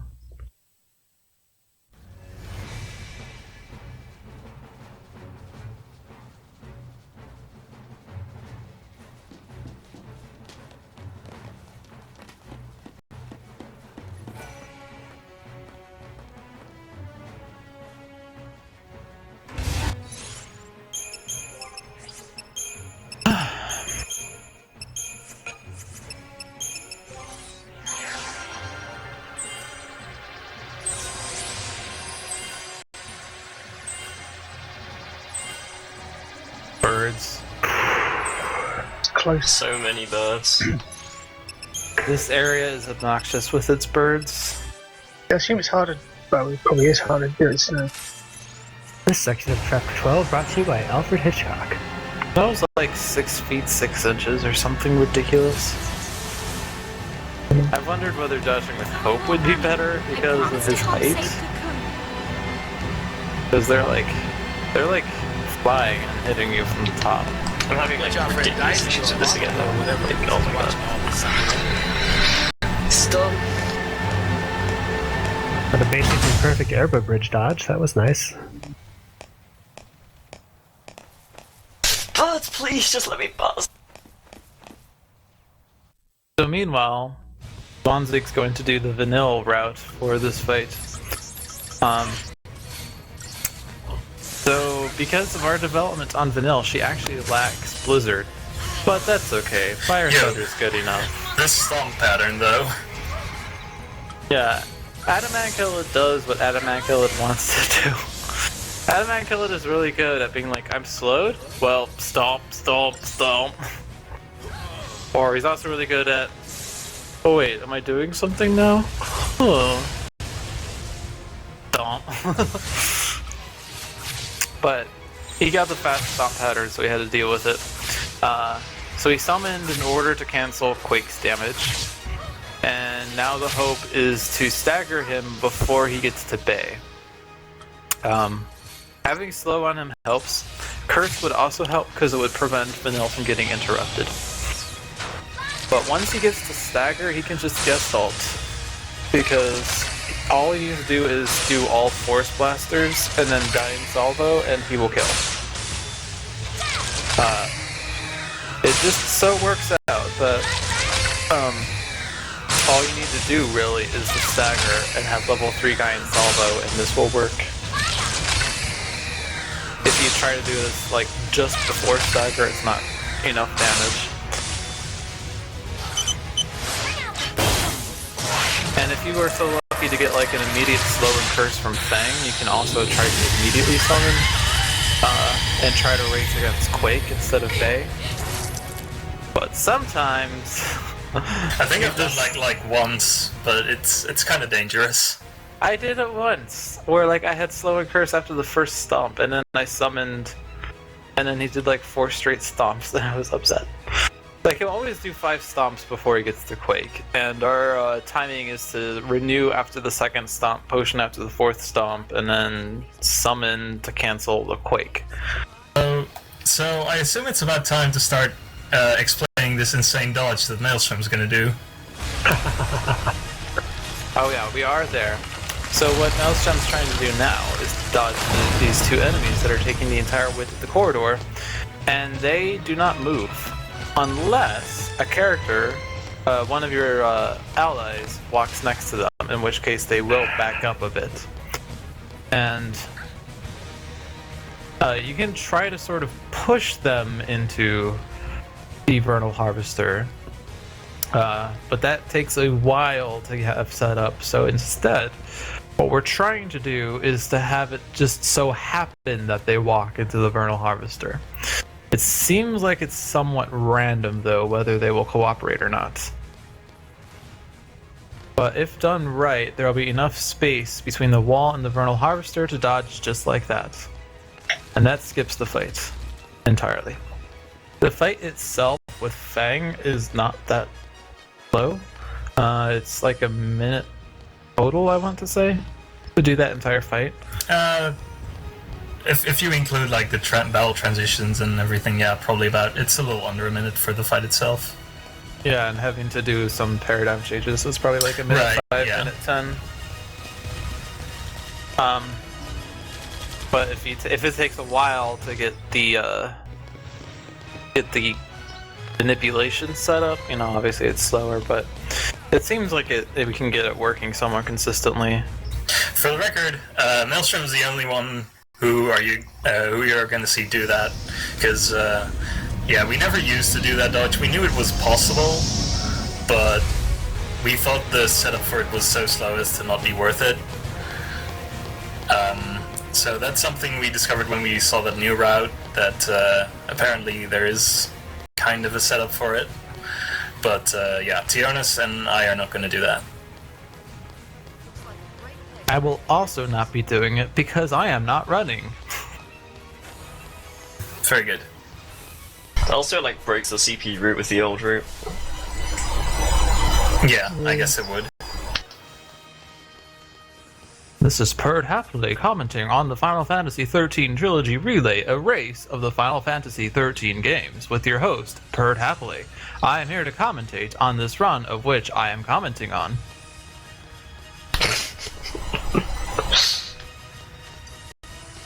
The Parks and Recreation joke. Don't know how many Americans that watch that show are in here.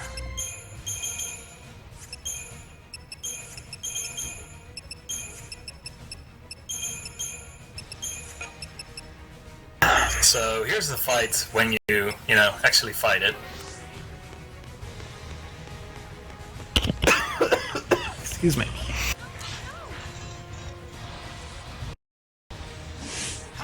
Oh shit. I get to watch the Adamantoids. Nope, sorry, you don't even get to watch it. It's in the cutscene. The Adamantoids crashed into the glass, which is why you can't grab the second item on the right. In order to grab the second item on the right, in addition to the one that was picked up, you would have to fight and kill the Adamantoids. The Adamantoids is nicknamed the Eden Toys, and I once tinkered with coming up with a route in order to kill the Eden Toys while also beating the rest of the game as fast as possible. And I called that Eden Toys %, and it was proven to be somewhat trivial once we decided, oh, you can just use an elixir and kill with 2 summons, and that's boring. But that was back when we were doing a slightly different route where we had lightning in Chapter 12. With Vanille, I'm not sure that it's that viable, but it could possibly work. But yeah. Kind of a fun route, actually, back. It won't work with this route because you don't have days. Yes, if you try to fight him without days, you would be stuck there for days. What are we on for the bad pun counter? 4 or 5. I feel like it's more than that. Well, I didn't die to Bartandalus, I Good job. came You did. damned close.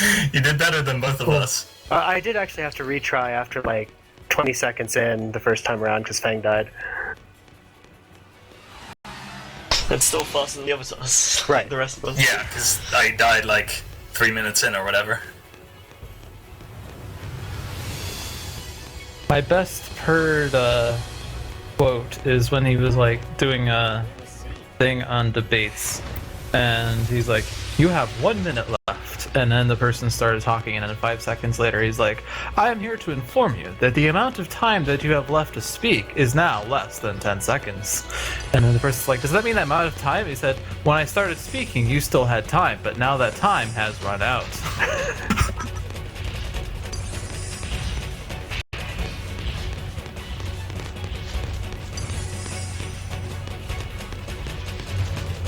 And now we get to run into PC2. Or Proudclad 2. The second Proudclad. They're both called the Proudclad, or I don't know how to pronounce italics. The Proudclad. I made it into Chapter 12 before they left Chapter 12. Good job. Proudclad 2 is an interesting fight.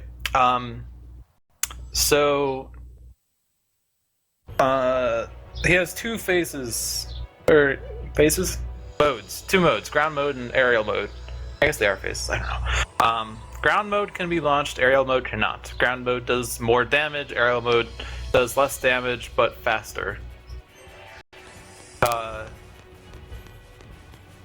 not sure what if Maelstrom's going to launch ground phase second time or not. Is that sent still? Yeah, it's the same Aerial kind of phase fight. also does more damage if you let it do retaliatory strike. Yeah, the aerial phase will do the stagger counter like the first Proudclad, except it will not use overdrive because I'll mention why when he uses overdrive in this fight. But he will use retaliatory strike, which is very likely to kill, especially in the speedrun when you don't have physical resistance outside of protect. Limit is deactivated, not overdrive. Not overdrive, yeah. He removes delimiters. And in this fight, it is an HP threshold that he does it. It restores him back to full health. Okay. And it gives him permanent haste, bravery, vigilance, deprotect, and deshell. Bravery, faith, not bravery, vigilance. It's vigilance. None of his things are magical, so there's no reason for faith. Oops, that was stupid. So we'll soon see who's right. So fun fact about Proudclad 2 is that he is initially immune to deprotect and deshell. After he removes delimiters... I think I'm stuck in a loop right now. Uh-oh. Is this where you're spawning on top of where they are? Yeah, okay, there we go. Never mind, forget. Okay. Yeah, that sometimes happens. It happened to me once. So, after Proudclad 2 removes delimiters, he gets, he's no longer immune to deprotect and deshell. I think he has, 30 base resistance to those. However, he proceeds to inflict himself with deprotect and deshell with infinite duration. Which means that you can't manually inflict it yourself because you can only, re-inflict when it will last longer. Actually, no. Yeah, that's correct. Gonna be easy. Oh, look at you! Whatever. I don't want to discuss this here. Serious thing that I'm thinking about right now. But yeah, so we're going to have to kill him in two staggers because the first stagger will not kill. It will remove delimiters. He'll be put back at full health, and then you'll have deprotect, which you will, and deshell, which you will take to your advantage in order to kill with the second stagger.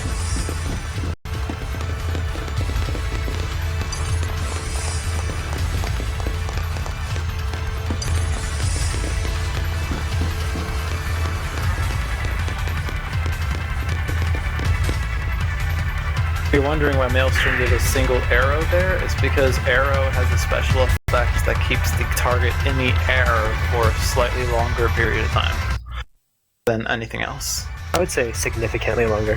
Significantly longer. Wrong adjective, or wrong adverb. It is I know it's my bad. Told you. All of A casual tip is that every single one of Proudclad's attacks are physical. So any physical resistance you can equip on your characters will help with overall survival. Also, tip for casual gamers: in general, physical and magical resistance pays off more than flat HP increases or resist damage. Much cheaper to upgrade black belts and rune bracelets than it is to upgrade like a diamond bangle or royal armlets.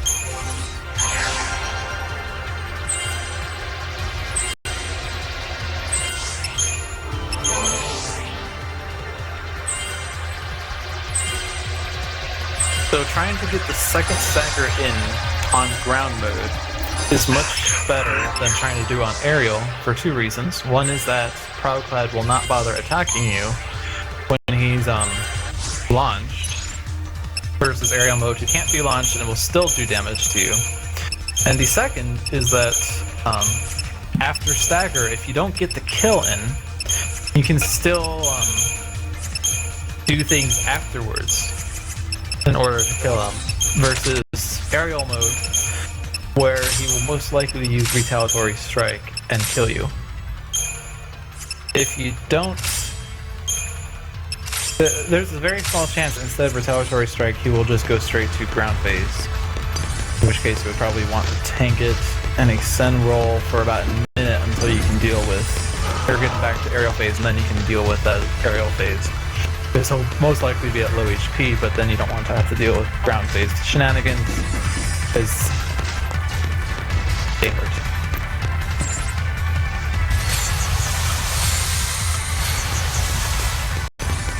And now we're in chapter 13 with Maelstrom, and then we're starting PC2 with ZwanzIg, and we're starting Bulwarker with Tiornys.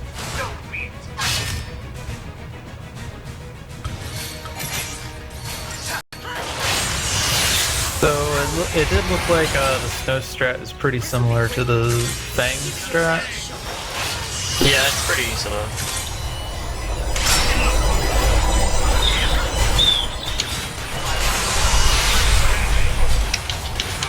So I'm not sure that it was the last Cold Blood bullet that killed Boomberry.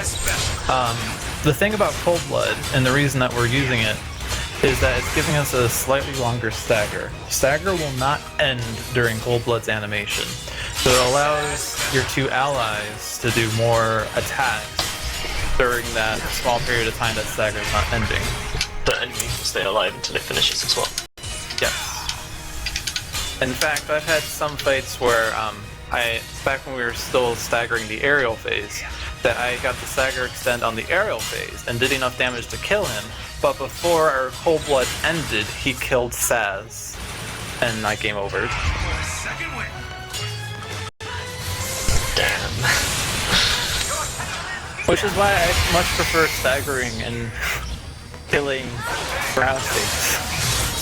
These strats are so much better.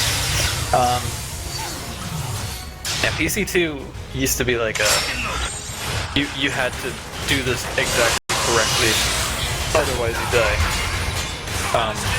It's less of that now. It still sort of has that element if you mess up like with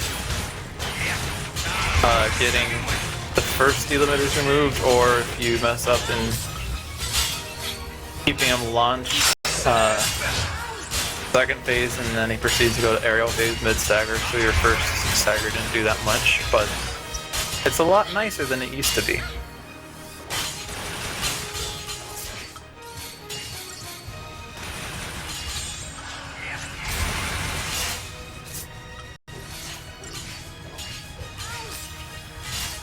Also, 5 minutes ago is when the Japanese PB would have ended.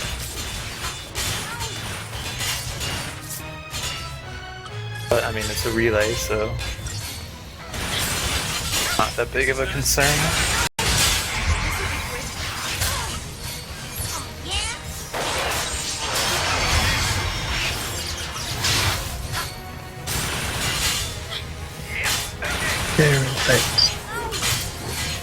Yeah, so he has a sliver of HP left, Which means that the best idea is to just sit in Cerberus after he gets to aerial phase and wait for the kill. If you mess up your stagger extend and you hit stagger ends because you did it too late, you would probably have a lot higher health to deal with. It would probably be best to re-stagger, although you might not need to do all the cold bloods. And in fact, you definitely wouldn't need to do all the cold bloods that you needed to do earlier. I'm missing a shroud. That's exciting. Yeah, it should be okay. I think I can buy one from the drops I get from Bandersnatch. They're not guaranteed drops, though. Oh, okay. This is gonna be interesting.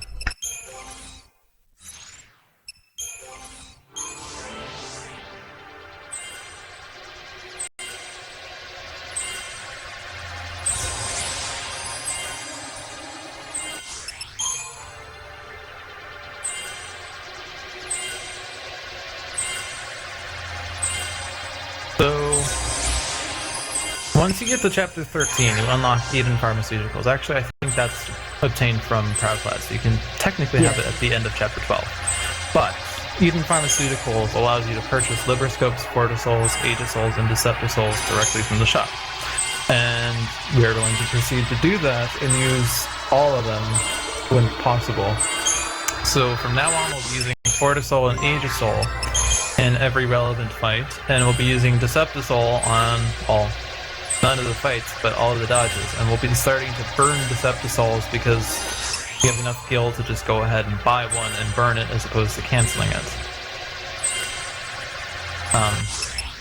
We also can buy Libroscopes, which will be nice.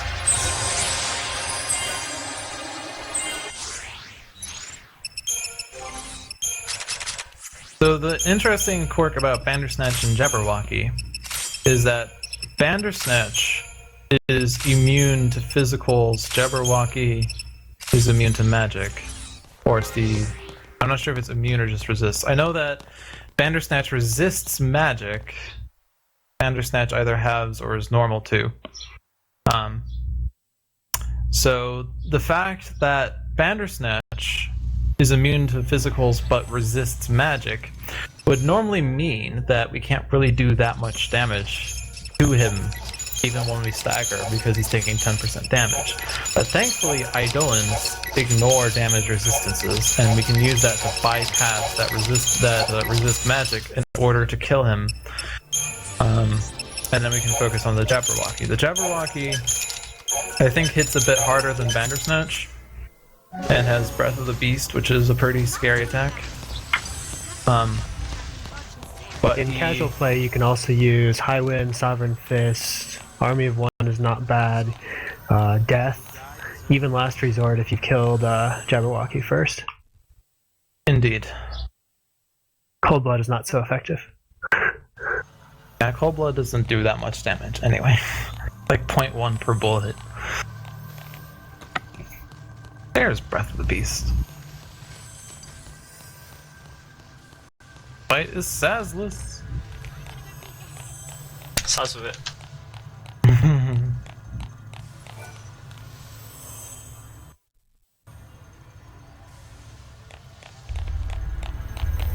And I was so hoping he was going to die to either poison or fall damage.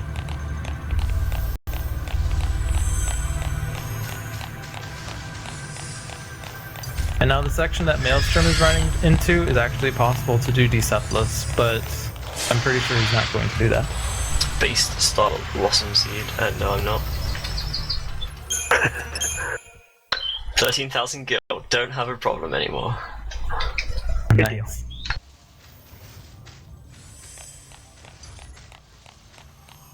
It's actually kind of fun doing these dodges without a Deceptisol, but I mean, certainly Deceptisoling makes them brainless. And faster. I mean, if you have 3 Deceptisouls in Chapter 13, then you can burn the Deceptisol, otherwise you have to cancel it. Which is what I've been doing since I've been buying 332 at the start of Chapter 13. No, Doomberry, it's not Tailhammer time. Tailhammer is not until after Vladislas. But there's a fun dodge coming up.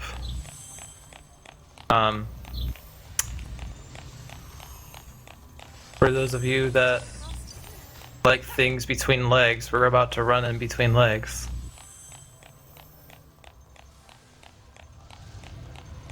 Dodge ever! Yeah, you can run in between Megrim Thresher's legs pretty easily.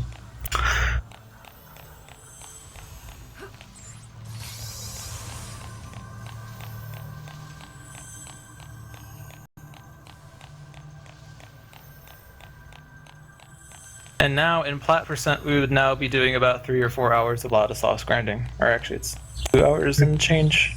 2.5-ish. 2.5-ish. Too long. Too long. Too many hours. Would you rather fight more choices?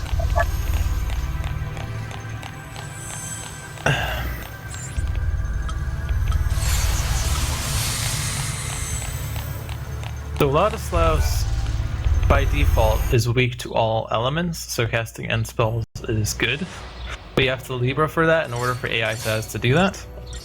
He can be deprotected, and he likes to do a lot of things that do damage. I think that's a blanket statement for enemies in 13. But in general, in this fight, it's better to not even bother like chaining. Especially since he's doing a lot of damage, you want to keep HP total somewhat high, and Maelstrom's approach is vanilla lead, but Saz lead has mix. Especially if you get vanilla Sam.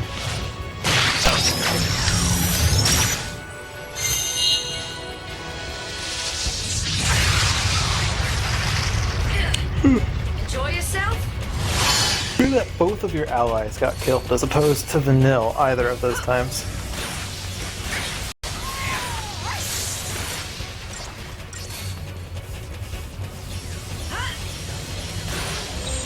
Apparently I picked up 2 extra cortisols along the way without realizing it.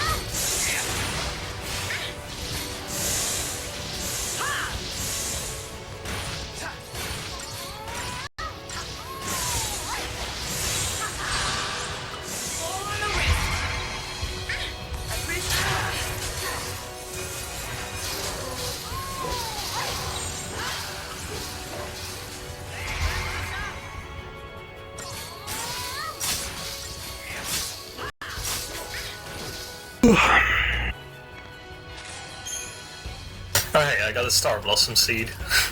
Nice. I don't need it though.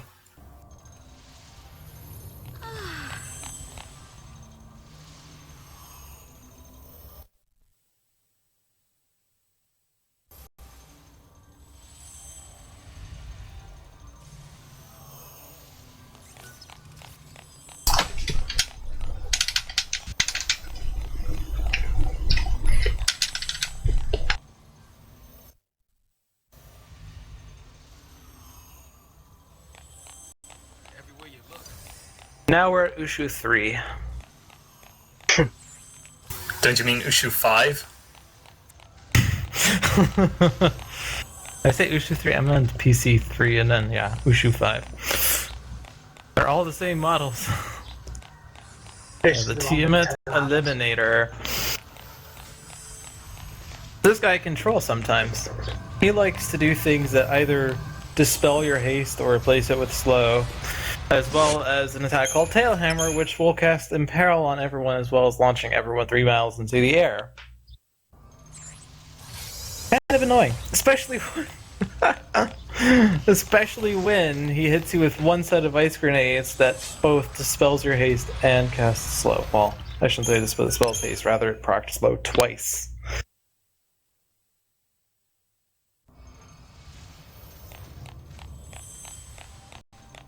This fight without Veil is annoying because you see a lot more slows.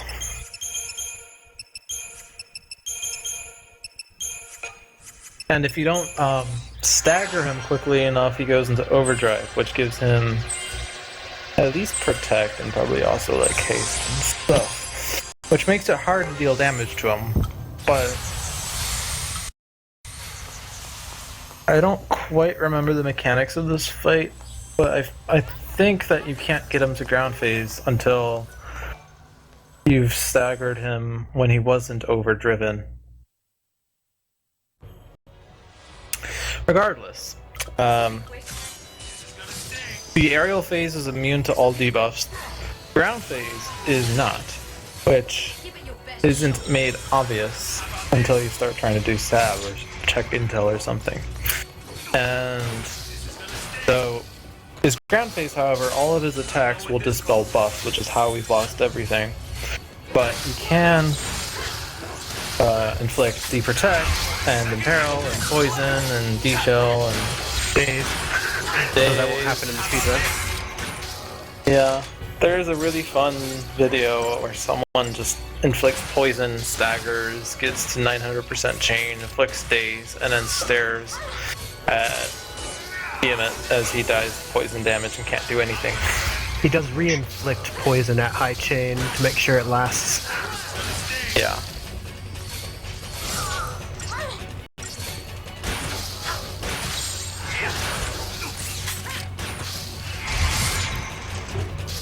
A good low-level challenge strat. Not so good for speedrunning. Indeed.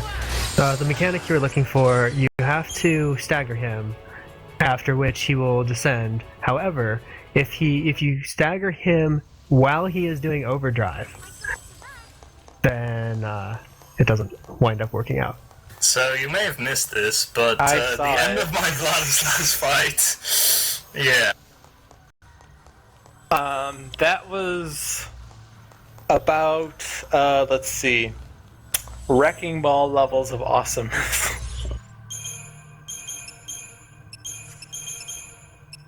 Were you almost dead? He killed Wladyslaus as he was doing his whatever Mounting attack. Contempt. Mounting Contempt as he was swinging at Saz. Nice. Nice. If only life worked that way. Oh look, a guy is swinging his sword at me. If I shoot him dead, it won't hurt me.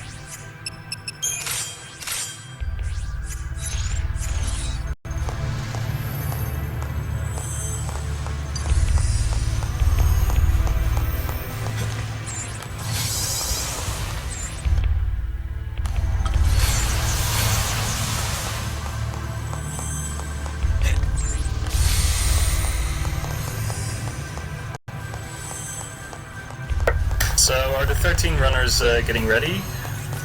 13 runners, you mean? Yes, those guys. Wait, You're back, it's fine. do you want me to start streaming now, or wait for something? Wait until... If you start streaming when Swanzig's on final bosses, we can switch over ASAP. Yeah. But just like get it set up, obviously. Yeah. I get to do things, guys. Is that actually allowed? I thought commentating, Have I been doing a good job of commentating, really? Yes.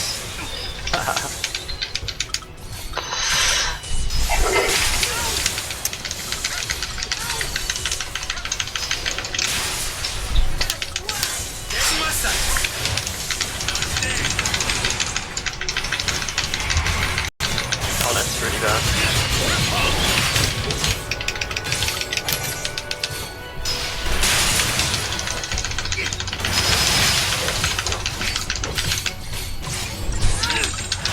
Okay, so I don't have to change anything from when we tested those a few days ago, right? There you go. I'm done. In practice. Yep, I died.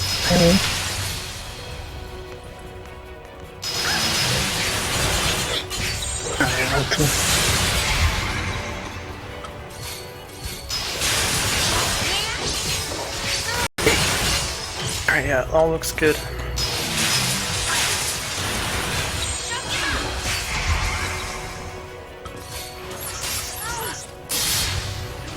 Well, I'm gonna head to the restroom real quick, so before I start my run. Seems like a reasonable plan. What do you think is going on? This fight's hard.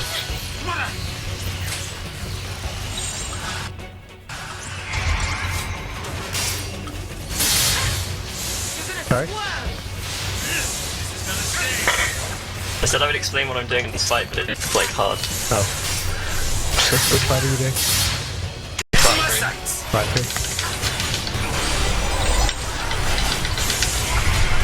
He's doing his best to navigate around Mark 3's big nasty attacks. Which are Ultima and Thanatos Laughter. Ultima is very capable of killing him if he's not careful about it. Thanatos Laughter just wastes a lot of your time. Yeah. Thanatos Laughter is percentage based. So it's survivable.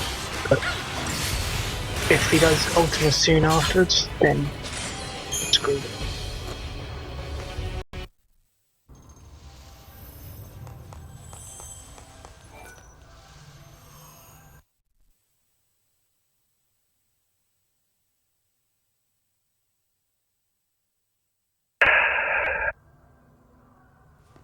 Fake cutscene. Not a real cutscene.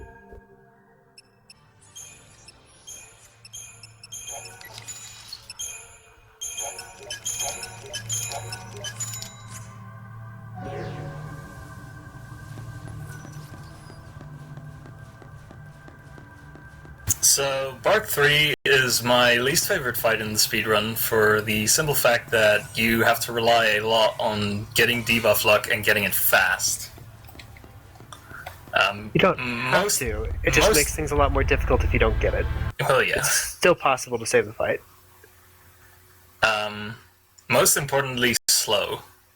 So, Slow here is goes really nothing. helpful. Oh, I didn't do shrouds before the fight. Right. Let's retry this.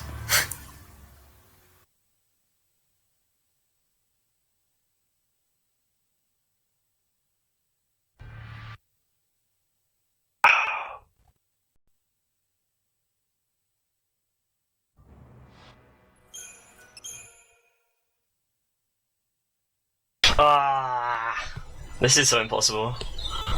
I hate this Are fight. you still on Bark 3? Yeah. Oh, we're tied then. Ultima. Nice. Yeah.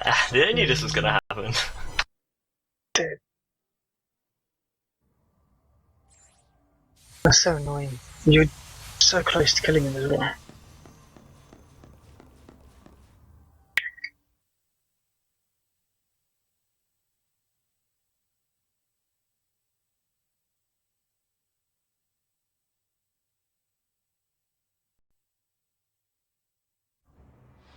It returns.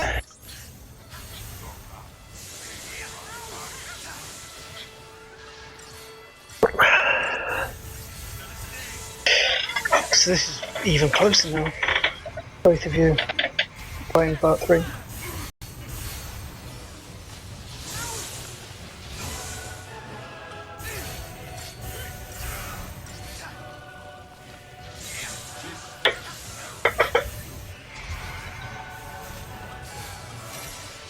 I died because Vanille was not interested in healing me. Like, that's all there is to say about what happened there. She was just not into it.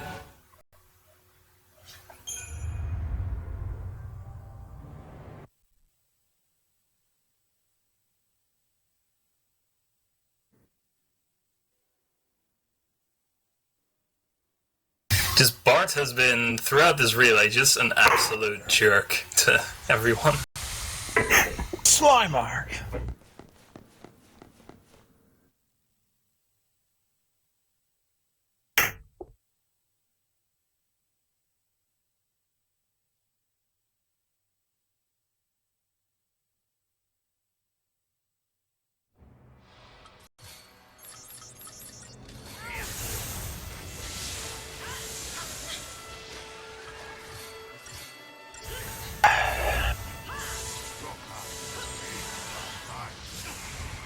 I fear that my LRDs are starting to act up now.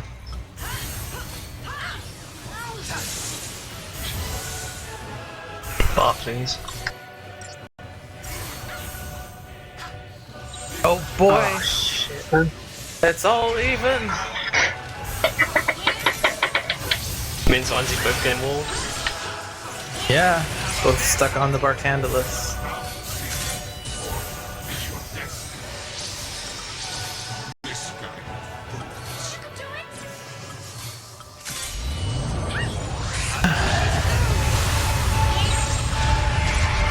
So,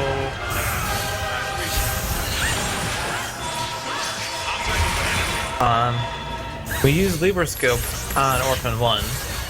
Good to know where Libroscope is before you get there, because you have to throw it very quickly and then shift. So sometimes, at some point, people tend to enter the item menu just to see where the Libroscope is, and not to actually throw anything. Especially if Ultima's on the way.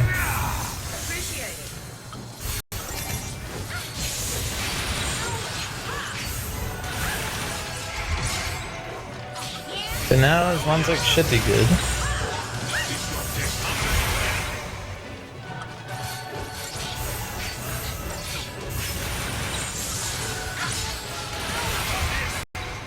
If you die to Orphan 1 or Orphan 2, you just retry that individual fight. You don't have to do them all over again.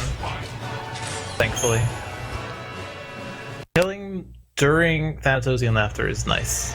Well, it didn't actually start, but text was on screen, so close enough.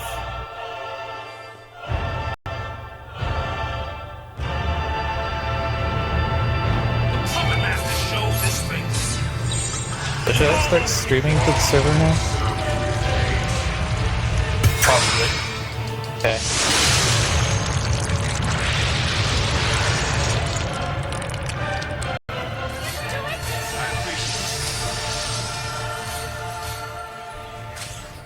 Yeah, it is streaming to the right place, I think, so it should be good. I'm not dropping frames, it looks good. It'd be a seamless transition, I would say.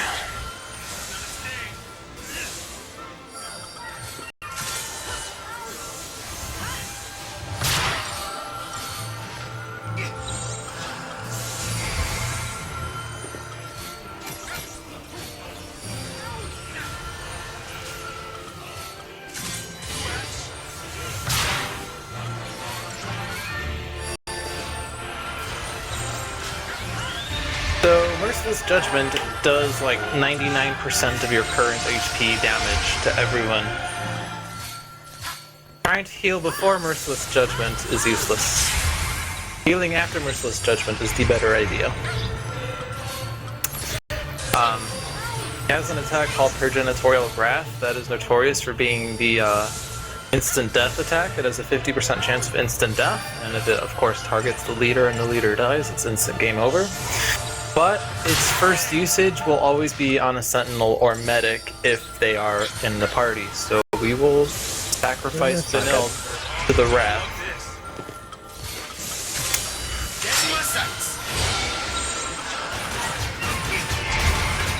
And like Dahaka, when I said we wanted to change 200% before we proceed with debuffs, Orphan, you kind of want to change to like 250 to 300% because this fight takes 3 minutes to 4 minutes, and most of the damage will be coming from poison. We really want to make sure poison has a long enough duration. An early poison sort of can kill this fight, especially if it expires before Orphan dies. When he crosses an HP barrier, he uses a scripted Merciless Judgment. He does a second one after enough time has passed, but only if he's not in stagger, and that is supposed to be the transition to phase 2. But if you stagger him and deal enough damage to him, break the HP barrier, you go straight to phase 3, and he stays in phase 3 for the rest of the fight. The cool thing about this strat is that we're now going to Gestalt stall in order for poison to do the rest of its work. With these HP totals, he actually has moves that can kill, namely Dias Array, which does a lot of damage, and he can also Progenitorial Wrath again, for lulls. Speaking of Dias Array. Yep. So, the reason we Summon is that if he uses D's Array, we're gonna hide in the car for the rest of the fight. And let Poison kill. Poison kills at a rate of like 20% HP per minute, or like 0.3% HP per second. So you can go from max HP in 5 minutes, or from 20% HP in 1 minute. So if you have a 5-minute lasting poison, it will kill always in 5 minutes.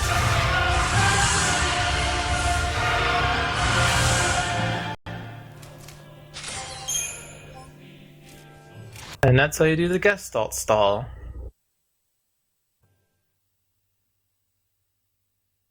Also, if you missed it, MLSTRM's going to be doing the same thing, unless he doesn't have to Gestalt stall. Except he will because of summon points.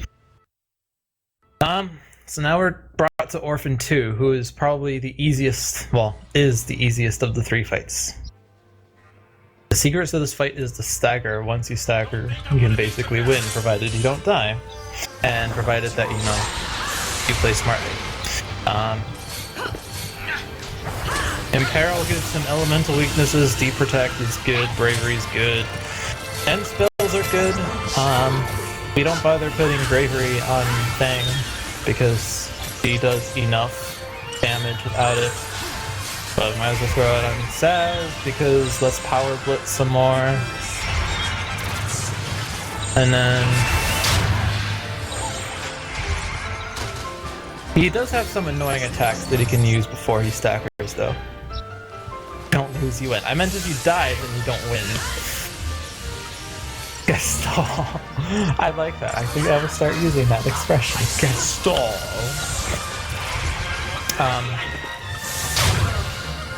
But yeah, Orphan can slap, and then slap again, and then slap some more. He can use... I forget what these are called. He has some attack that does a lot of damage to a single target, and if the target's... Kaleidoscopic Ray, which will kill Saz from full HP unless you have good damage range. And it has a 69% variance, which means it can do as low as 31% of its intended damage. So you can possibly survive, but it's RNG at that point.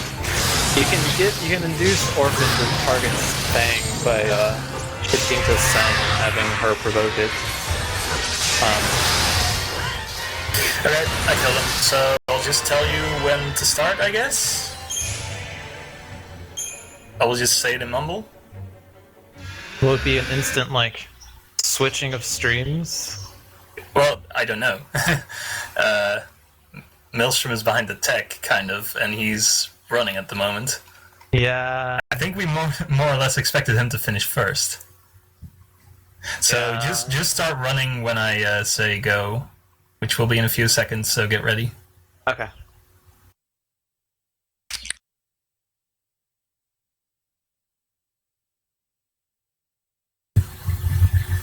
And go! Starting!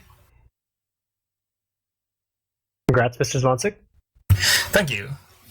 I guess it's gonna be a bit difficult right now to switch, because MLSTRM's in charge of that. So we'll have to wait, I guess, until he finishes before we can properly switch over. So bear with us for a minute here. It did switch over. It's now on my end. Oh, cool. It missed me selecting new game, but that's not a big deal. Nice. There's not really a whole lot going on in the first 10 minutes of the game anyway. There's not a whole lot going on in this game anyway. Kappa. Alright, so now I'm running, so I will leave the commentary to the others. Hey, what's up, everybody? To pipe in with other Hey, things. Hi, Oot. Oh, you made it in, Rolynn. Nice. Just in time, too. Welcome, welcome. Also, this is not MrZwanzig running 13-2. No, it is not. My job here for today is done. I think I'll be heading out. Since I have not actually played 13-2, I don't think I'm gonna be able to contribute much. Hello. Hi. Hello, Rory. So, I'll catch you all later. Good luck on the rest of the race, Lou. I hope Forgotten our time team is wins. reborn! Yeah, Team Metro. Cutting you down. Okay, good luck, guys. Yeah. Alright, see ya. Good run.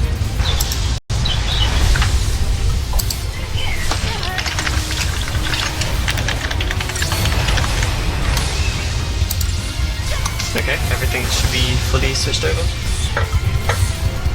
Alright, sounds good. So I'd just like to introduce myself. I'm the OOT, and I'll be commentating 13.2 today. Wait, me, who is Mariobutch? And Rolynn. That's me. I can introduce myself. I was glad to introduce you. That's nice of you. Thank you. Well, I almost died already. Apparently your stream's really loud and I can't turn it down any further, so can you turn it on at your end? If I do, then I'm going to have to restart my video. Can you not change it in OBS? I can, but it's going to restart Elgato. Oh, really? No, Is it any quieter now? I don't know. I'm waiting on chat. Yeah, I'm fixing the timers, guys, don't worry. Like, this is going to happen. Can you handle this? So I think one thing that's really nice to talk about for this fight, and actually for the first two fights here, is so it's actually worse if Chaos Bahamut does melee attacks, because all of his melee attacks will interrupt you, which obviously you don't want that. But interestingly enough, on the second fight it's actually good to get interrupts, but I'll talk about that a little more when we get to that point. Oh, never mind, Luda, your audio was fine. That's because Rory's audio was going through somehow, my bad. Well, I'm not going to reset it now because it will restart. Like, you'll see the waiting animation, which That's made me not get the what I cutscene want. skip late, so... So something really nice to note here on the second fight, there's a really weird, interesting mechanic with focused bolts. So basically, when you're casting focused bolts, if you get damaged at the same time before you cast it, it'll actually interrupt it, but it will not consume the ATB and it'll still cast the focused bolts, and it'll also cast it faster. So it's actually better to get interrupted on this second fight. This is a really weird circumstance, and this is actually the only case in the run where anything like this really exists. Yeah, it should also be noted that it can be pretty annoying when your own Bahamut starts doing barrel rolls, because then you can't cast while that's happening. Acrobatics.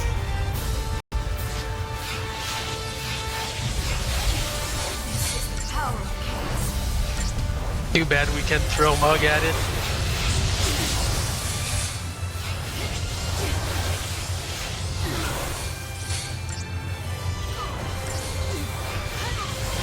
In general, these first two fights are pretty much free.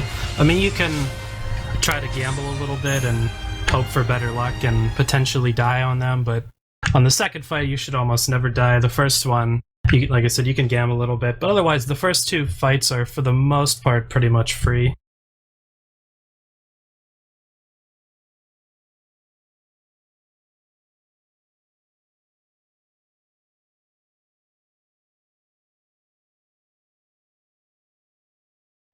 It should also be pointed out that this game is a lot more laid back than 13, so there's not nearly as much to have to explain. There's not going to be as much butt clenching as there is in 13. That's true. And that works out pretty conveniently because Tiornys is still finishing up his run as well at the moment. So I'll still be able to be here and explain what's going on with that. So the overall difficulty of this game as a speedrun is easier than 13 for sure, but it definitely gets very interesting with how you can optimize the fights and whatnot. Yeah, your hands end up getting tired after a while, after all the paradigm shifts. Your hands get tired after paradigm shifts.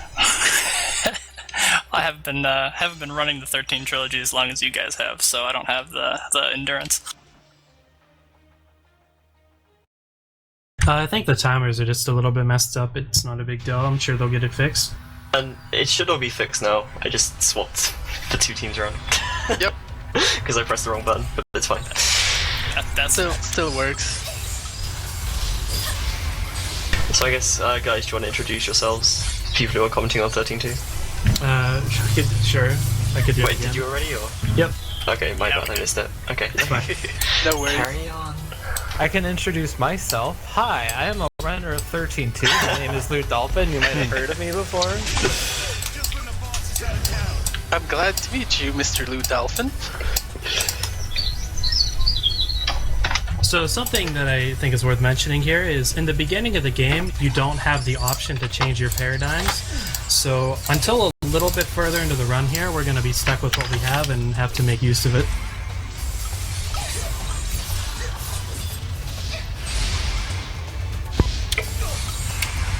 Yeah, the ATB refreshes in this game work the same way as they did in 13. But this is pretty much the only section in the game where we do this and the boss coming up.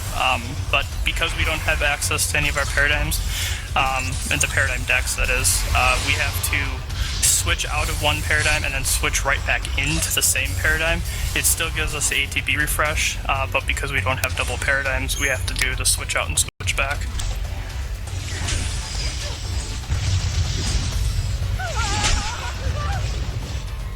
Another really interesting thing about refreshes in this game is, so in Final Fantasy XIII, when you do an ATB refresh, on the first paradigm shift of every battle, there's an animation that plays, but in this game, in 13.2, there's no animation. So in some of the fights, you might notice the runners will instantly, at the beginning of the battle, do a shift to instantly benefit from the refresh, rather than, I think I don't think there's any case that the runners really do that in 13.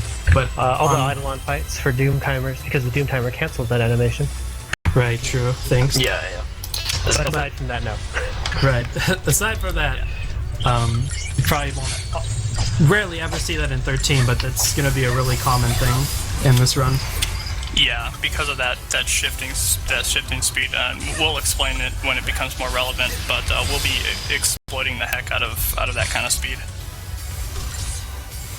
The roll buffering stuff that we use sometimes in 13, I believe gets used quite a bit more in 13 too. Yeah, we abuse it to no end in this game. Oh yeah. It's much easier to arrange. We'll explain it when it actually starts happening. There's a segment of the run that I like to call Blizzara Blizzaga, and then another segment I like to call Eroga Erora, and another segment I like to call Fyra Fyraga.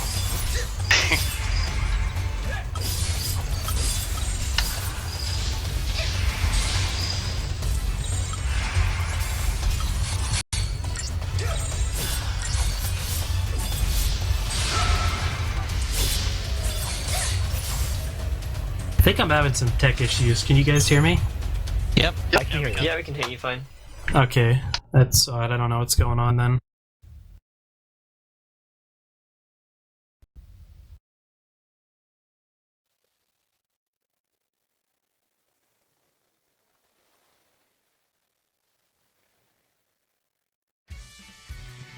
I guess my computer was having a hiccup. Your name?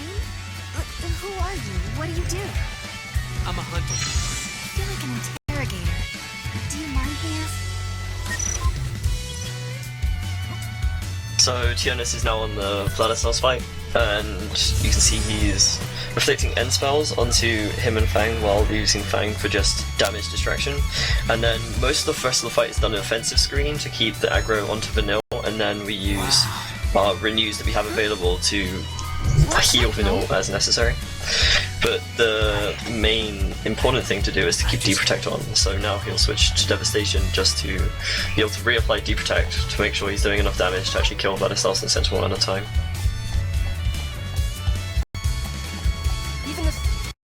I mean, if you don't land Deprotect, things can get a little sketchy because you end up just basically at the mercy of Vlad's RNG as to who he's going to attack.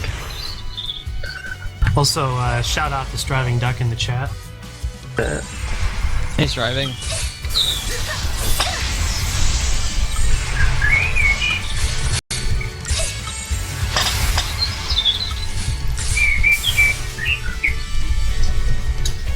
Okay, that was a nice spot.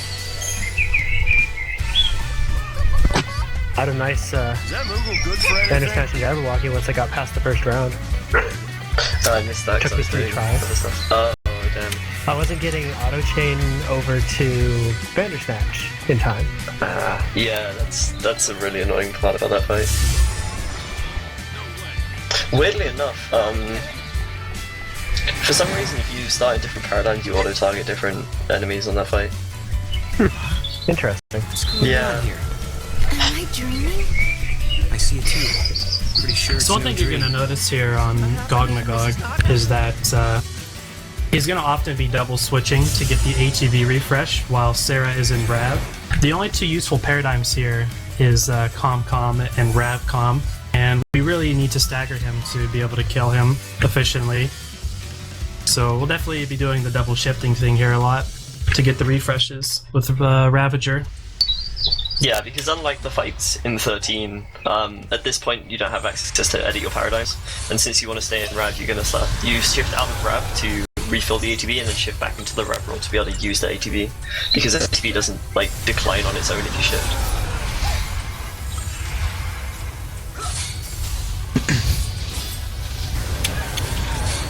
It wasn't too bad, I don't think.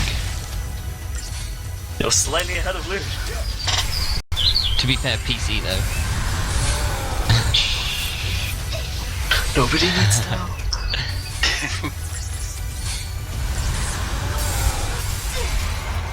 So, obviously Lude's finishing up the Gog Magog fight, and Tiornys is about to enter Tiamat, so we'll see how he does in terms of tail hammers. Hopefully none.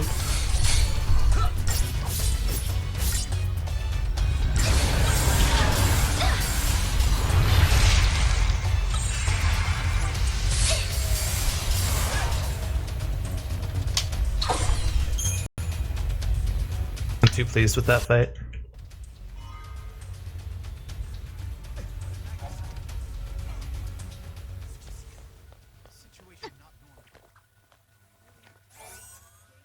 This little bit here is pretty quiet in terms of anything interesting, really. It's a lot of back and forth.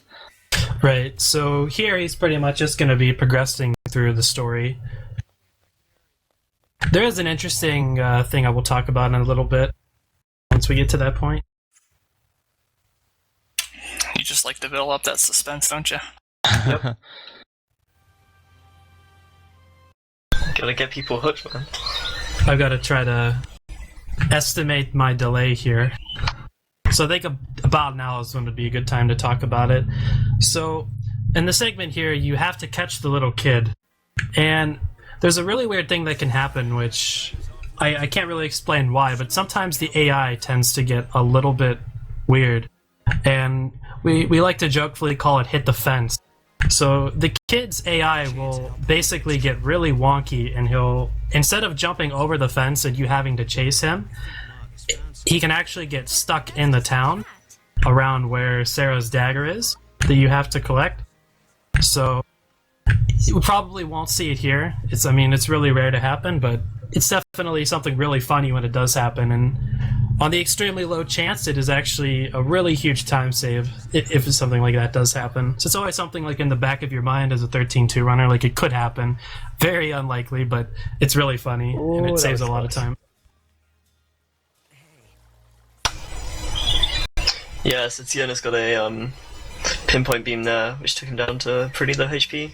The damage variance on that is pretty scary. Like, if you're not in green health, it can be incredibly dangerous to get hit by that. The Mogul's reacting to the kids. Yeah, I don't think he's just looking for playmates. I think I got an encounter in precisely the worst possible place then, because he was right in front of me just as an encounter popped up.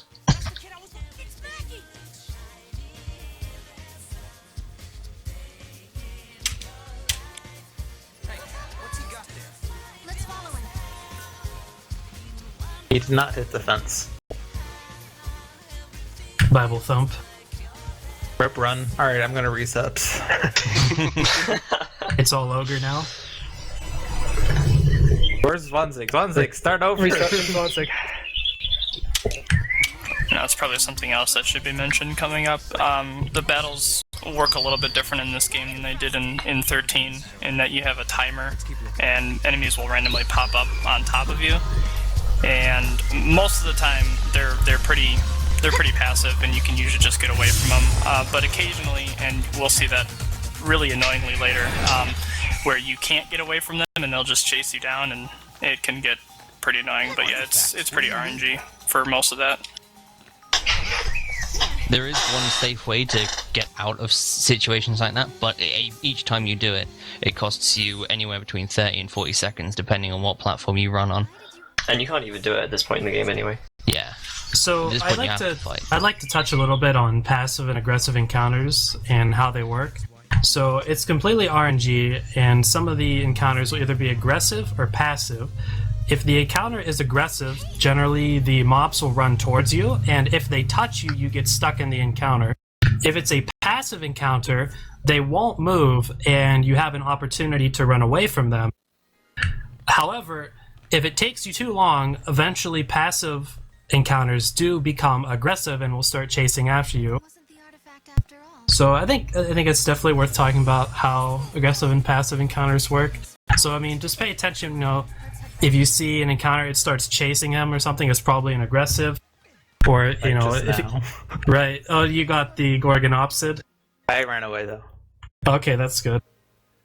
I just overleveled Noel's Rav then. So he's now got Frost Strike, which is great.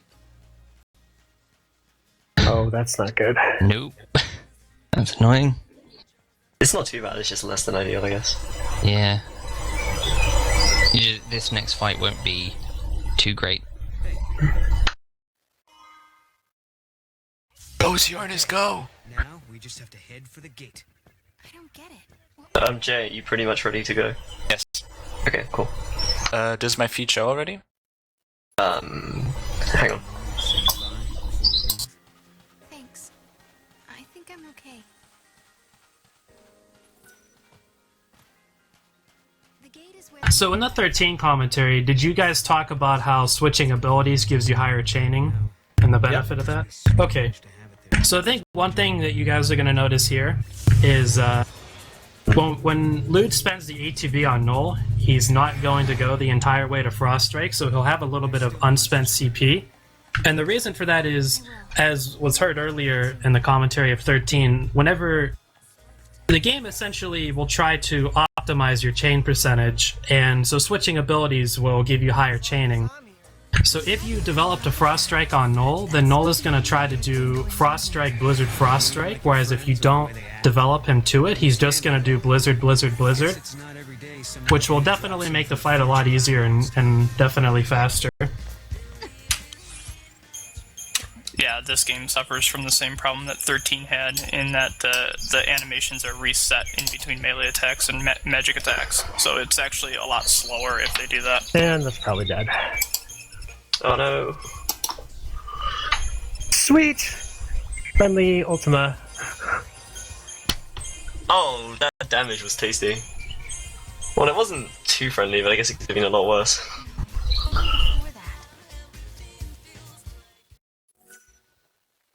I mean, vanilla dying is less ideal, but...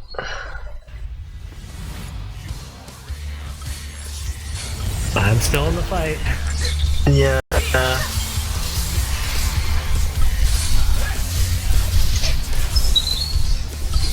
Shit. Thought I was gonna get another 10 because of laughter. Oh, wow. Damn, that sucks.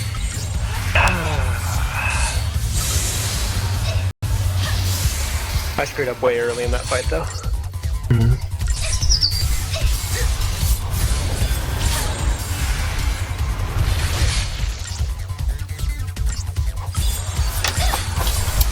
Still sucks. That was where I could make up ground on you guys. This is true.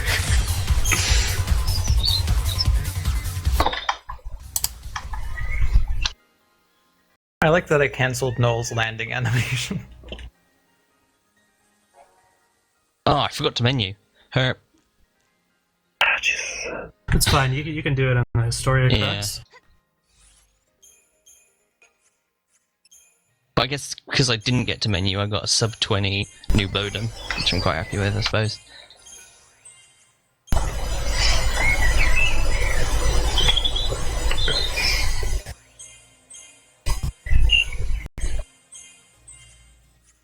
So I guess, do you guys want to explain like the paradigm tuning in Crystarium for 13.2, since it's pretty different to 13? Sure. So basically, it's the same as 13 in that everybody has their own Crystarium. And one thing you might notice is that there's little nodes and there's big nodes. If you level up on a big node, you'll get a larger stat boost, and the smaller nodes won't give you as many stats.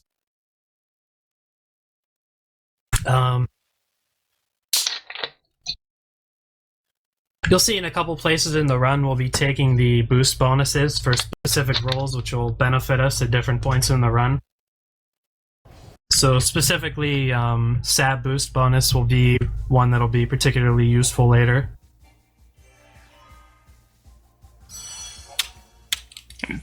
Paradigms really don't change all that much in this run either. After about an hour into the run, we pretty much will not even touch the paradigm deck for any reason, other than to maybe change the default. Not even that anymore, at least in my case. I think Rory's still doing a couple of default changes. Yeah. Like, my only change was at Sarah versus Kai's, and then after that. But now I don't do that even. But also you have the paradigm tuning in 13.2. Yeah, the paradigm tuning, which is really useful in this game.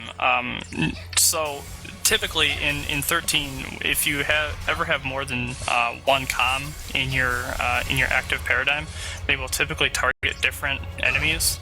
Actually, they will always target different enemies unless there's one enemy. But in this game, you can actually tune whether you want it to be normal or cross or wide. And cross is, it automatically focuses everything on the enemy that the party leader is focusing on. So even if you're running 3 comms, they will all attack the same target. And that's becomes really useful later on. Right, that's a really good point to mention, is setting it to cross, and a lot of times you'll just nuke a target down with comms out post-stagger. Not always the case, but here and there it can be useful.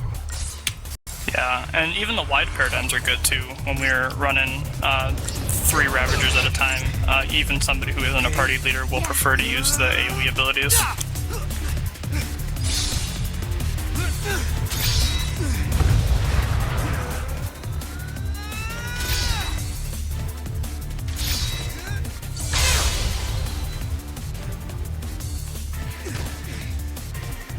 Visible giant.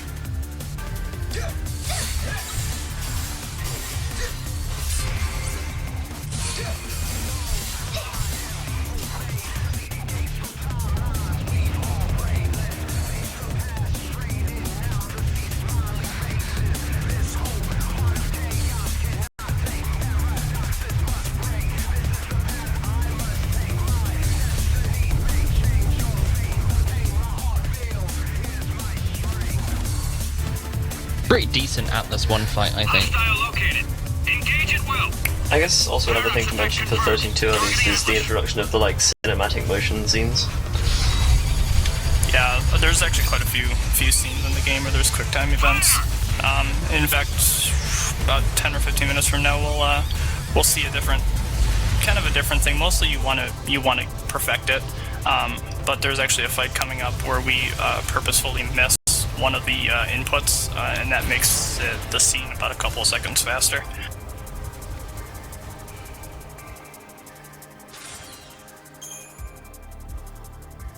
Yeah, generally the cinematic actions are pretty straightforward, and in the speedrun there's not too many of them. There's literally no randomness to it. It's the exact same inputs at every cinematic.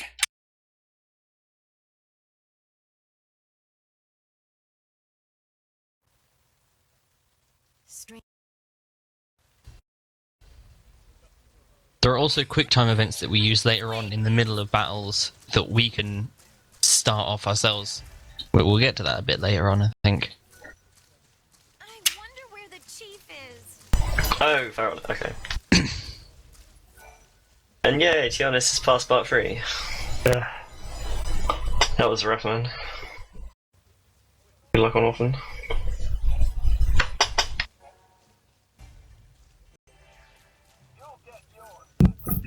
Why did you offer to stop the On the plus side, Tiornys is gonna PB. Seems like it. Like the gate to Valhalla? Exactly. Oh, did we just lose the stream? Oh, it's just dropping a load of frames. Okay, that's fine. Nothing to worry about.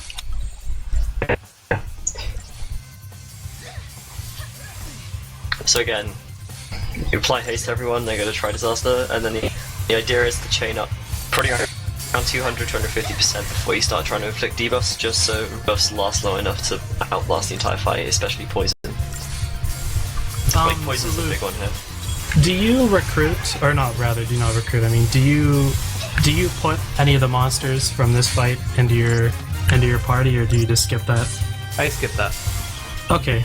I also stopped leveling the Zorg Scandroid, so these two monsters are not used. Speaking of the recruiting, right. So I think a good thing to talk about here is, so these initial monsters that we get, they're always guaranteed on this fight, but they're practically useless. We don't really want or need to use them. There's 3 monsters that will ever actually get any use in this entire run. 2 of them we have to capture, and that's the biggest RNG elements of this game. And the other one is pretty much a freebie for throwing Mog. So this is where we might see a little bit of variance from the runners. I'm not sure. So you're doing Nectin, Rory? Yeah, I'm attempting to do Nectin, yeah. Oh, first then, try. so- I'm happy with that. Okay, okay, we're not going to see any variance then. I know that some runners still do run with the old route that takes Gremlin. There's 2 good Ravagers that we can get here in the beginning. It's either going to be Nectin, which is the preferable one, or you can get Gremlin. Generally, Nectin is a little bit faster, so it's better to take Nectin, but it doesn't make a big deal. Yeah, the Necton overall is better, but Gremlin is technically easier to get, or you have a higher chance of actually capturing it when you beat it. Well, to be fair, the thing about Nectins is they die in 1 hit on the preamps, and they have way less health. So I'd actually say Nectins are easier to get if you get the spawn. The other thing I like about the Nectins too is they can spawn in the tunnels, and there's only passive battles in the tunnels. Where if you're trying to farm the Gremlin, if you don't get it outside, you may end up getting yourself stuck in an aggressive fight that doesn't have one. But besides that, for the most part, because we're exploiting a lot of these the roll buffering things that was never exploited before, Nectin is the better choice because it casts about 50% faster than the Gremlin, so we get staggers a lot easier and faster. So here there's a little bit of shopping. Gonna pick up some materials to develop the monsters and buy a couple of Gasol greens, as well as maybe a couple of potions. I have a lot of aggro luck today. I'm really good at finding Gremlin. Fortunately, I don't want Gremlin. So now spawns. Yeah, so now Tiornys has been Brunhilde out for Orphan, and is doing a bit of damage beforehand. He'll probably have to. I don't know. He might actually skip the guest hostel. Oh, son of a bitch. Oh. So I think this is a good time to talk about. The Gestalt stall. I think this is a good time to talk about. Or, sorry, I wasn't sure. Good. I wanted to be safe, and then I decided not to be safe. Yeah, do the finisher, YOLO. Did you get it? Or?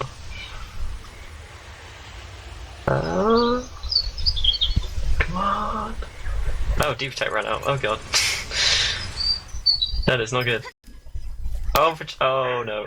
Worked. Oh my god. Nice. Did you happen to see who that was targeting? No, I didn't. Alright. I will find out. But so I'd like to talk about Historia, what we call cruxing out. So as you can see there, Lewd about a minute ago got an aggressive encounter, and that one in particular would be extremely difficult to get away from, and we definitely don't want to fight it. So an interesting thing is when you hit start and you return to the Historia Crux and you go back in, it'll put you where you were left off, or where you left, and it'll essentially put your step counter back to 0, so that way you can get rid of the spawn and you don't have to fight it. And that's something that we'll see a couple of times, I'm sure, depending on luck.